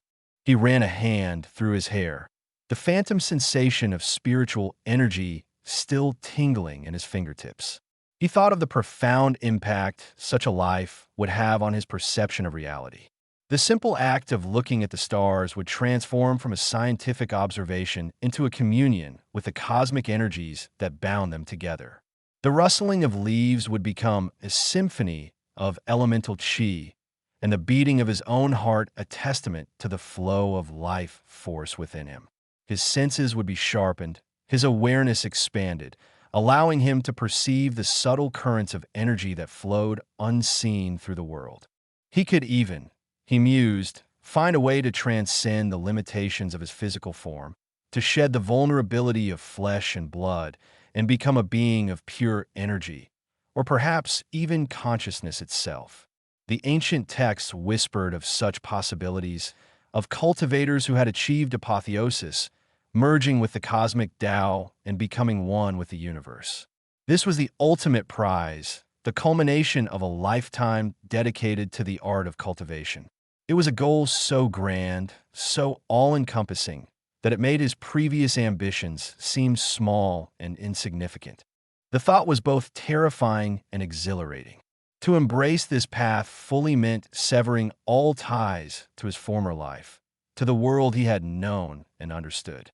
It meant accepting a destiny that was vast, unpredictable, and potentially solitary. But the promise of such power, such knowledge, such transcendence was a powerful draw, a tempting whisper in the quiet of his mind. It was the ultimate temptation of power, a call to shed the mundane and embrace the magnificent, to become something far greater than he had ever imagined. He could, if he so chose, become a god among mortals, a force of nature that shaped the very destiny of worlds. The choice, he knew, was his to make, and the weight of that decision settled upon him, heavy and profound. The faint hum of the dormitory's air conditioning was a stark contrast to the vibrant, echoing silence of the spiritual realms. Li Ming found himself adrift in a sea of contemplation, the weight of recent revelations pressing down on him. He navigated worlds where energy flowed like rivers and mountains touched the heavens, battled creatures born of myth and magic, and glimpsed a power that made the laws of physics feel like quaint suggestions. The raw, potent force of cultivation now thrummed beneath his skin, a constant, intoxicating whisper of what could be. He could, with a flick of his wrist, shatter the very foundations of his current reality or ascend to heights unimaginable, leaving behind the mundane world of lectures and exams. The allure of such a path was a potent, intoxicating brew, promising dominion, transcendence, and an understanding of the universe that dwarfed human comprehension. He imagined himself as a cosmic wanderer, a master of countless planes, his name whispered with awe across dimensions. The Black Lotus sect, with their insidious plots, seemed like children playing with matches in the face of the true, universe-shaping power he now held a nascent grasp of. This wasn't just about self-preservation. It was about evolution, about unlocking the infinite potential that lay dormant within him. The universe, in all its bewildering glory, beckoned, a playground for a being of immense power. He could feel it, the latent energy coiled within him, a reservoir waiting to be tapped. The choice was stark: remain tethered to the familiar, or break free and embrace a destiny of cosmic proportions. It was a decision that would redefine not just his life, but potentially his very existence. A soft knock at his door jolted him from his reverie. He glanced towards it, a flicker of surprise in his eyes. In his current state of existential grappling, he'd almost forgotten about the outside world, let alone the people in it. He smoothed down his shirt, a futile attempt to appear composed, and opened the door. Standing there, a slight smile gracing her lips, was Chun Lily. She carried a small, insulated bag, the kind one might use for transporting delicate lab samples, and her presence was a grounding force, a beacon of the familiar in his swirling vortex of the extraordinary. "Hey, Li Ming," she said, her voice warm and steady. "I brought you some lunch. You missed the cafeteria rush, and I figured you might be preoccupied." Her gaze swept over him, a subtle recognition of the turmoil that seemed to emanate from him. He stepped aside, letting her in. The scent of her lunch, a simple, home-cooked meal, mingled with the faint, lingering aroma of his spiritual artifact, creating an odd, discordant olfactory symphony. "Preoccupied is putting it mildly, Lily," he admitted, closing the door behind her. He gestured vaguely towards his desk, where textbooks lay open, their scientific formulas suddenly appearing laughably inadequate. "I've been doing some thinking. About, well, everything." Chun Lily set the bag down on his desk, her movements efficient and calm. She didn't pry, didn't demand explanations, which was precisely why he found himself drawn to her. In a world that suddenly felt alien and overwhelming, she was a steady anchor. "I can imagine," she replied, her eyes scanning his room, taking in the subtle shift in atmosphere that had occurred since his excursions. There was a new weight in the air, a hum of unseen energy that only he could truly feel, but which even she seemed to sense. "The celestial blossoms," she began, choosing her words carefully. "They were quite something, weren't they? I've been trying to reconcile what I saw with everything I've learned. It's challenging." Li Ming sank onto his chair, the plush fabric of his worn desk chair feeling strangely insubstantial. Challenging is an understatement.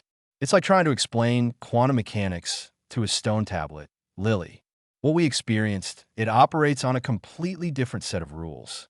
Rules that bend and break the very fabric of our understanding. He ran a hand through his hair, feeling the phantom tingle of residual spiritual energy. "I saw things, did things that are impossible by any scientific standard. Yet they happened. I felt the power, the control. It's intoxicating." Chun Lily's brow furrowed slightly. She opened the bag and began unpacking the food: steaming rice, stir-fried vegetables, and a small portion of braised meat. "Intoxicating," she echoed, her gaze meeting his. "That's a word I've been wrestling with too." The temptation to believe that those experiences were some kind of elaborate hallucination, a shared delusion, is strong. It would be so much easier to just dismiss it all and go back to studying for midterms. She paused, then offered him a plate. "But I know what I saw, and I know what you did. So, easier isn't exactly an option anymore, is it?" He accepted the plate, the warmth of the food a welcome sensation. "No," he agreed, picking at his food without much appetite. "It's not. And that's where the real problem lies, Lily. The power I felt, it's immense. It's the kind of power that could reshape worlds, that could elevate me beyond anything I could have ever dreamed of here. I could leave this all behind. The exams, the lectures, the petty human squabbles. I could become something else entirely.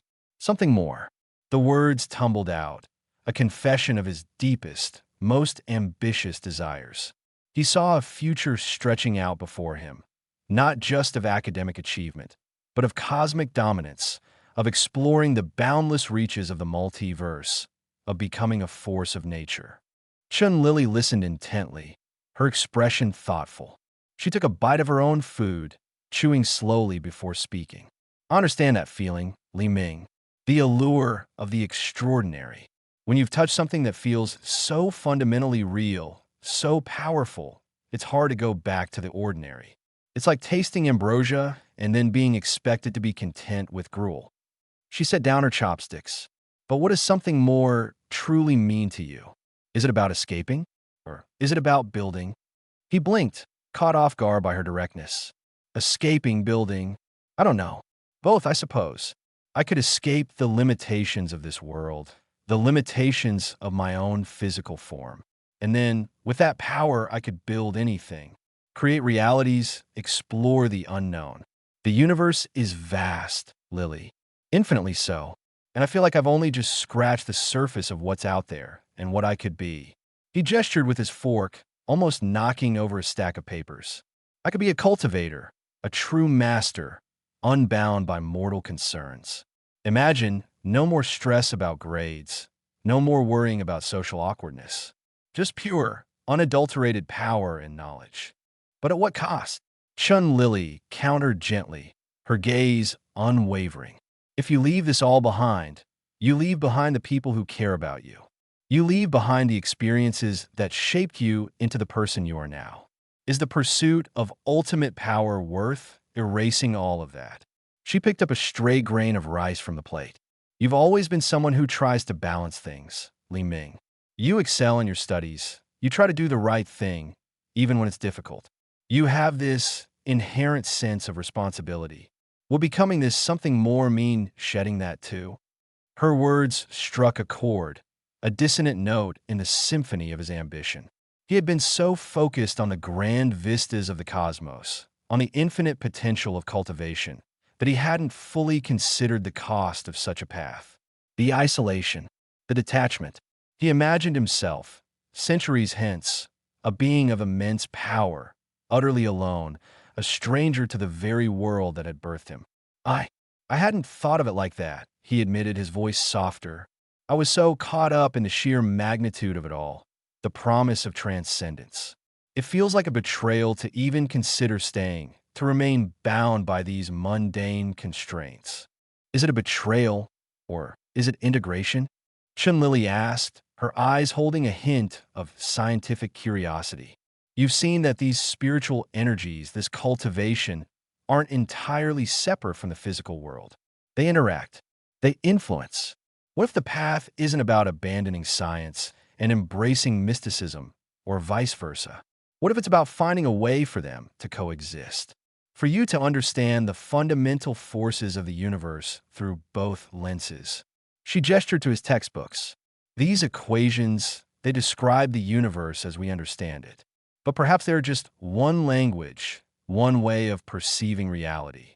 What if cultivation is another language, a more profound one, that can enrich and expand our understanding of the first? Li Ming leaned back, the idea settling into his mind like a balm. Integration. It was a concept he hadn't dared to entertain, too blinded by the stark dichotomy of worlds presented to him. He'd seen the raw power, the sheer potential, and assumed it necessitated a complete abandonment of his former life. But Chun Lily's words offered a different perspective, a bridge between the two seemingly irreconcilable aspects of his existence. You mean, I could use my cultivation to enhance my understanding of science? Or use science to better understand my cultivation? Exactly, she confirmed, a small smile playing on her lips. Think about it. You can manipulate energy. Imagine what you could do with that knowledge applied to physics. Or imagine using the principles of scientific inquiry to systematically explore and categorize the effects of spiritual energy. It's not about choosing one world over the other, Li Ming. It's about creating your own world, one where the scientific and the mystical are not opposing forces, but complementary ones. She gestured towards his spiritual artifact, which he had left on his desk. That object, for instance, from a scientific perspective, it's an anomaly. From a cultivator's perspective, it's a tool. But what if it's both? What if understanding its atomic structure, its material composition, could unlock secrets about its spiritual properties, and vice versa? He picked up the artifact, its cool surface of familiar comfort. He had treated it as a purely spiritual object, a conduit for otherworldly energies. But Lily was suggesting a more nuanced approach, one that involved dissecting its physical properties, analyzing its chemical makeup, and integrating that knowledge with his understanding of its spiritual function. The thought was both daunting and incredibly exciting. It opened up a universe of possibilities he hadn't considered, a path that didn't require him to sever ties with everything he knew. "It's a revolutionary idea, Lily," he murmured, turning the artifact over in his hands. "I've been so focused on the otherworldly aspect, I forgot that even that energy has to originate from somewhere, obey some kind of underlying principles. Maybe those principles are just beyond our current scientific grasp. Or maybe," she suggested, her eyes twinkling, "they're just waiting for someone with your unique perspective to connect the dots. You've seen the impossible, Li Ming. You've experienced the extraordinary, but you're still you.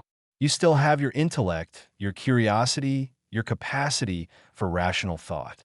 Don't let the sheer power of what you've encountered blind you to the power of your own mind, your own analytical abilities.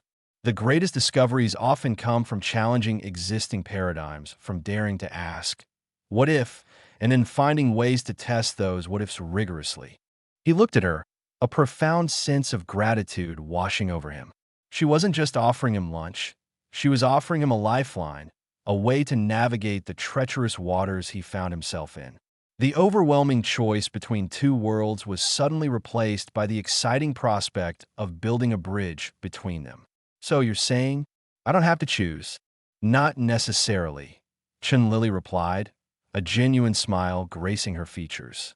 "You have a foot in both worlds now, Li Ming. The question isn't which one to abandon, but how to walk confidently on both paths.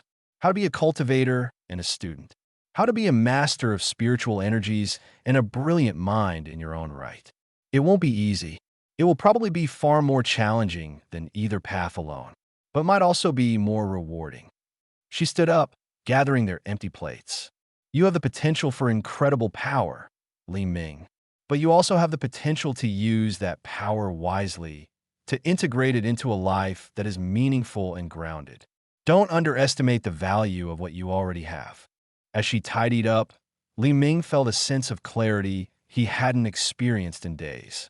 The siren song of absolute power had lost some of its intoxicating pull, replaced by the more grounded, yet equally compelling, vision of integration.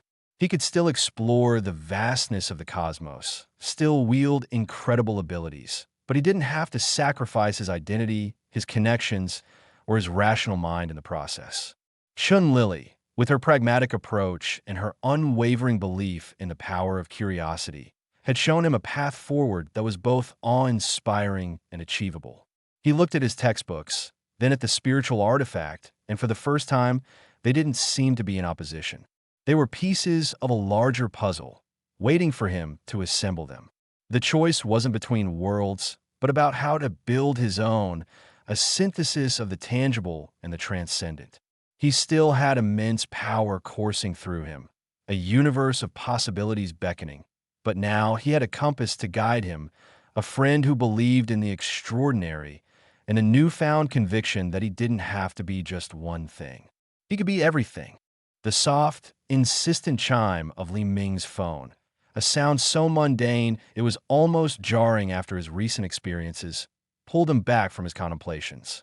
He'd been dissecting Lily's words, the concept of integration echoing in his mind, a far more appealing prospect than the stark dichotomy of worlds he'd been agonizing over. He'd nearly forgotten he wasn't alone in his dorm, that the world he'd almost abandoned still had people who cared about him. He picked up his phone, his thumb hovering over the contact list. Jing Jing. She'd been on his mind, a quiet hum beneath the roaring tempest of his newfound abilities and existential quandaries. He hesitated for a moment, the familiar awkwardness bubbling to the surface. How did one even begin to explain the celestial blossoms, the shadowy sex, and the dizzying potential of cultivation to someone who, until recently, had been solely concerned with acing their literature exams? He'd felt like a different person when he was with Chun Lily, able to articulate the abstract concepts of power and transcendence. With Jingjing, it was different. Their connection was woven from shared laughter, late-night study sessions, and a comfortable, easy companionship that felt as vital to him as the spiritual energy now coursing through his veins. Taking a deep breath, he pressed call. The phone rang twice before a cheerful voice, instantly recognizable and undeniably grounding, answered. Li Ming, I was starting to think you'd been abducted by aliens. Or worse, swallowed by a textbook. A genuine smile finally bloomed on his face, chasing away the last vestiges of his internal turmoil. Something like that, Jingjing. Just a lot of existential pondering. Existential pondering that involves glowing flowers and you disappearing for days at a time? She teased, her tone light, but with an undercurrent of genuine concern he'd come to cherish. Come on, spill. I'm by to know what's been going on. You've been off lately. In a good way, I think. Like you've leveled up in real life, but you're too polite to brag. He chuckled, the sound rougher than usual. It's a bit more complicated than leveling up, but yeah, you're not entirely wrong. I've been thinking a lot about choices and about people. He paused, choosing his words carefully. He didn't want to overwhelm her, but he also didn't want to lie by omission. Things have happened, Jingjing. Things that have shown me, well, different possibilities. Paths I never imagined existed. Like what? She pressed, her curiosity piqued. Did you finally get that secret society of chess players to reveal their ancient strategies? Or did you discover a portal to a dimension where procrastination is a virtue? Something like that, but bigger, he admitted, leaning back against his desk, the spiritual artifact cool in his hand.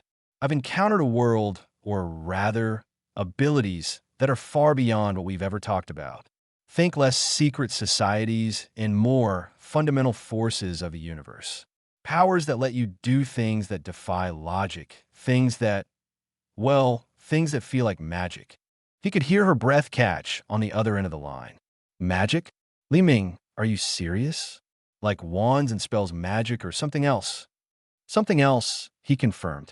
More like channeling energy, altering the very fabric of reality. It's a practice, a discipline called cultivation. It showed me the potential to become something more, something powerful. He felt a familiar pang of longing as he spoke, the intoxicating pull of that power. But then he thought of Jingjing's voice, her unwavering presence, and the feeling shifted, grounding him. And it's made me think about what more actually means. So, are you going to become a wizard and solve all your problems with a flick of your wrist? She asked, her voice laced with that familiar blend of skepticism and amusement. Because if so, can you at least conjure up a cure for writer's block for me? And maybe a lifetime supply of decent coffee?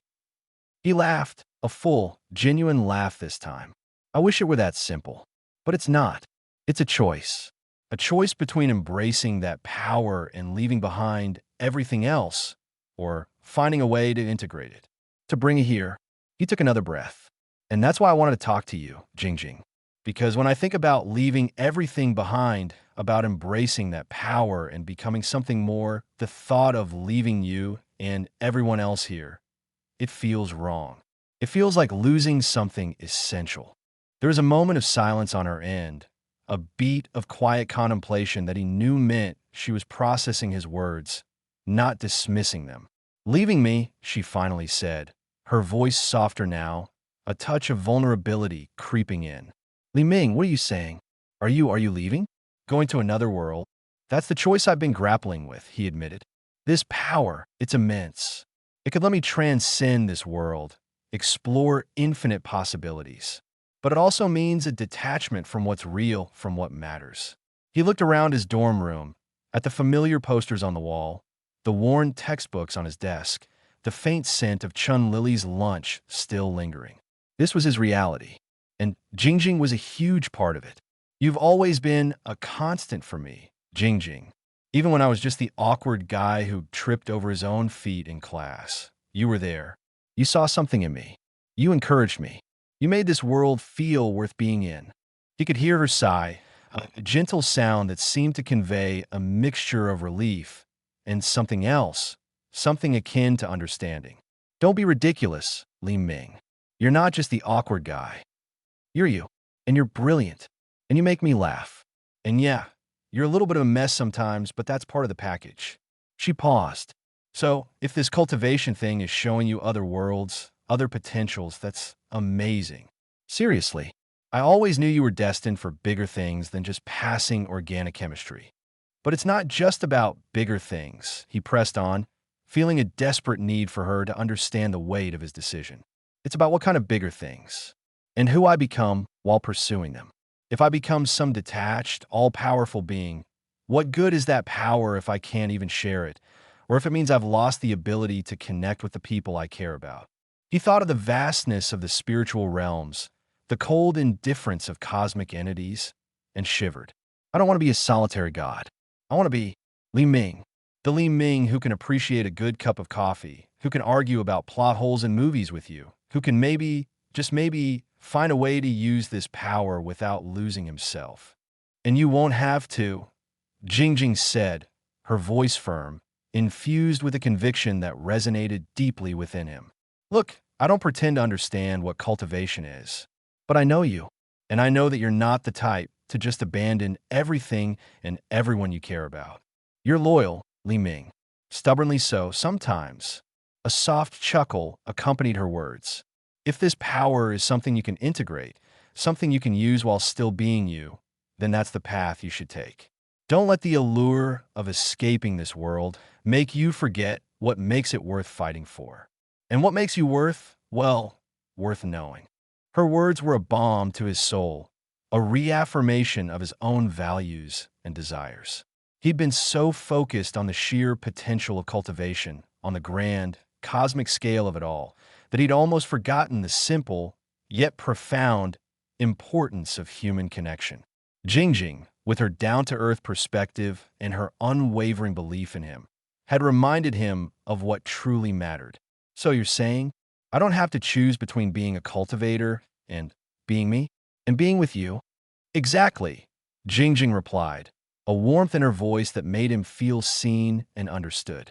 You've always been good at juggling, Li Ming. Remember that time you were taking 3 advanced classes, working part-time at the library, and still managing to help me with my thesis? This is just a slightly bigger juggling act. But you've got this, and I got your back. Always. He felt a wave of emotion wash over him, a profound sense of gratitude and belonging. He had been so consumed by the overwhelming choice between 2 vastly different existences that he hadn't allowed himself to consider the possibility of bridging the gap.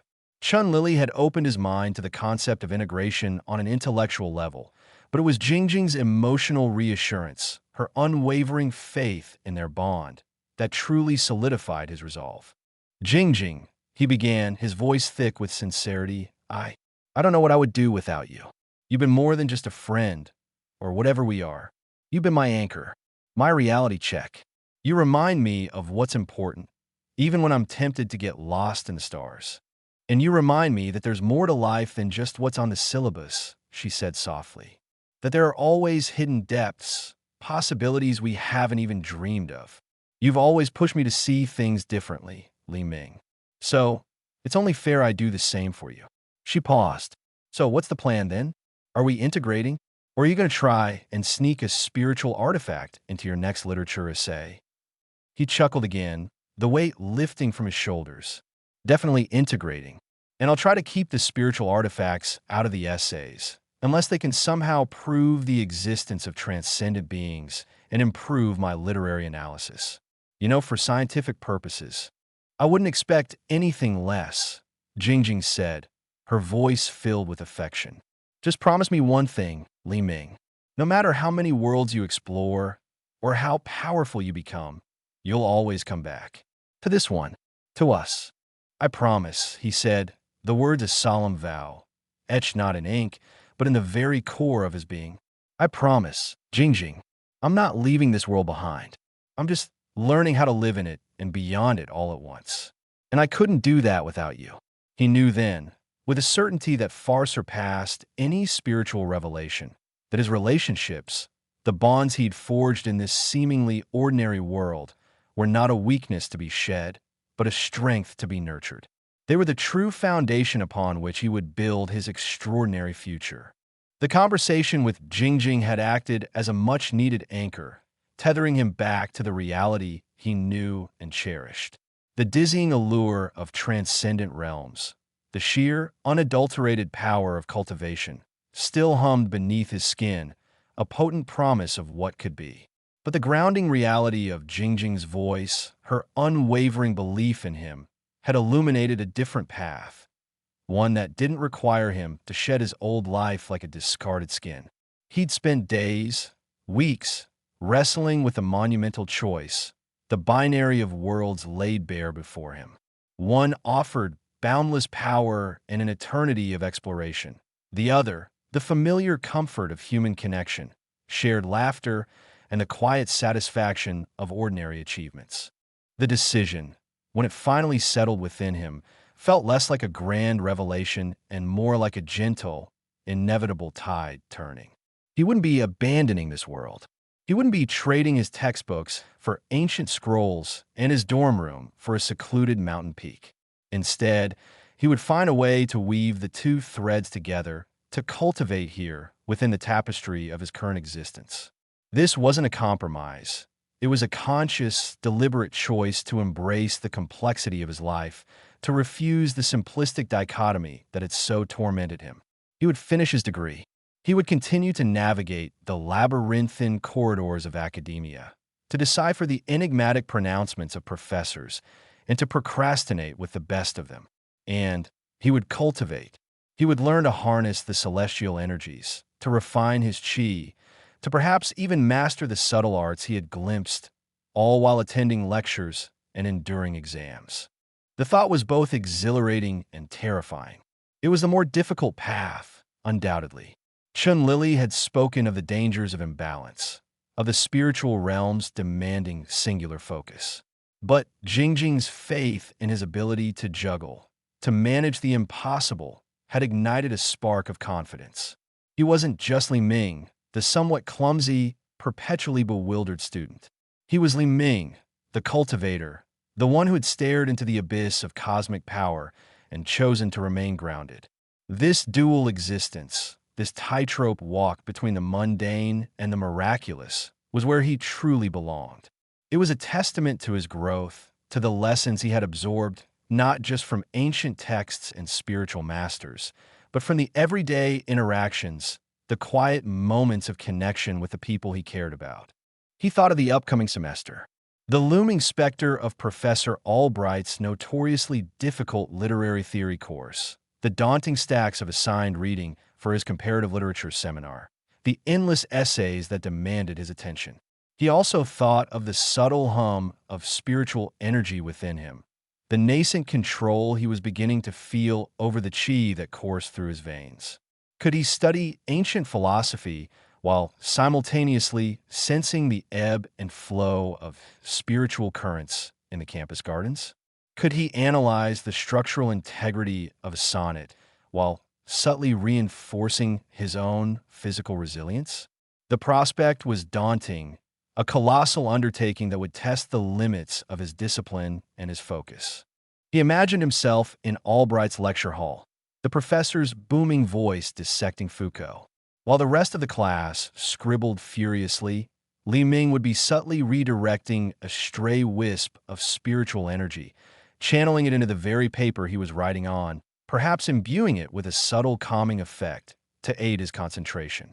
Or perhaps, during a particularly grueling study session in the library, he could feel the subtle tremors of an impending spiritual anomaly nearby, a faint disturbance in the ethereal plane that only he could perceive, and discreetly shift his focus to observe it, a silent, unseen guardian of balance. This integration wouldn't be easy. He anticipated moments of immense strain, of feeling pulled in 1,000 directions. There would be times when the allure of purely focusing on cultivation, of shedding the shackles of academic life, will be almost overwhelming. He could picture himself mid-chapter, the words blurring on the page, his mind drifting to the celestial planes, the promise of power whispering seductively. But then he would remember Jingjing's words, her voice a gentle reminder of what was truly valuable. He would remember the comfort of sharing a quiet evening with her, discussing anything and everything, the simple joy of a shared joke. These were the things that made the power worthwhile, the anchors that prevented him from becoming adrift in the boundless ocean of the cosmos.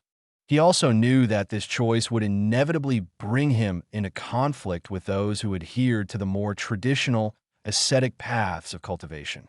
Chun Lily had cautioned him about the uninitiated and the potential for misunderstanding.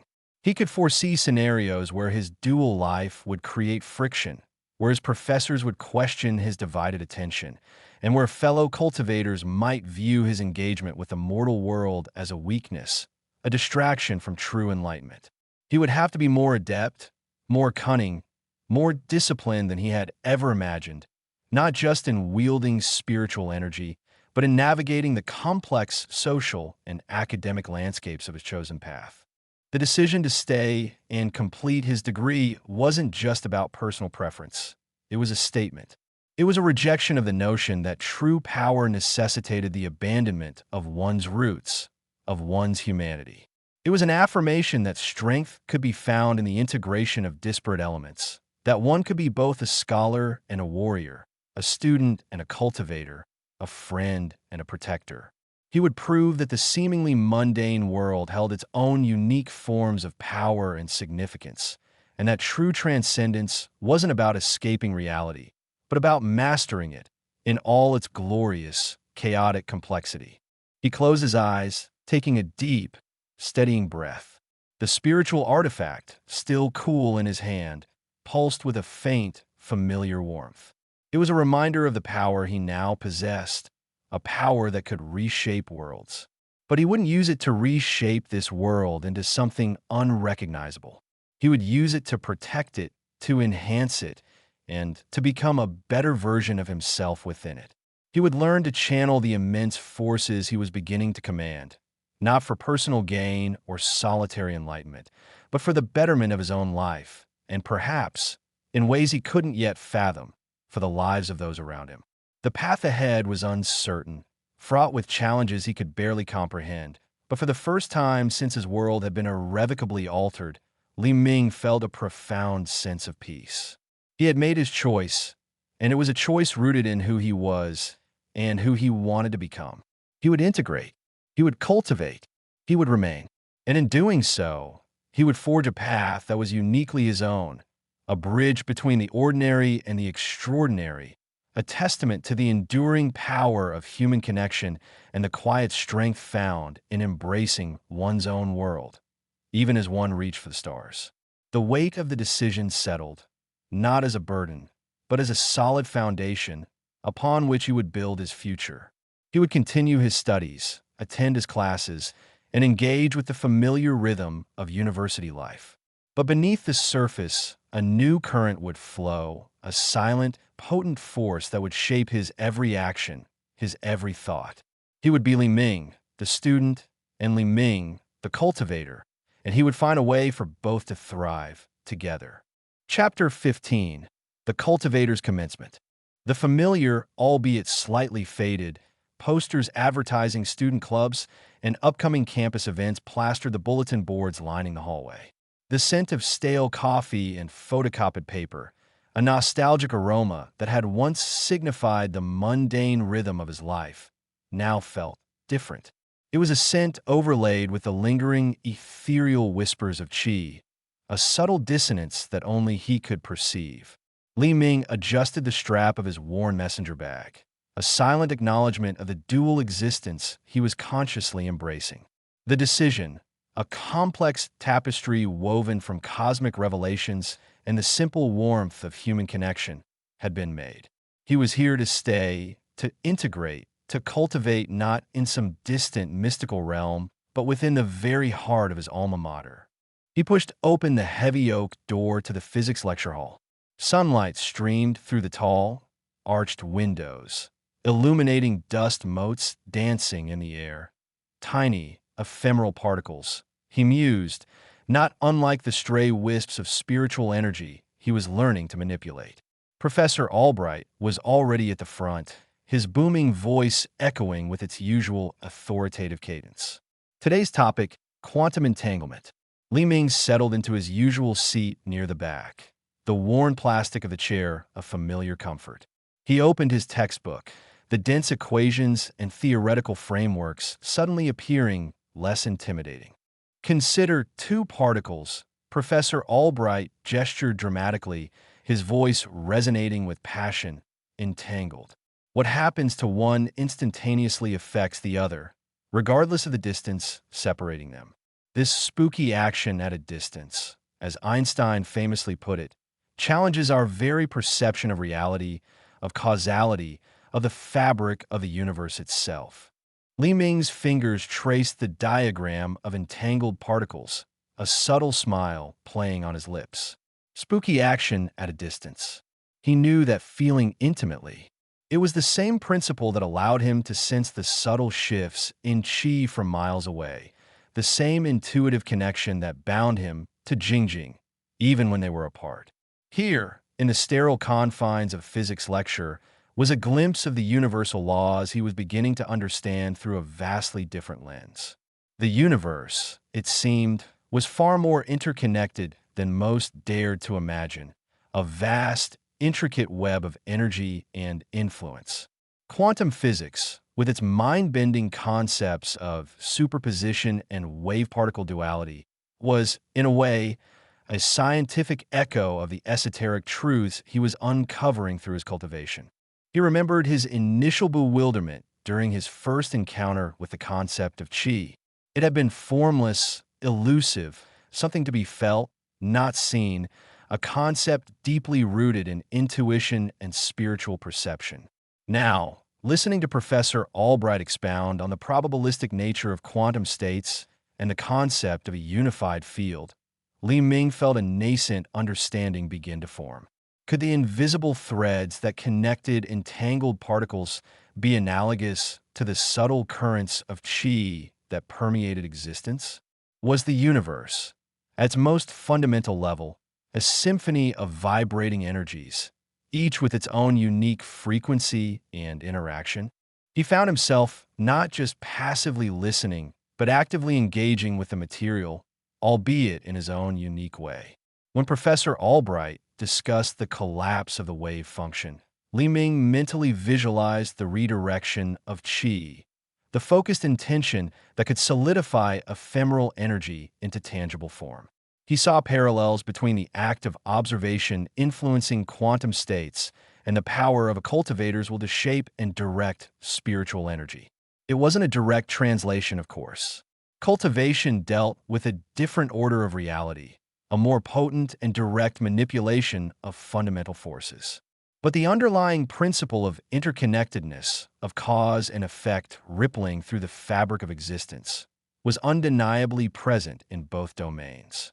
He began to see his physics lectures not as a chore, but as a fascinating intellectual exercise.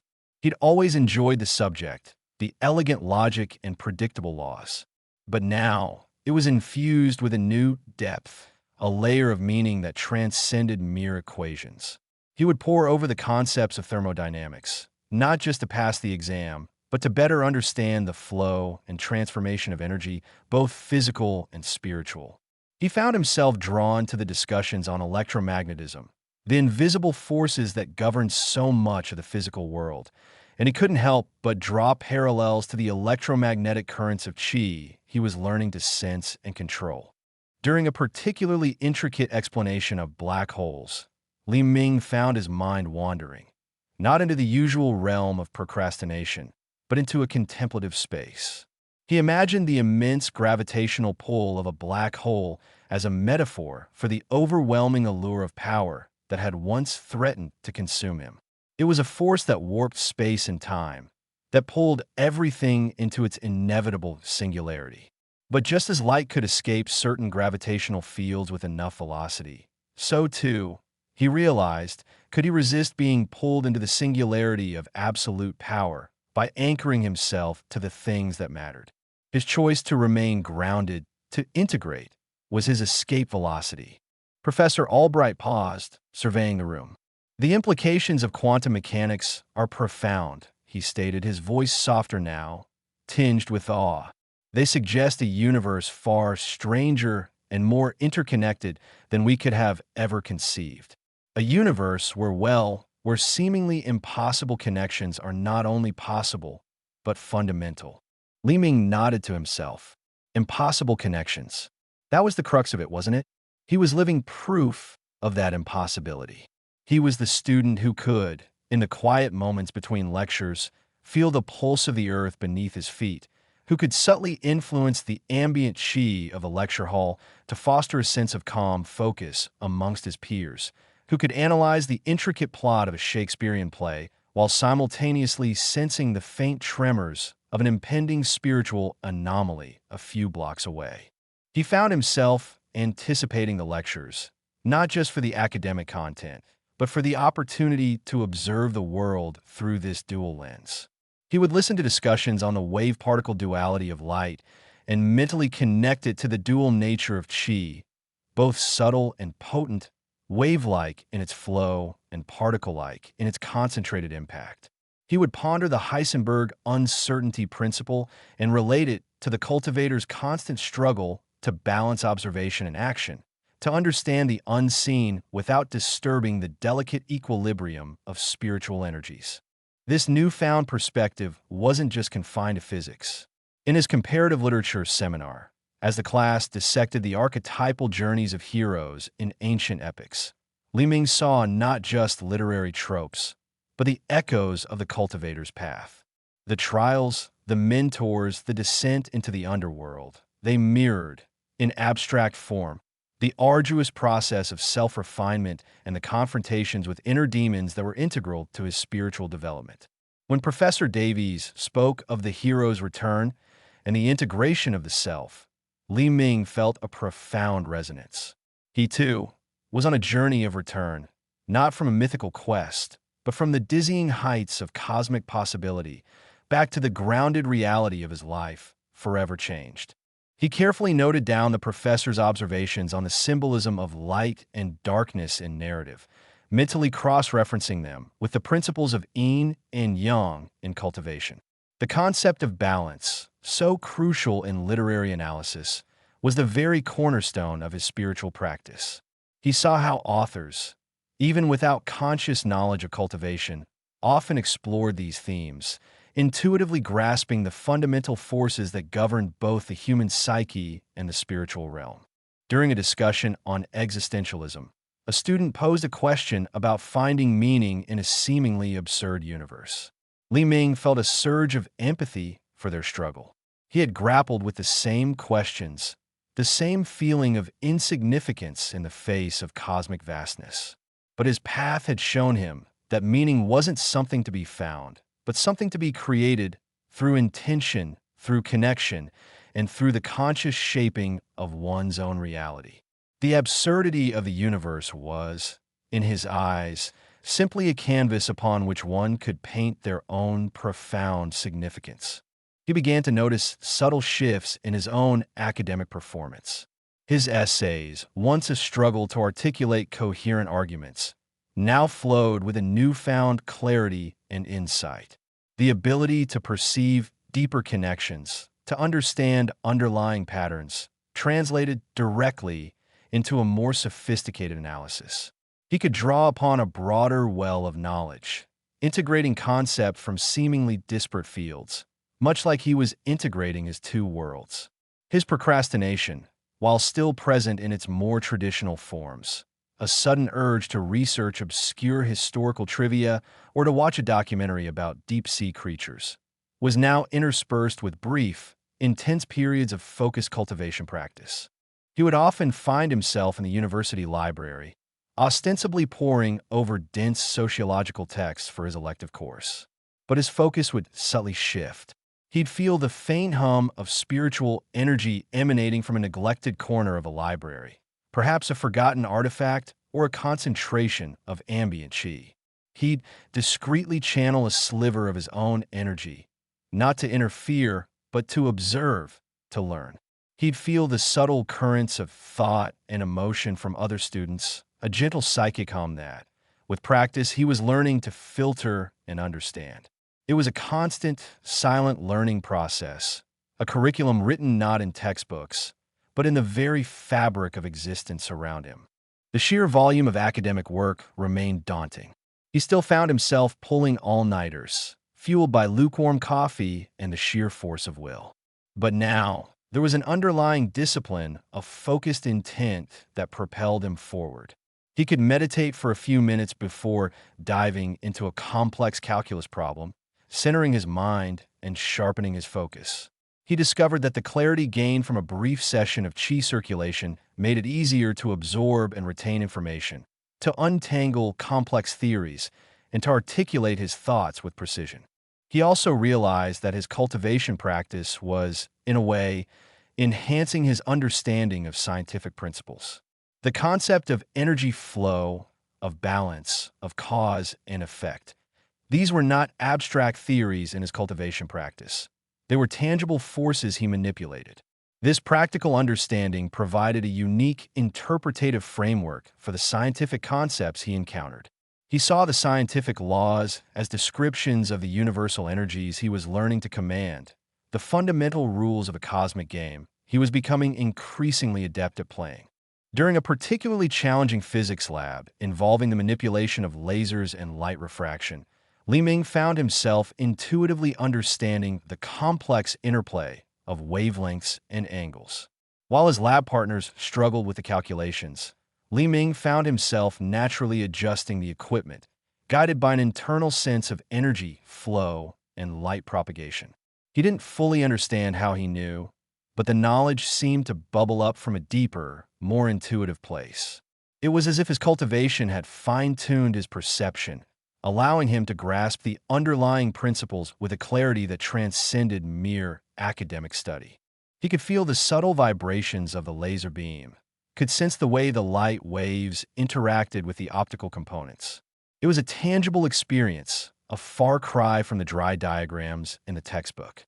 He was, in essence, feeling the physics, not just reading about it. This holistic understanding allowed him to anticipate problems, to identify the most efficient approach, and to achieve results that impressed even Professor Albright, who gave him a rare nod of approval. The commencement ceremony, though still some time away, began to loom in his mind not as an end point, but as a milestone. It was the culmination of his academic journey, a symbol of his successful integration. He pictured himself walking across the stage, receiving his degree, a tangible representation of his commitment to this world. But he knew that this was not the end of his cultivation journey. It was, in many ways, just the beginning. He was proving that the two worlds, the mundane and the miraculous, were not mutually exclusive, but rather complementary forces that could enrich and empower each other. He was the cultivator who remained, the student who transcended, forging a new path, one lecture at a time.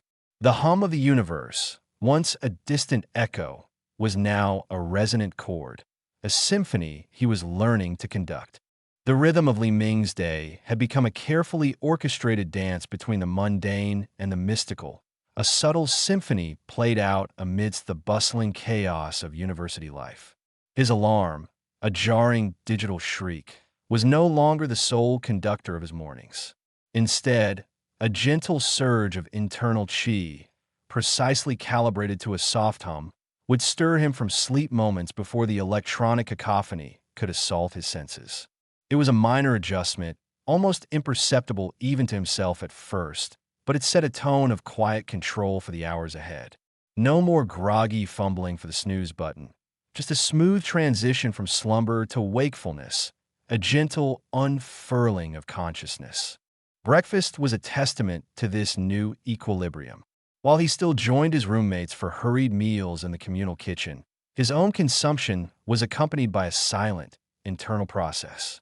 As he stirred his instant oatmeal, a thread of energy would be directed towards its essence, subtly purifying any lingering impurities and enhancing its nutritional value. It wasn't a grand alchemical transformation, merely a gentle coaxing of the food's inherent energies to align with his own. The result was a meal that, while appearing ordinary, left him feeling sustained and vital, a stark contrast to the sluggishness that often followed similar fare for his peers. He'd catch their bleary-eyed expressions as they navigated their morning routines, a silent, almost unconscious gratitude for his own subtle advantage blooming within him. Navigating the crowded corridors on the way to his first lecture was an exercise in spatial awareness honed by cultivation. He didn't need to consciously map out a path. Instead, he felt the ebb and flow of the human tide, the subtle shifts in momentum as students moved around him. This heightened perception allowed him to glide through the throng with an almost preternatural ease, avoiding collisions and the awkward jostling that plagued others. It was less about brute force or hurried dodging, and more about understanding the currents of movement and gently aligning himself with them, much like a skilled sailor reading the wind. He'd often feel the faint prickle of residual spiritual energy left by more magically inclined students, a fleeting signature he'd mentally catalog, noting its strength and direction. This wasn't about espionage, but about familiarizing himself with the ambient spiritual landscape of the campus, a constant, low-level environmental scan. His lectures, once the primary focus of his day, were now integrated into his cultivation in unexpected ways. During Professor Albright's physics class, for instance, while listening to the intricate details of quantum mechanics, Li Ming would subtly circulate qi through his extremities. This wasn't an attempt to multitask in the conventional sense. Rather, the flow of energy helped to stabilize his mental focus, preventing his mind from drifting into idle thoughts or succumbing to the fatigue that often accompanied lengthy lectures. He found that this quiet, internal practice allowed him to absorb the complex information with a remarkable clarity, as if the energy flow was smoothing out the cognitive pathways, making the data more readily accessible. He'd mentally connect the concept of quantum entanglement to the invisible threads of qi that bound all things, the idea of observer effect mirroring the cultivators while shaping reality. It was a constant, internal dialogue, a bridge between the empirical and the esoteric, woven into the very fabric of his academic pursuits. In his literature seminar, where the discussions often delved into the depths of human emotion and motivation, Li Ming employed a different, yet equally subtle, technique. As students debated the nuances of a character's tragic flaw or the symbolic weight of a literary motif, he would practice a form of empathetic resonance. He'd extend a whisper-thin tendril of his spiritual sense, not to pry, but to gently feel the dominant emotional currents within the room. He'd observe the shared frustration, the sparked curiosity, the burgeoning understanding. This practice helped him to not only grasp the material on a deeper, more intuitive level, but also to better understand the human condition he was striving to integrate into. It was like observing a complex ecosystem, noting the interactions and the subtle shifts in balance. This heightened emotional intelligence, a byproduct of his cultivation, made him a more insightful student, able to articulate perspectives that others often missed. Lunch breaks were rarely spent idly. While he'd still partake in the usual campus fare, often sharing a table with his bewildered but good-natured roommates, his mind was rarely entirely on the food. He might be discreetly practicing breath control, his inhales and exhales almost imperceptible, drawing an ambient spiritual energy from the bustling cafeteria. Or he might be engaging in a brief period of meditative focus, his eyes fixed on a distant point, his inner gaze turned inwards. This wasn't a public display of spiritual discipline. It was a silent recalibration, a moment to shed the mental clutter of the morning and prepare for the afternoon's challenges. He learned to meditate even in the most chaotic environments, his inner stillness a stark contrast to the external din.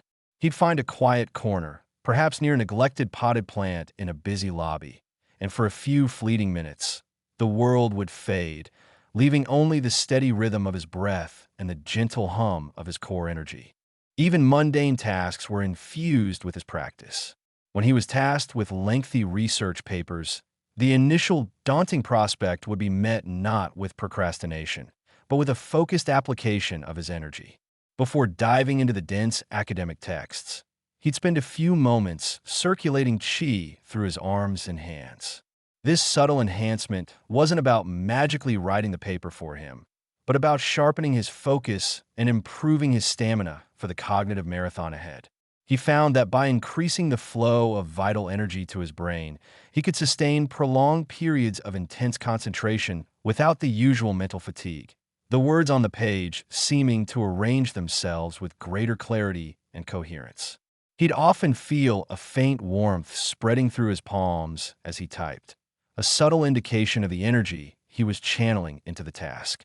His interactions with others were also subtly influenced. He found that by maintaining a baseline level of calm and centeredness through his cultivation, he could often de-escalate minor conflicts or diffuse awkward social situations with a quiet, unassuming presence. He wouldn't overtly intervene, but his stable aura seemed to have a calming effect on those around him, like a silent anchor in a turbulent sea.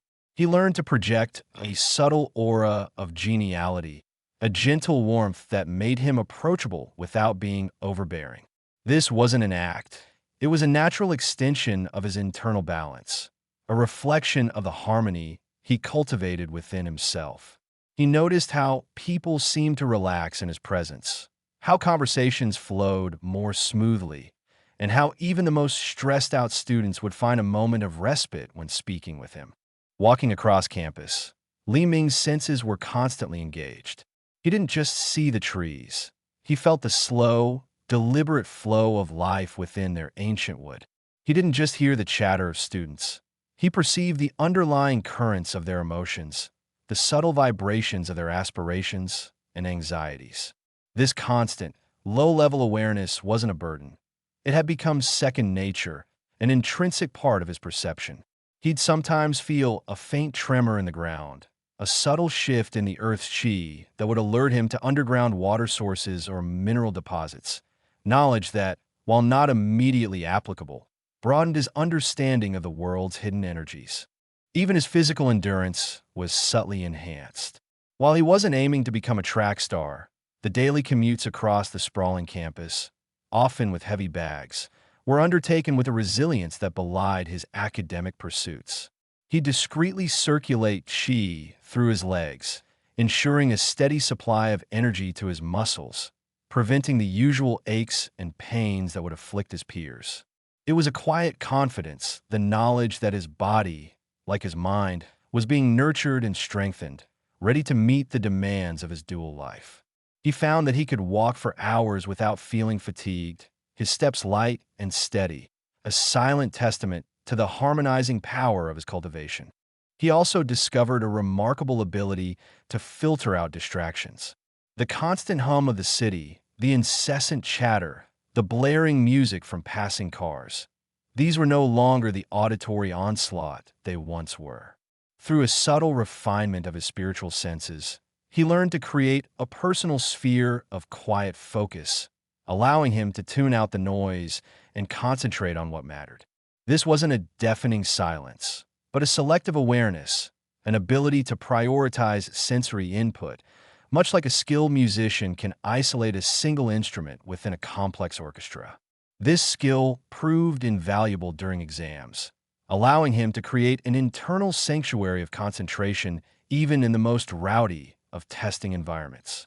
His cultivation became an intrinsic part of his learning process. When studying complex scientific theories, he wouldn't just engage with the intellectual content. He'd try to feel the underlying principles, the flow of energy, the interconnectedness of forces. He'd imagine the equations as pathways of spiritual energy, the theorems as established energetic patterns. This tactile, intuitive approach to learning made abstract concepts more concrete and easier to grasp. He found that by mentally visualizing the qi flowing through a circuit diagram or the energy transforming in a chemical reaction, he could develop a more profound understanding than rote memorization could ever provide. The subtle integration extended even to his physical environment. He'd discreetly clear away negative spiritual residue from shared study spaces, not with grand rituals, but with a gentle diffusion of his own calming energy. He'd often feel the ambient chi of the library or a lecture hall, sensing its temperature, its flow, its general disposition. If he detected a pocket of stagnant or agitated energy, he would, with a focused intention, gently encourage a smoother circulation, a subtle, energetic cleansing that benefited everyone present, though only he was aware of the cause. This wasn't about imposing his will, but about fostering a more conducive environment, a quiet act of service to the collective energy of the campus. Even his sleep was optimized. Rather than simply resting, he practiced a form of conscious dreaming, subtly guiding his subconscious to process the day's experiences, consolidate new knowledge, and even perform minor energetic repairs. He'd awaken feeling not just rested, but revitalized, his mind sharp and his spirit clear, ready to embrace another day of his unconventional existence. He'd often recall fragmented, dreamlike sequences of energetic diagrams or spiritual insights, information that would later prove remarkably relevant to his studies. It was as if his subconscious was actively engaged in his cultivation, working on his behalf even in the deepest hours of slumber. His commitment to subtlety was paramount. He understood that drawing attention to his abilities would invite scrutiny, misunderstanding, and potentially danger. Therefore, every aspect of his cultivation was woven into the fabric of his daily life with an almost invisible thread. He was a cultivator not in secluded mountains or hidden temples, but in lecture halls, cafeterias, and crowded dorm rooms.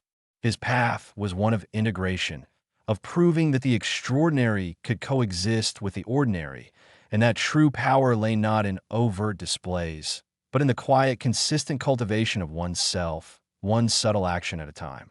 He was learning to be a silent force, a hidden current beneath the surface of everyday life, a testament to the profound potential that lay dormant within the mundane. The commencement ceremony, a sea of caps and gowns, buzzed with an energy that was both celebratory and tinged with the familiar anxieties of transition. Li Ming stood amidst the throng, the crisp fabric of his academic regalia feeling strangely at odds with the subtle hum of qi within him. He had navigated countless lectures, deciphered complex theories, and even sparred with spectral entities in the quiet hours of the night. Yet this moment felt like a different kind of culmination. It was a stepping stone, not an endpoint, and as he scanned the faces around him, some beaming with pride, others etched with uncertainty, a profound realization settled within him. True strength, he understood now, wasn't merely the quantifiable output of his cultivated power, the raw energy he could wield, or the defenses he could erect. It was a far more nuanced tapestry, woven from threads of understanding, balance, and the quiet, persistent wisdom to chart his own course. His journey had been a peculiar fusion, a merging of the rigorously logical frameworks of science with the deeply intuitive, energetic principles of cultivation. This confluence, he recognized, was the bedrock of his unique, formidable nature. He could dissect the energetic pathways of a spell with the precision of a surgeon and then, with a mere thought, mend the ethereal fabric of a damaged ley line. He could analyze the quantum fluctuations of reality and simultaneously sense the subtle vibrations of intention in a crowded room. This duality was not a conflict, but a synergy, each discipline enriching the other, granting him a perspective that few, if any, could comprehend. Yet, as he contemplated this formidable blend, another equally crucial aspect of his identity surfaced: his connection to humanity. He wasn't a detached hermit meditating in a mountain cave, nor was he solely an academic prodigy buried in textbooks.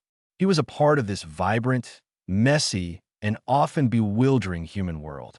His laughter, his frustrations, his burgeoning friendships, these were not incidental to his cultivation. They were integral. The empathy he had cultivated, the ability to truly feel the emotions of those around him, was not a passive observation, but an active engagement. It was this very connection that grounded him, preventing his burgeoning power from becoming an isolating force. The pursuit of knowledge, in all its forms, was not a mere academic exercise. It was a fundamental drive, a hunger to understand the universe in its entirety, from the smallest subatomic particle to the grandest cosmic ballet. This thirst for understanding, coupled with his cultivation, was what truly defined him, shaping his path and his purpose. He recalled the early days, the overwhelming sense of dissonance between his two burgeoning realities. The stark contrast between the sterile white walls of the laboratory and the ethereal glow of a spirit beast's aura had once felt like an insurmountable chasm. He had wrestled with the seemingly irreconcilable, the cold, hard data of empirical evidence versus the nebulous, subjective flow of qi.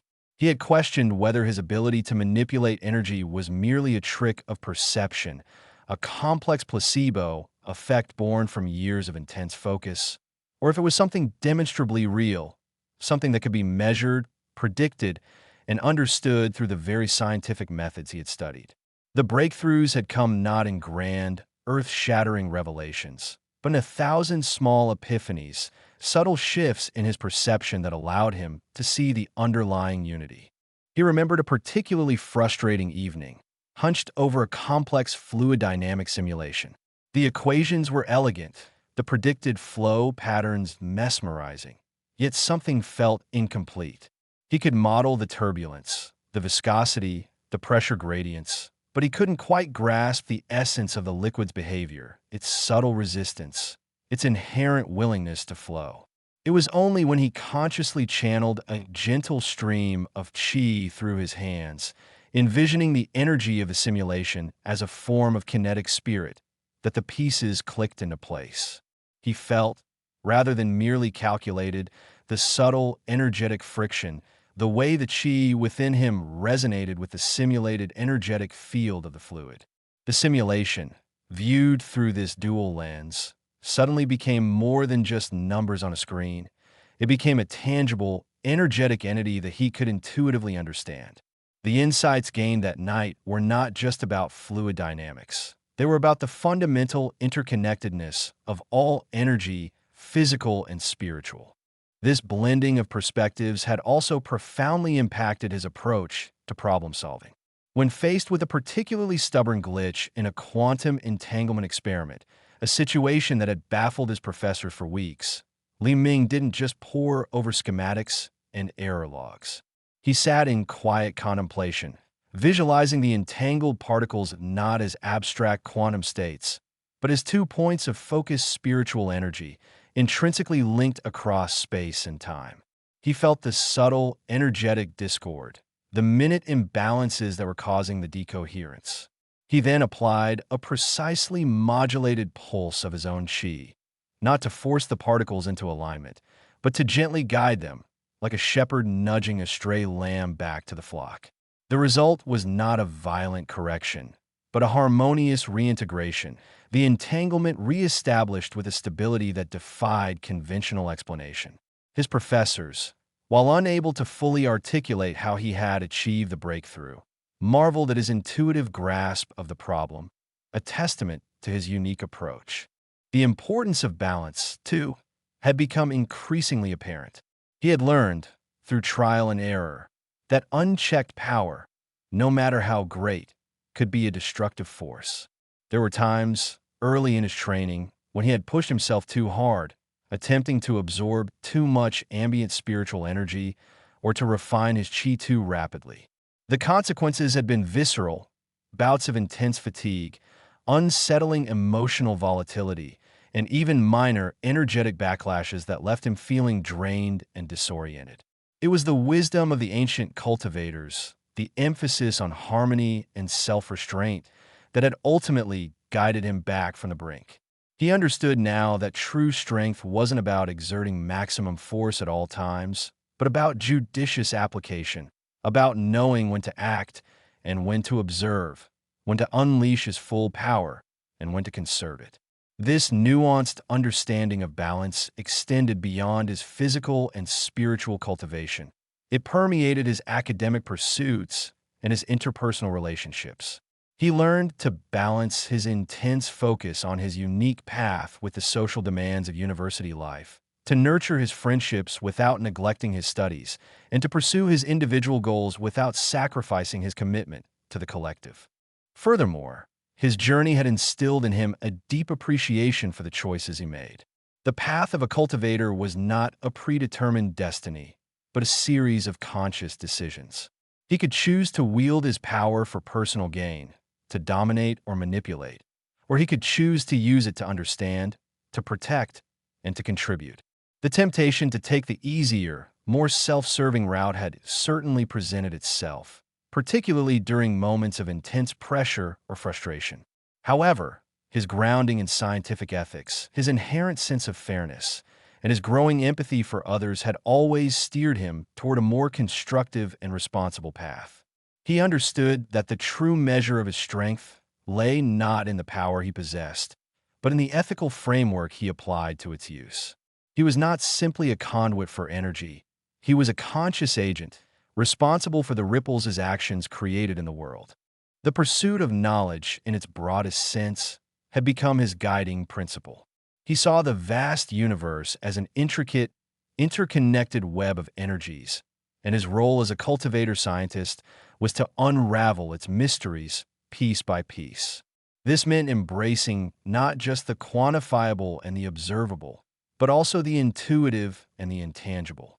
It meant being open to new paradigms, to challenging established theories, and to forging new connections between seemingly disparate fields of study.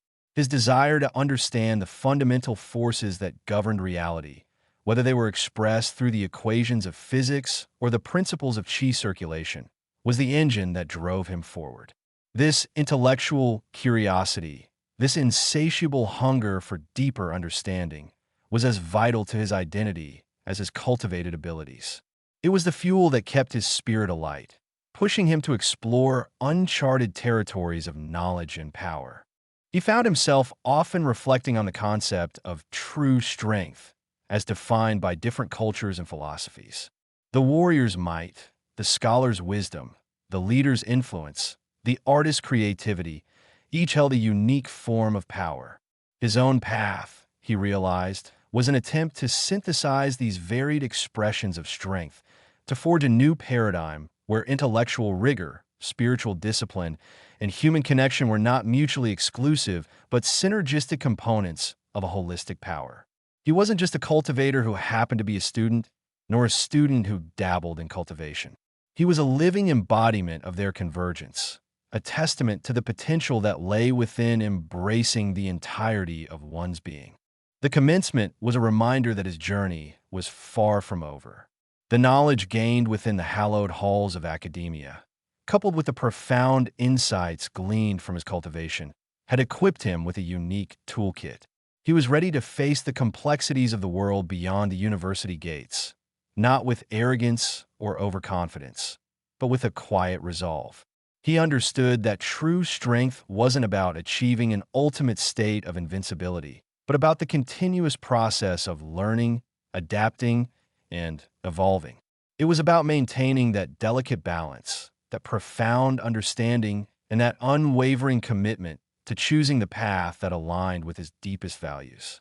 He was ready to embrace the next chapter, armed with a power that was both ancient and entirely new, a power forged in the crucible of reason and refined by the essence of spirit. His commencement was not just the end of his academic career. It was the beginning of his journey as a cultivator scientist, ready to explore the vast, unknown landscapes of existence with an open mind and a balanced heart. The culmination of his studies was not the acquisition of a degree, but the profound internal realization that his true strength lay in the integrated, harmonious whole of his being, a tapestry woven from the threads of intellect, spirit, and unwavering humanity.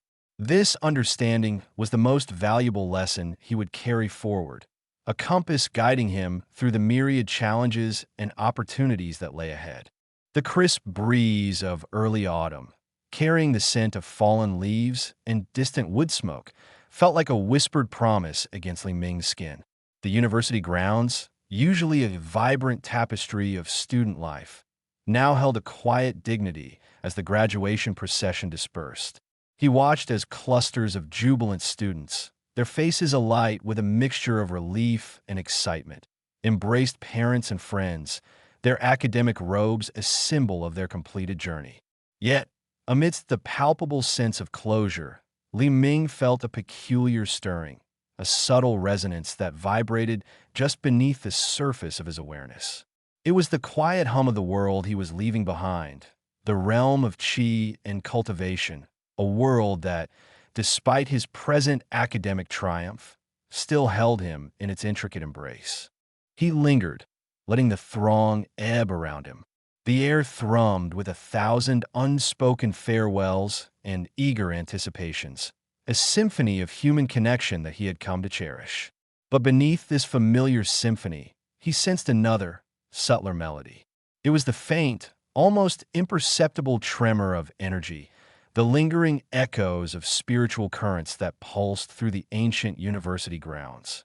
These were not the boisterous, untamed energies he had encountered in his more perilous adventures, but a refined, almost dormant power, a testament to the countless cultivators who had walked these paths before him. He could feel the imprint of their spiritual journeys etched into the very stones of the buildings, a silent testament to their dedication and their struggles. It was a feeling that both comforted and unsettled him, a constant reminder that his present achievement was but a single step in a much grander and potentially more perilous undertaking. As he turned to depart, a shadow fell across his path.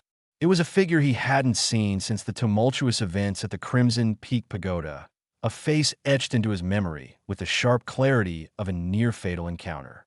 Elder Jian, his cultivation robes now a muted gray, his once formidable presence softened by time, stood before him. The elder's eyes, sharp and discerning, held a depth of knowledge that seemed to pierce through Li Ming's composed exterior, as if he could perceive the swirling currents of qi within him, the subtle interplay of scientific reason and spiritual energy that defined Li Ming's unique path.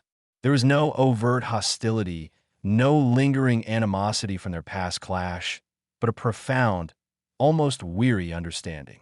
The commencement ceremonies signify an end. Young cultivator. Elder Jian's voice was a low rumble, like distant thunder. But for some, they're merely the prelude to a grander stage. He paused, his gaze sweeping over Li Ming's academic regalia, a faint, knowing smile touching his lips. You have walked a path few have dared to tread, bridging the chasm between the empirical and the ethereal. The world you are stepping into will demand both the sharp edge of your intellect and the unwavering strength of your spirit. Li Ming met the elder's gaze, a silent acknowledgement passing between them. He could sense the subtle ebb and flow of Elder Jian's own cultivation, a power that was now more restrained, more integrated into his very being, a stark contrast to the raw, formidable force he had once wielded. I understand, Elder, Li Ming replied, his voice steady. The journey of cultivation, like the pursuit of knowledge, is a lifelong endeavor. Elder Jian nodded, a gesture of approval that resonated deeper than any spoken praise. Indeed, the seeds you have sown here in the fertile ground of this academy will blossom in ways you cannot yet foresee. But remember, the most potent transformations often occur in the stillness, in the quiet spaces between the grand pronouncements of achievement. He reached into the folds of his robes, his movements economical and precise. With a flick of his wrist, he produced a small, intricately carved jade pendant, its surface cool and smooth to the touch. This, he said, pressing it into Li Ming's palm, is a token. It carries a whisper of the old ways, a subtle anchor to the currents that bind our world. As Li Ming's fingers closed around the jade, a faint warmth spread through his hand, a gentle surge of energy that felt both ancient and familiar. He could sense a faint inscription on its surface, not in any script he recognized from his academic studies, but in a language that spoke directly to his cultivated senses. It felt like a key, a silent invitation to unlock doors he hadn't even known existed. "What is this, Elder?" Li Ming inquired, his curiosity piqued. Elder Jian's smile widened, a hint of mischief dancing in his eyes. "A reminder, young Li Ming. A reminder that the tapestry of reality is woven with threads far more intricate than your scientific instruments can detect. This pennant will resonate with certain frequencies. Should you find yourself in need of guidance, or perhaps in need of a certain kind of ally, follow its call. But be warned, the paths it illuminates are not always the ones easily navigated." With that, Elder Jian gave a slight bow, a gesture of respect that acknowledged Li Ming's growth, and then turned, melting back into the dispersing crowd as silently as he had appeared. Li Ming stood for a moment, the jade pendant a solid presence in his hand. The encounter, brief as it was, had left an indelible mark. It was a tangible link to the world of cultivation, a subtle nudge toward a future that was already beginning to unfold, even as he stood on the precipice of his academic career. The pendant felt like a promise, a cryptic message from the past that spoke of challenges yet to come, of alliances yet to be forged, and of a destiny that was inextricably bound to the mystical forces he had only begun to understand. As he walked away from the receding throngs, the weight of the jade pendant felt less like a burden and more like a compass. It pulsed with a subtle energy, a silent beacon that hinted at the vast, unexplored territories that lay beyond the familiar boundaries of the university. He could feel its faint resonance, a whisper of ancient power that seemed to hum in harmony with the chi within him. It was a subtle invitation, a call to remember that his cultivation was not merely a personal pursuit, but a connection to a world teeming with wonders and dangers, a world that was waiting for him. The commencement was not an end, as Elder Jian had said, but a beginning, a gateway to a future where the lines between science and magic would blur, and where his unique blend of intellect and spiritual power would be tested in ways he could only begin to imagine. The whispers of the old ways, carried on the autumn breeze, were a potent reminder that his journey had truly just begun. The crisp autumn air, usually a herald of crisp leaves and cooler days, now carried an undercurrent of poignant finality. The grand quadrangle, normally a riot of youthful exuberance, was cloaked in an aura of solemn accomplishment.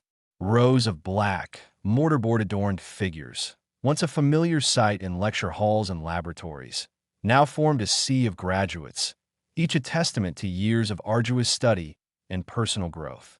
Li Ming stood amidst them, his academic robes a stark contrast to the subtle, almost imperceptible shimmer of qi that pulsed around him, a secret language only he and a select few could truly understand.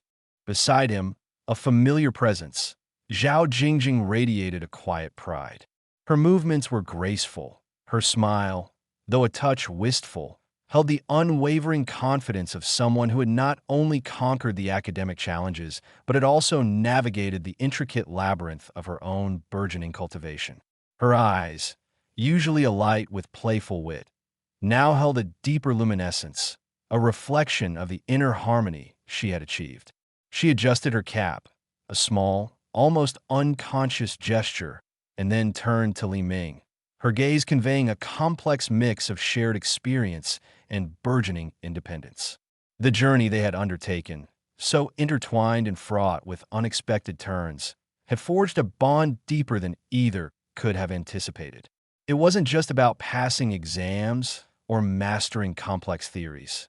It was about discovering hidden strengths, confronting personal demons, and, for Li Ming especially, about reconciling the seemingly disparate worlds of scientific inquiry and spiritual enlightenment. To his other side, Chun Lily stood with an uncharacteristic stillness. Gone was the boisterous energy, the quick temper that had often flared in their shared escapades. In its place was a serene composure, a quiet dignity that spoke volumes of her own transformation. Her academic achievements were undeniable, a testament to her sharp intellect and unwavering discipline. But it was the subtle control she now exerted over her own chi, the effortless way it seemed to flow with her every breath, that truly marked her growth. She met Li Ming's gaze, a hint of mischief still dancing in the depths of her eyes, but tempered by a newfound maturity. They had begun as adversaries, a clash of personalities and methodologies, but through a shared crucible of trials, they had evolved into something akin to camaraderie, a grudging respect that had, in its own peculiar way, blossomed into a form of enduring friendship. The dean, a venerable figure whose pronouncements had often felt like arcane incantations during their freshman year, now stood at the podium, his voice echoing with a resonant authority that was amplified by the surrounding stillness.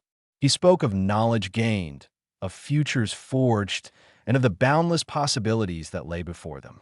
His words, steeped in academic tradition, painted a picture of a world eager for their contributions, a world that awaited the fruits of their intellectual labor. But for Li Ming, these words resonated with a double meaning. He had indeed acquired knowledge, a vast expanse of scientific understanding that had been meticulously honed within these hallowed halls. Yet he had also stumbled upon a knowledge far older, far more profound, a tapestry of spiritual cultivation that had woven itself into the very fabric of his being. He remembered the early days, the bewildering equations and abstract theories that had once consumed his attention. He recalled the sheer frustration, the late nights spent poring over textbooks, his mind a tangled mess of quantum mechanics and thermodynamics. Back then, the idea of spiritual energy, of meridians and chi circulation, would have been dismissed as pure fantasy, the ravings of a deluded mind. Yet here he stood, a graduate of a prestigious physics program, and simultaneously a cultivator whose understanding of the universe now encompassed not just the quantifiable and the observable, but also the subtle, the unseen, the energetic currents that flowed through all existence. His journey had been an anomaly, an improbable collision of worlds. He had entered the university as a bright-eyed, albeit slightly bewildered, physics major, eager to unravel the universe's secrets through the rigorous lens of science. He had grappled with the dual-slit experiment, pondered the enigmatic nature of dark matter, and wrestled with the elegant simplicity of Newton's laws. But fate, or perhaps a more potent force, had intervened. A chance encounter, a brush with the mystical, had irrevocably altered his trajectory. He had been thrust into a world of ancient arts, of hidden realms, and formidable practitioners, a world that existed in parallel to the one he knew, yet remained largely invisible to the uninitiated. The graduation ceremony, an event that marked the successful culmination of his academic pursuits, also served as a symbolic demarcation of his transformation. He had walked into this university a student of physics. He was leaving it as something far more complex, a synthesis of the empirical and the ethereal. The theories he had mastered now felt like mere scaffolding, essential but incomplete, supporting a grander structure of understanding that included the principles of chi flow, the impact of spiritual resonance, and the subtle interplay between intent and manifestation. As the dean concluded his address, a wave of applause surged through the assembled graduates and their families. Li Ming, caught in the swell of excitement, found himself momentarily lost in the cacophony. He glanced at Zhao Jingjing and Chun Lily, their faces alight with the shared triumph. They, too, had undergone their own remarkable metamorphoses, their individual paths intersecting with his in ways that had irrevocably shaped them all. Zhao Jingjing, with her sharp intellect and innate adaptability, had not only excelled in her academic endeavors, but had also found a unique resonance with the spiritual arts, her understanding of energy flows complementing her scientific aptitude. Chun Lily, initially resistant and fiercely independent, had discovered a wellspring of inner strength. Her formidable will now channeled into a disciplined cultivation practice that mirrored her academic rigor. The ceremony continued, degrees were conferred, and names were called. With each announcement, the sense of closure intensified. For many, this was the end of an era, the final chapter of their formal education. For Li Ming, however, it felt like a meticulously crafted prologue. The jade pendant Elder Jian had given him, now safely tucked within his robes, pulsed with a faint, almost imperceptible warmth, a constant reminder of the unseen currents that flowed beneath the surface of reality. It was a tangible link to the world beyond the academic sphere, a silent promise of adventures yet to come. He remembered the day Elder Jian had appeared, a shadowy figure emerging from the dispersal of the graduation crowd. The elder's words, the commencement ceremonies signify an end, but for some, they are merely the prelude to a grander stage, echoed in his mind. At the time, they had seemed cryptic, a veiled hint at a future he couldn't quite grasp. Now, standing on the cusp of that future, those words held a profound truth. His academic journey had been the fertile ground, the rigorous preparation, but the true cultivation of his being, the integration of his dual nature, was only just beginning. He thought back to the countless hours spent in the physics labs, the sterile environment of beakers and oscilloscopes. He recalled the precise measurements, the meticulous calculations, the unwavering adherence to the scientific method. It had all been about understanding the fundamental laws that govern the physical universe, the predictable, repeatable phenomena that formed the bedrock of our reality. Yet in parallel, he had been learning a different set of laws, a set of principles that govern the flow of energy, the power of intent, and the interconnectedness of all living things. He had learned to meditate, to channel qi, to perceive the subtle vibrations that permeated the air. The irony was not lost on him. He had studied the electromagnetic spectrum with the same dedication he had applied to understanding the subtle energy channels within his own body. He had explored the vastness of the cosmos through telescopes and advanced mathematical models, and simultaneously, he had learned to perceive the microcosm of his own spiritual energy. Both pursuits, in their own way, were quests for understanding, for unraveling the mysteries of existence. Science sought to explain how things worked, while cultivation offered a deeper understanding of why they existed, of the fundamental forces that bound them together. As the final names were called, a sense of quiet satisfaction settled over Li Ming. He had done it. He had navigated the labyrinthine demands of academia, while simultaneously delving into the esoteric world of cultivation. He had proven that the two were not mutually exclusive, but rather two sides of the same coin, two different languages used to describe the same intricate reality. The intellectual rigor of physics had sharpened his analytical mind, making him a more precise and effective cultivator. And the insights gained from cultivation had imbued his scientific understanding with a new depth, a sense of wonder that transcended mere data and equations. He caught Zhao Jingjing's eye. She offered him a small, knowing smile, a silent acknowledgement of their shared journey, of the improbable path they had trod. They had both started as ordinary students, caught in the currents of academic ambition, and had emerged as something extraordinary, individuals who had touched the edges of the mystical and brought its truths back into the light of the mundane. Her transformation, like his, had been profound. She had embraced the dual nature of their world, not just as a student of science, but as someone who understood the energetic underpinnings of existence, the subtle forces that influence the material realm. Chun Lily, too, had undergone a remarkable evolution. The fiery defiance that had characterized her early interactions with Li Ming had softened, replaced by a quiet confidence and a disciplined control over her own spiritual energy.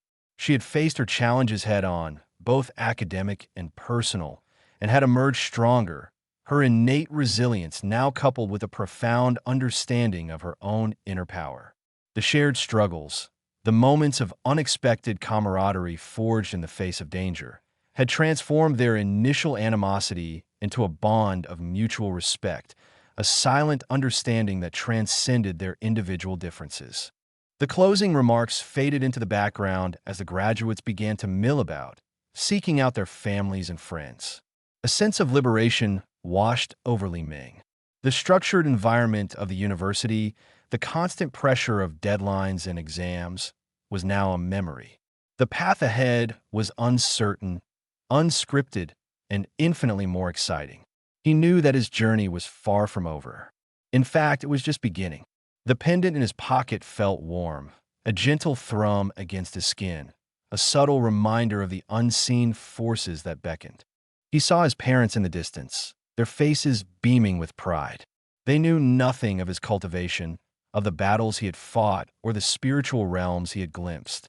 To them, he was simply their son, the bright young man who had excelled in his studies and was now ready to embark on a promising career. And in a way, that was true. He was their son, and he had achieved a significant academic milestone. But he was also more. He was a cultivator, a bridge between two worlds, a testament to the extraordinary possibilities that lay hidden within the ordinary. Zhao, Jingjing, and Chun Lily, having exchanged brief, meaningful glances with him, moved to join their own families. There were promises of future meetings, of continued connection, but a palpable sense of individual journeys about to diverge. The shared chapter of their university lives was closing, and while their paths might not always run parallel, the experiences they had shared, the transformations they had undergone together, had forged an unbreakable link. Li Ming walked towards his parents, a genuine smile gracing his lips. He felt a sense of profound gratitude, not just for their unwavering support, but for the very foundation of logic and reason they had instilled in him, a foundation upon which his newfound understanding of the spiritual world could be built.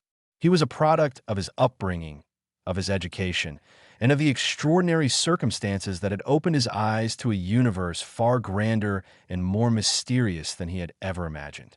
As he reached them, his mother's eyes welled up with tears of joy. His father clasped his shoulder, a firm, proud grip.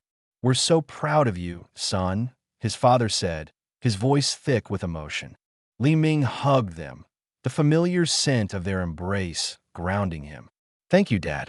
Mom, I couldn't have done it without you." He looked back at the dispersing crowd, at the retreating figures of Zhao, Jingjing, and Chun Lily. The university grounds, once a symbol of his academic pursuit, now felt like a threshold. Behind him lay the structured world of science, a world he had mastered. Ahead lay the boundless realm of cultivation, a world he was just beginning to explore. The journey had been arduous, unexpected, and transformative.